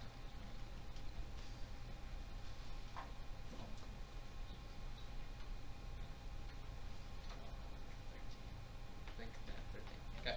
Okay. All opposed? And abstentions? 1. 13-0-1. That resolution passes. Congratulations. Thank you for the vote.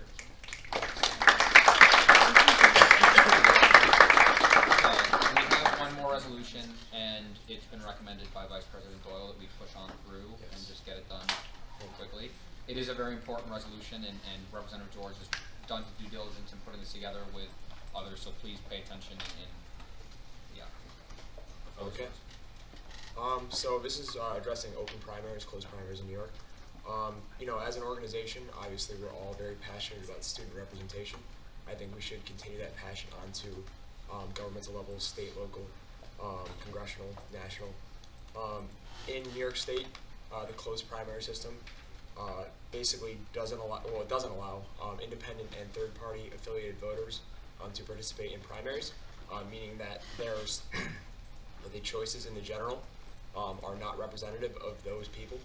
27% of actual registered voters in New York State are either independent or third-party affiliates, and of course that makes up students as well. Another part of this resolution that I might add, for people who would say to play the game, which is what you hear a lot when you talk about these kind of things in New York, knowing that you can only vote if you are a Democrat or a Republican in the primaries, I should say. They'll tell you that, you know, just register for the party you want. Well, the dates kind of force you to anticipate your voting patterns in a way that's almost unreasonable, and I think that disenfranchises voters and students. In addition to that, I added in this resolution changing voter registration deadlines, as these kind of deadlines negatively impact first-time voters, which, as you guys know, this being the slate of students that traditional undergraduate students right now are usually between 18 and 21. That being said, this is the first presidential election, the first time many of our students are registering to vote. So these kind of restrictions are negatively affecting our numbers. We're not getting the registration on time, and I don't think there would be anything wrong with a system that would be kind of like a I put here, it's a what did I call it?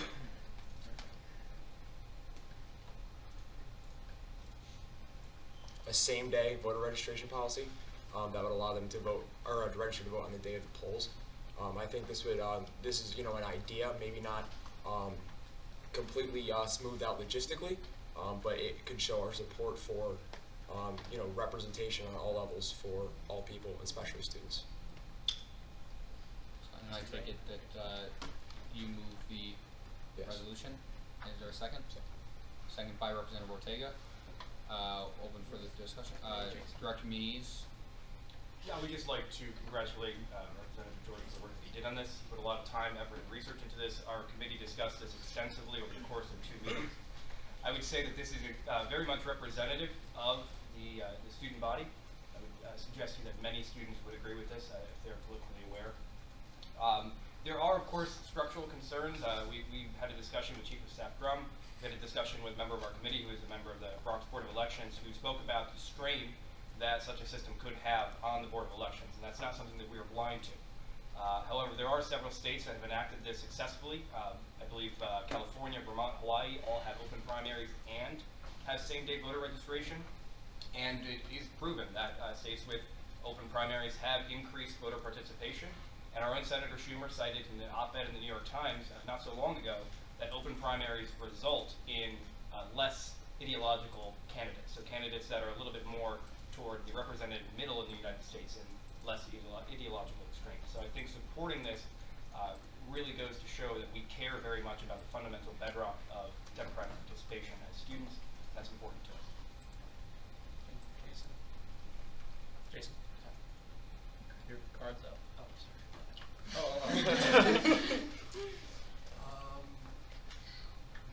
So in terms of same-day registrations, and this is just a question I'm not sure if anyone will have the answer to, but if they're registering the same day, how do they process that registration and then allow them to vote? Are they both submitted at the same time? I know Rob. If only we had a has- deputy yeah, director has of answered that election question. commissioner and I mean, the way it works right now is in New York State, you don't have to bring your license or any identification to the polls. But we verify that on the other end with your voter registration card. For those of you who don't know how elections happen, I'll tell you, 'cause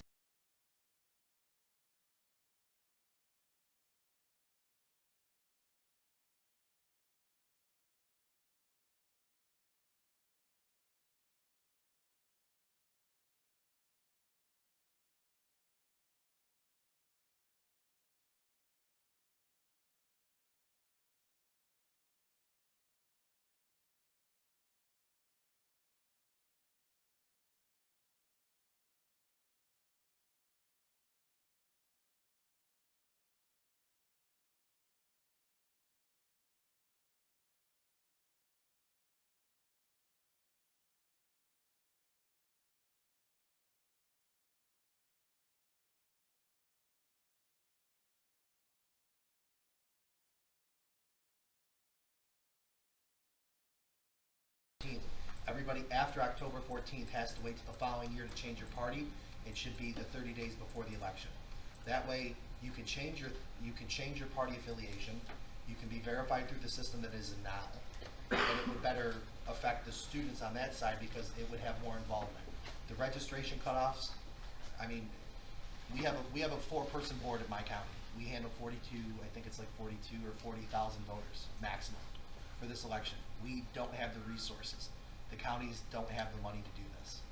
I understand that what you're trying to do for the students and anything we can do to move to get more voter participation, to move that number north and get as close to 100% participation in voting, absolutely. Anything we can do and anything anybody can do is a good thing. I think we have to look at the logistics of how this state operates and work within that confines and push back.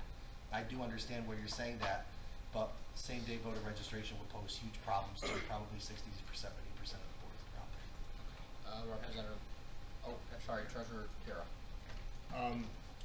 So on the open primary side on this resolution, I really, really support that. Mainly because so many of the local elections and districts are non-competitive one-party districts where the primary essentially is the election. So those primaries should be more inclusive of the population. I think it's a good thing to encourage more people to have a say in who their elected officials are. And especially the timing right now, because we have a presidential election where there's a lot of people who are very dissatisfied with the general election candidates. I think the timing is very good for us to bring up a process issue with the way we're electing people, just in general, you know, from a PR standpoint. On the same-day registration side, I don't know enough about the logistics of implementing it to really support or oppose strongly one way or the other. Because I support the open primary strongly, I do support the resolution. Honestly, in terms of increasing registration, I prefer just automatic registration on 18th birthday. And if someone else agrees with that, I would encourage you to make an amendment to change it from same-day registration allowing to just registering all citizens automatically on their 18th birthday and giving them an option to pick a party. Are you making a motion? So moved. No, You're not making a motion? Well, yeah, sure. I just don't have the resolution in front of me, so I move to amend the resolution from same-day registration to automatic 18th birthday registration. Second. Without having the exact language right now. Can we work on the language? Yeah, that's that's why, I don't have the exact language, that's why I didn't move it. Sorry. All right. A motion by Treasurer Garrow to amend the resolution by including language to the effect of automatic registration on your 18th birthday. I find that friendly if it's a thing. Let's actually do Okay. the right thing for a second. Second by Secretary Wood. Any opposition to that amendment? Any abstention from that amendment? One abstention. That passes with no opposition. So okay, so passes whatever one abstention means. Okay, so now we are back to the primary motion, which was to approve this, and we have Representative Delgado. Representative Wolf. Thank you. Yeah, I just wanted to say that for the record, while I have very mixed feelings about this resolution, the two campuses that I was able to contact asked me to vote in favor, so I'll be doing so. But Purchase did want me to say that they would have liked to have seen this resolution be made more specifically relevant to students and student voter turnout. Okay. Representative Representative George. Okay. Well, I guess I'll respond to a couple things. First off, this is an idea. This is an ideological stance. The logistics, like I said, aren't all perfectly smoothed out. But I think, this body approving of this will show our commitment to voter participation and representation at all levels of government for students. In response to the specificity to students, I can agree with that. But I think that addressing the fact that the 27% of the population that is registered to vote being independents and third parties absolutely encompasses that group. And I think that the part, especially addressing millennials being at their first time voting in a presidential election, and therefore for many of them being the first time that they are registering to vote, I think that this will have a greater impact on them than the rest. But of course, it's kind of a big picture thing as well. So I think it has dual effects, but I think it's a great resolution to get behind. Evan, Mike, are you making the same point? Evan, you had your card. You have a point. Okay. Evan, did you have Anyone else before Mike speaks again? Oh, Vice President Doyle. You're writing this with the intention that it will go to General Assembly. Yeah.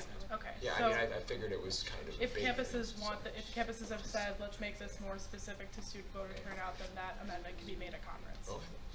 I yield. Just really minor grammatical thing. I think instead of state, congressional, and presidential level, I think it should be local, state, and federal. Okay, That's just a little tiny thing, but That will be made. Yeah. Okay. That's fine. Just send it to Secretary Wood for. Representative George, are you okay with that? Yeah, it's fine. Okay. Is there any other? Email. I was just gonna call it question. Okay. Is there anybody else who wants to talk? Because if not, then that's not necessary. Anybody? Any questions? Yeah. The amendments in the document. Oh, the amendments in the thing. Yeah. That was It was already approved, so we're good. Okay. Is there any other discussion? Anything at all? All right. With that. Oh, no, sorry. Representative Wolf. Sorry. I just noticed that this resolution is addressed to the Legislative Affairs Committee, not the Executive Committee, right? Am I the only one who's seen that? Yes. It was forwarded from a drive. Okay. The header is non-binding. You can change that. Okay. Alright, I'll change the And header. the action requested should also be changed accordingly. I should make this to General Assembly? Yeah. Well, no, because we're the Executive Committee. Just make I it. can't make it straight to General Assembly. No. No, because we're not the General Assembly. Okay. All right. Mike, turn your card Oh, down, it's an Mike. additional one to the resolve clause? All right. No, the action requested With should also that, be changed. we're gonna take a vote on this. We're gonna do an up down vote. I don't think that's the terminology at all. Yeah, it is. Down vote. That's right. All in favor, hold up your placard. Do I have to abstain? How does that work? Sorry. Oh, okay.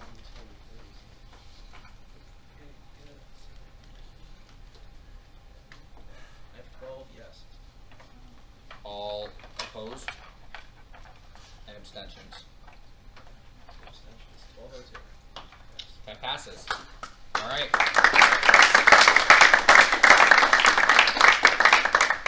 Is there any new business to come before the executive committee?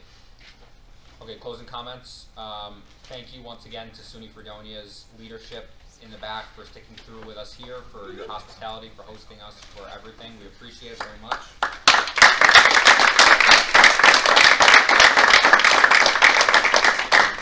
I am reminding everybody again on the record that there is to be zero use of any substance, of alcohol, drugs, anything on this campus. There is to be zero. If I don't care if you're 21, if I see anything that is not legal based on what we said, anything, I am going to make it my personal goal to get you in trouble on your campus. I promise you I will succeed.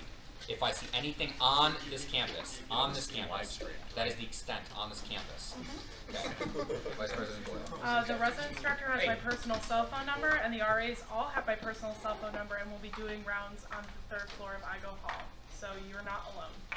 Yeah, they're like, we could be best friends. Like, I'm friends with many of you. I will make it my personal goal to get you in trouble on your campus. I promise.